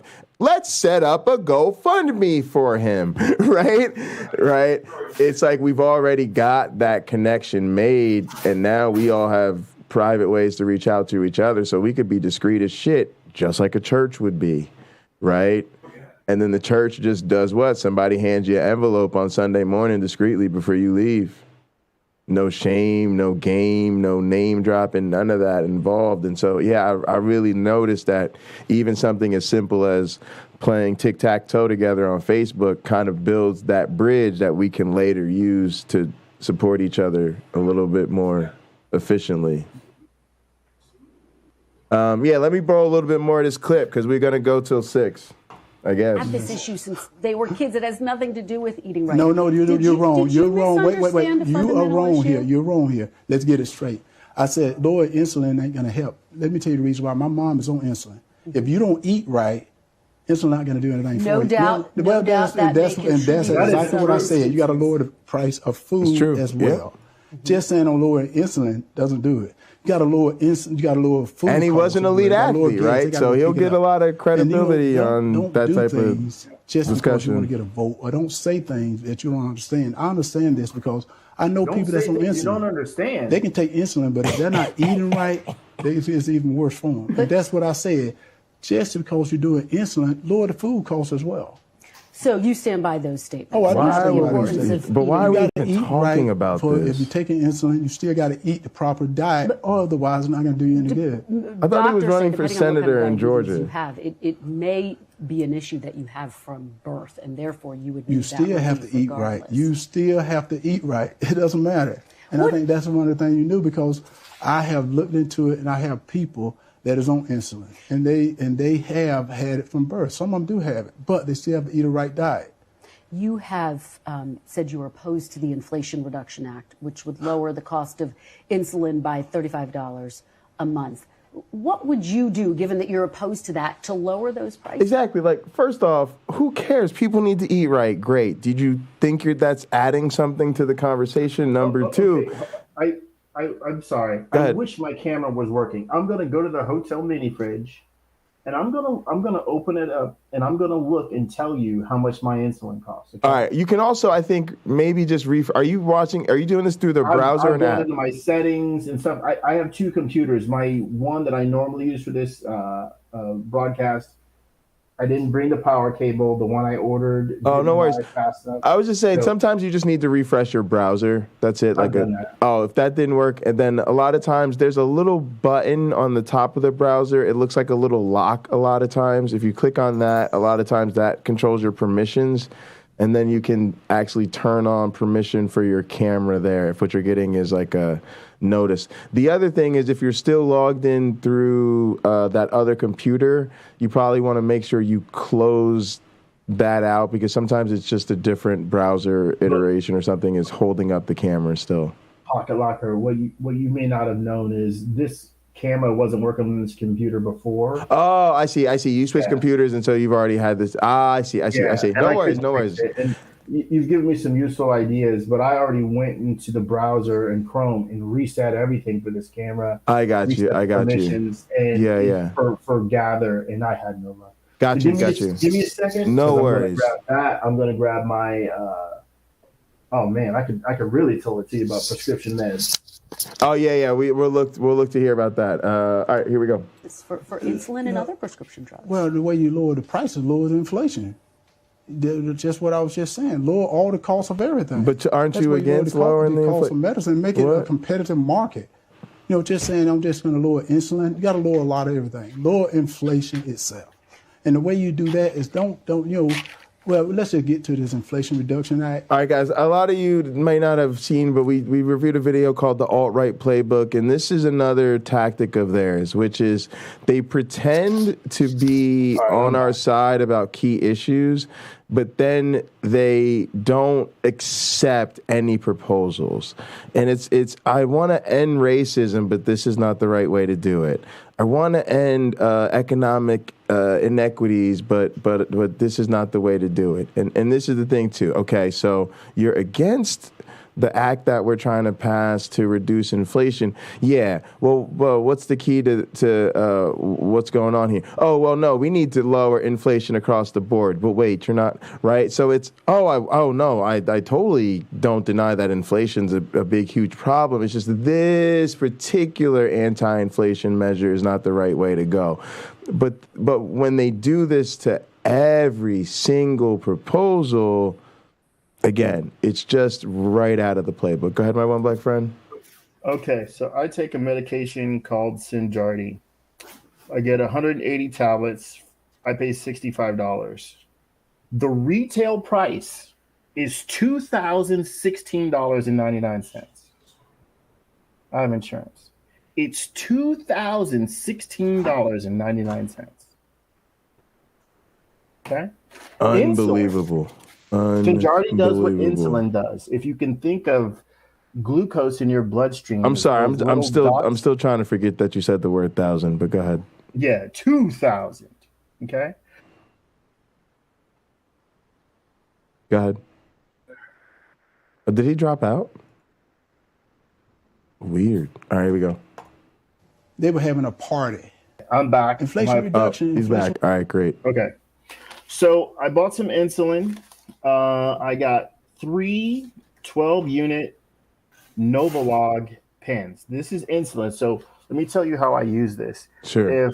If I'm going to Cameron's birthday party, I can't have any cake because he'll get on my case about that. But if I go to yours pocket locker and I have a slice of cake, I probably should bring this insulin with me. Why? Because it'll help me bring my blood sugar down so it doesn't go over 200. I see. It'll keep it in a sane level. Right. So I only take this insulin for situations where I know I'm going to eat something like a cheesecake, slice, or something like that to bring my sugar back down. Because again, I want to stay in between 60 and say 150. Okay. 150 should be the ceiling.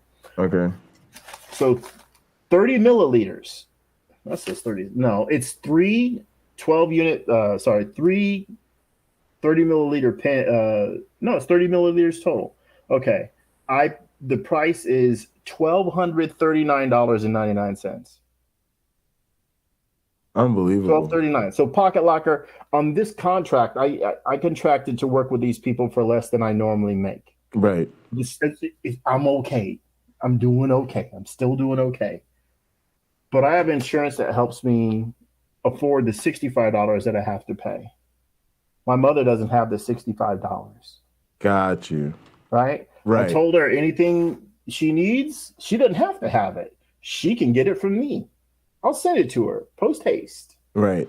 But again, what Herschel Walker is having a difficult time understanding, what people who take Herschel Walker's position are having a difficult time understanding is they know people with these problems. They know people who don't have a ready solution that has someone that backs them up or will catch them if they fall. They know people like that. Right. And they're ignoring their needs publicly. They might personally help each one of those people they know, but the public face is no. Let them take care of themselves. Punk is acknowledging that they the guy who invented insulin sold the patent for $1 so it wouldn't be gatekept by the wealthy, so it would be available for everyone. So, but they don't care, Well, look, I sat down one day when I was in New York State, not New York City, and I started to brainstorm how I could revise the national healthcare system. And I got a certain number of ideas, and then I started quizzing people or polling people that I worked with. And I was saying, okay, would this work for you? And I would describe what we have, what I had in my plan. And every time I heard no, I would ask why. Right. Because the idea wasn't about excluding groups of people that should be protected. It was about protecting people that need it. In that plan, catastrophic healthcare was covered. If you came down with cancer, it wouldn't matter if you were 2 or 82. Your insurance company wouldn't have to pay for it. It goes part of the national healthcare plan, right? There's a stopgap in place for outrageously high medical care. You go to a government facility for treatment. You don't go to the local hospital. You go to one of ours. Or we have contracted rates like insurance companies do with those institutions. We don't pay $1,700 to scan your lungs. which takes about 6 minutes. Right? We don't pay $1,700 for that. When I got hospitalized, I think I said this before, in August, $119,000 for 4 effing days. Wow. So, wow.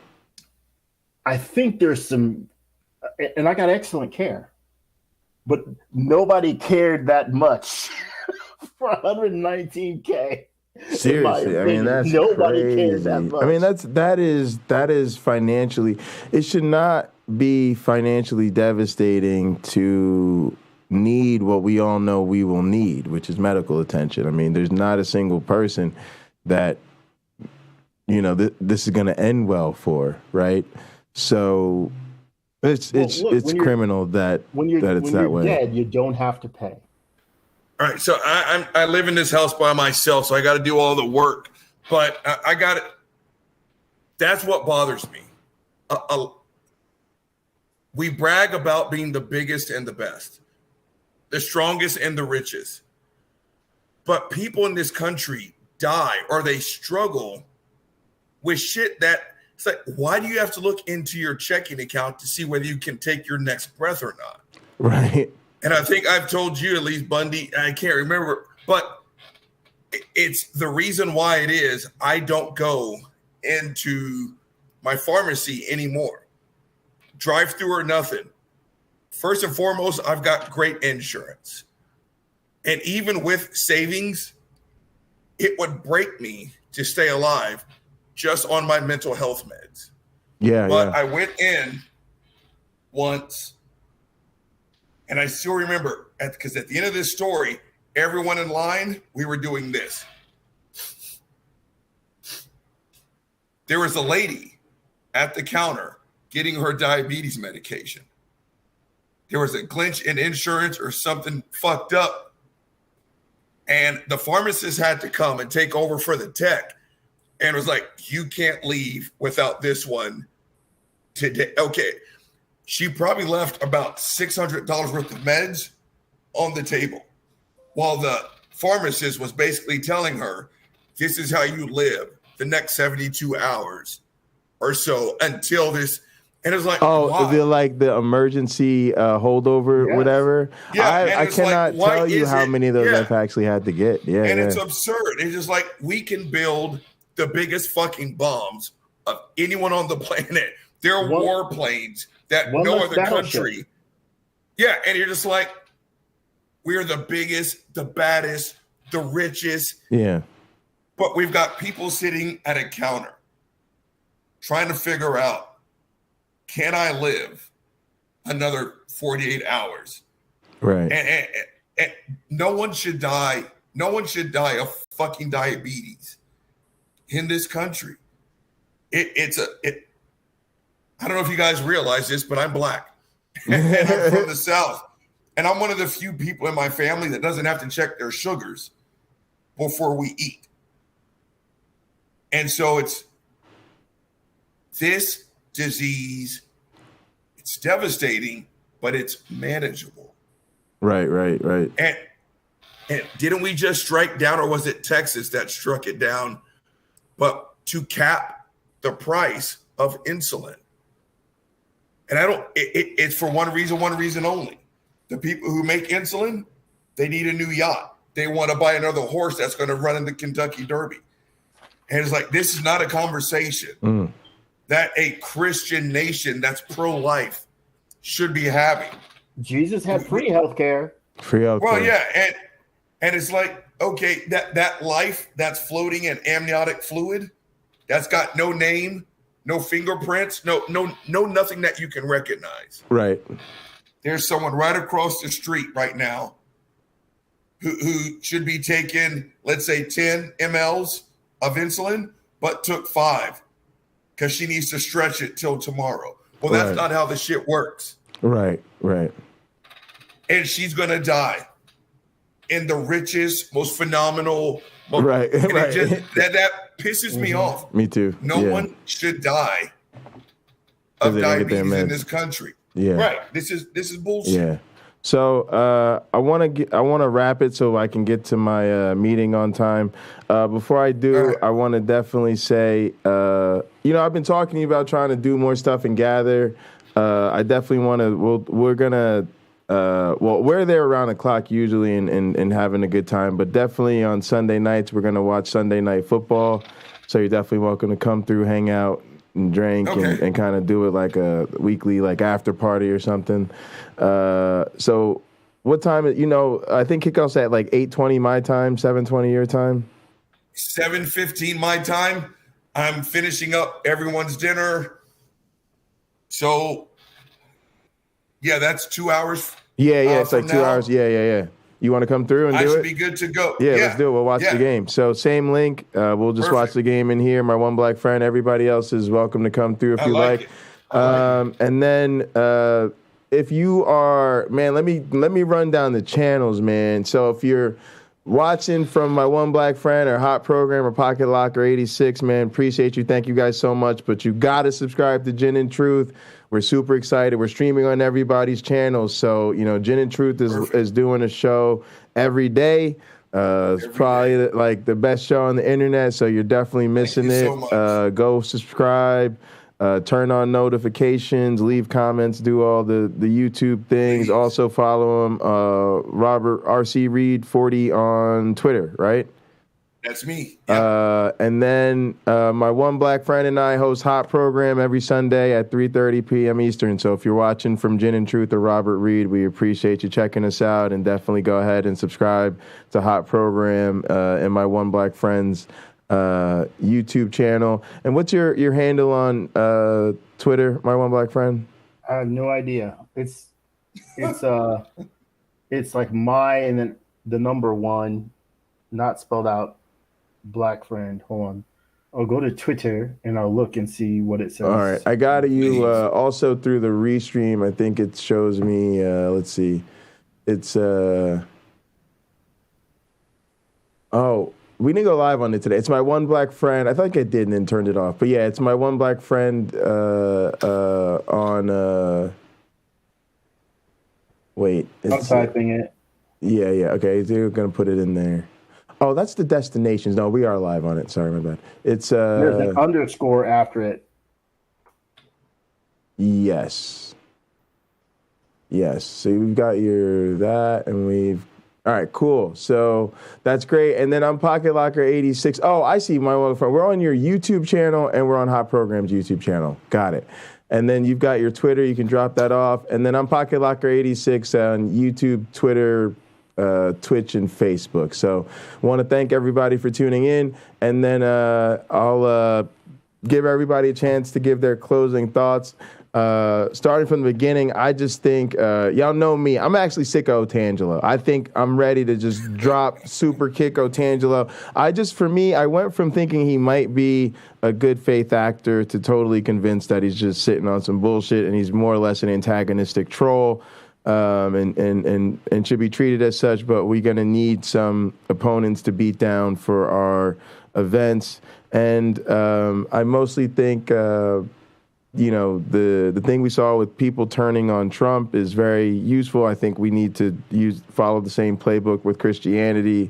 And I think Herschel Walker is ridiculous, but I'd pay attention to him because I think he's dangerous, and I think Reverend Warnock could be in a lot of trouble on name alone.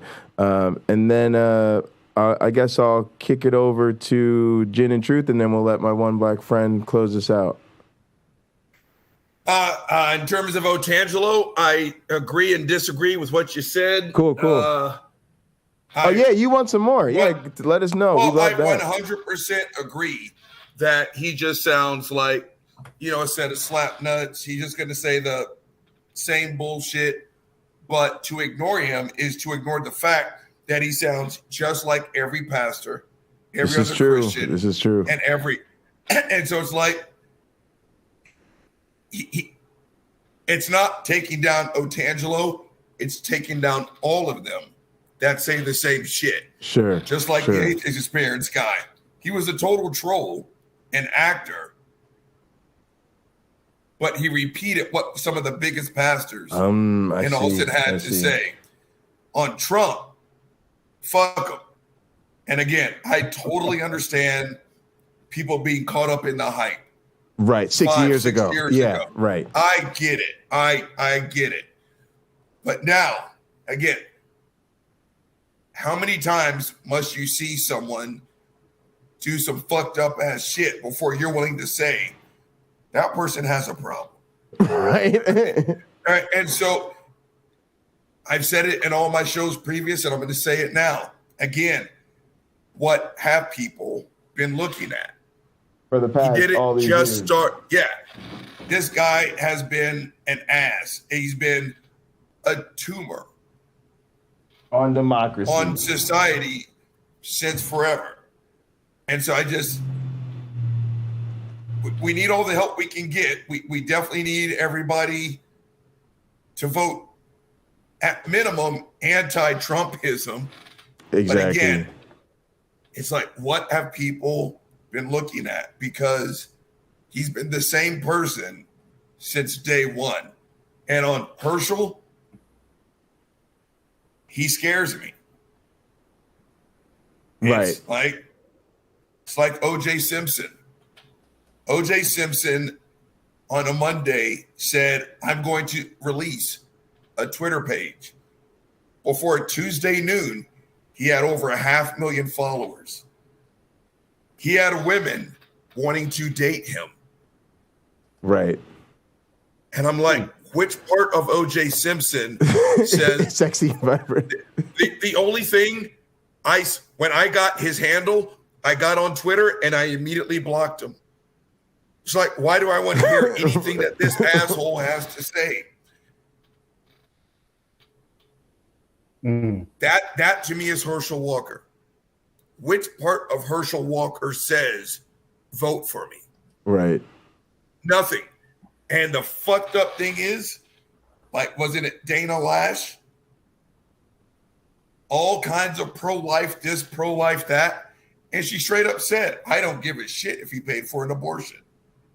That seat needs to be read.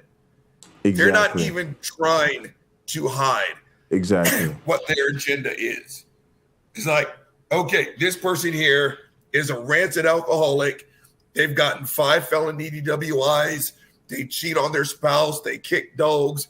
They're fucked up. But do they support Trump? Why, yes, they do. Good enough for me. Exactly. They aren't even close to lying right. about who they are and what they want to do. Right. Herschel Walker is a part of that plan. And the fact that he is a serious topic of political conversation scares me. Yes. And it should scare y'all. Yeah, perfect. Mama Black Friend, go ahead. Close this out. At the risk of being mean, listening to Herschel Walker speak does remind me a bit of Jodie Foster as Nell, which is a very interesting movie. I do encourage you all to just try to view a YouTube clip of it. Again, the thing I want you all to be aware of, the question you must ask when reviewing his remarks, is this man a person who comes to the table with rock solid ideas that will advance the nation? Or is he simply just smart enough to do what he's told by people who are telling him these are the best decisions that can be made in regarding this topic, and we need you to vote with everybody else? We've seen since Trump came to office, the Republican Party essentially vote as a unit. Right. Objectivity out the door. It's all, I keep saying this, it's almost as if somebody is telling all of them what to do. And they do it. And they do it. Yep. A very small room full of people who don't even show up in the same room. It's almost like that. But yeah, these people are sticking to literally their guns. Mm-hmm. Yep. These ideas aren't the best ideas. Not all of them are. They may have some really great ideas. Trump was trying to get it so these drug companies couldn't charge more for medication in the United States than they charge for it somewhere else. For example, Canada or Beirut. You're going to pay we're not going to pay more than you charge them over there. Well, I don't think that my $2,000 prescription of Synjardy made it to that list. It's a phenomenal medication. This stuff, I told my doctor, this stuff is the real deal. $2,000 for a 3-month supply. Unbelievable. Insulin, $1,200. Jesus. $1,200. I got the money. If I didn't have insurance, I could still afford this. Right. But I am the exception to the rule. I'm not the rule. Absolutely. Most people cannot begin to afford this because it comes down to, like my mom, I need to pay my electric bill. I also need groceries. And my brothers and my sister have all told her, you can ask us, tell us what you want, and we'll give it to you. And stop worrying about what it costs. Because my mom has always had modest needs. Right. That's crazy. I'll say it again. There are people who don't have that safety. Don't have it. And I say the same thing about the education I got on a scholarship, and I'm sure Uncle Bobby feels the same way about the education he got. Absolutely. Not everybody's built and trained to be a quarterback killer, so appreciate everybody. Also, Punk said you got to change your Twitter avatar, Uncle Bobby. Go ahead, my friend. Yeah, you're good. I'm sure many of us have been in the situation in the pharmacy line or somewhere else where someone doesn't have the ability to cover their needs. If you can help, do it. I was in a CVS and a woman needed like $300 because there was as Uncle Bobby described, there was an issue with her insurance. Yep. And I have compassion is not lost on me. It's something I hope I always have. I'd love for people to be independent and manage their own lives very well. But I know, like with my weight, I struggle with that. That's right. There are aspects of my life, there's no struggle at all. So when she said there was a problem and she couldn't pay, she was going to walk away from that register without a medication. I said, how much is it? And the guy said, it's $300. I says, I'll pay it. And the woman looked me in the eye with anger and said, I'm leaving. Don't give me nothing. And she walked out and says, Miss, I'll cover it. I don't want you to cover it. And she left. Yeah.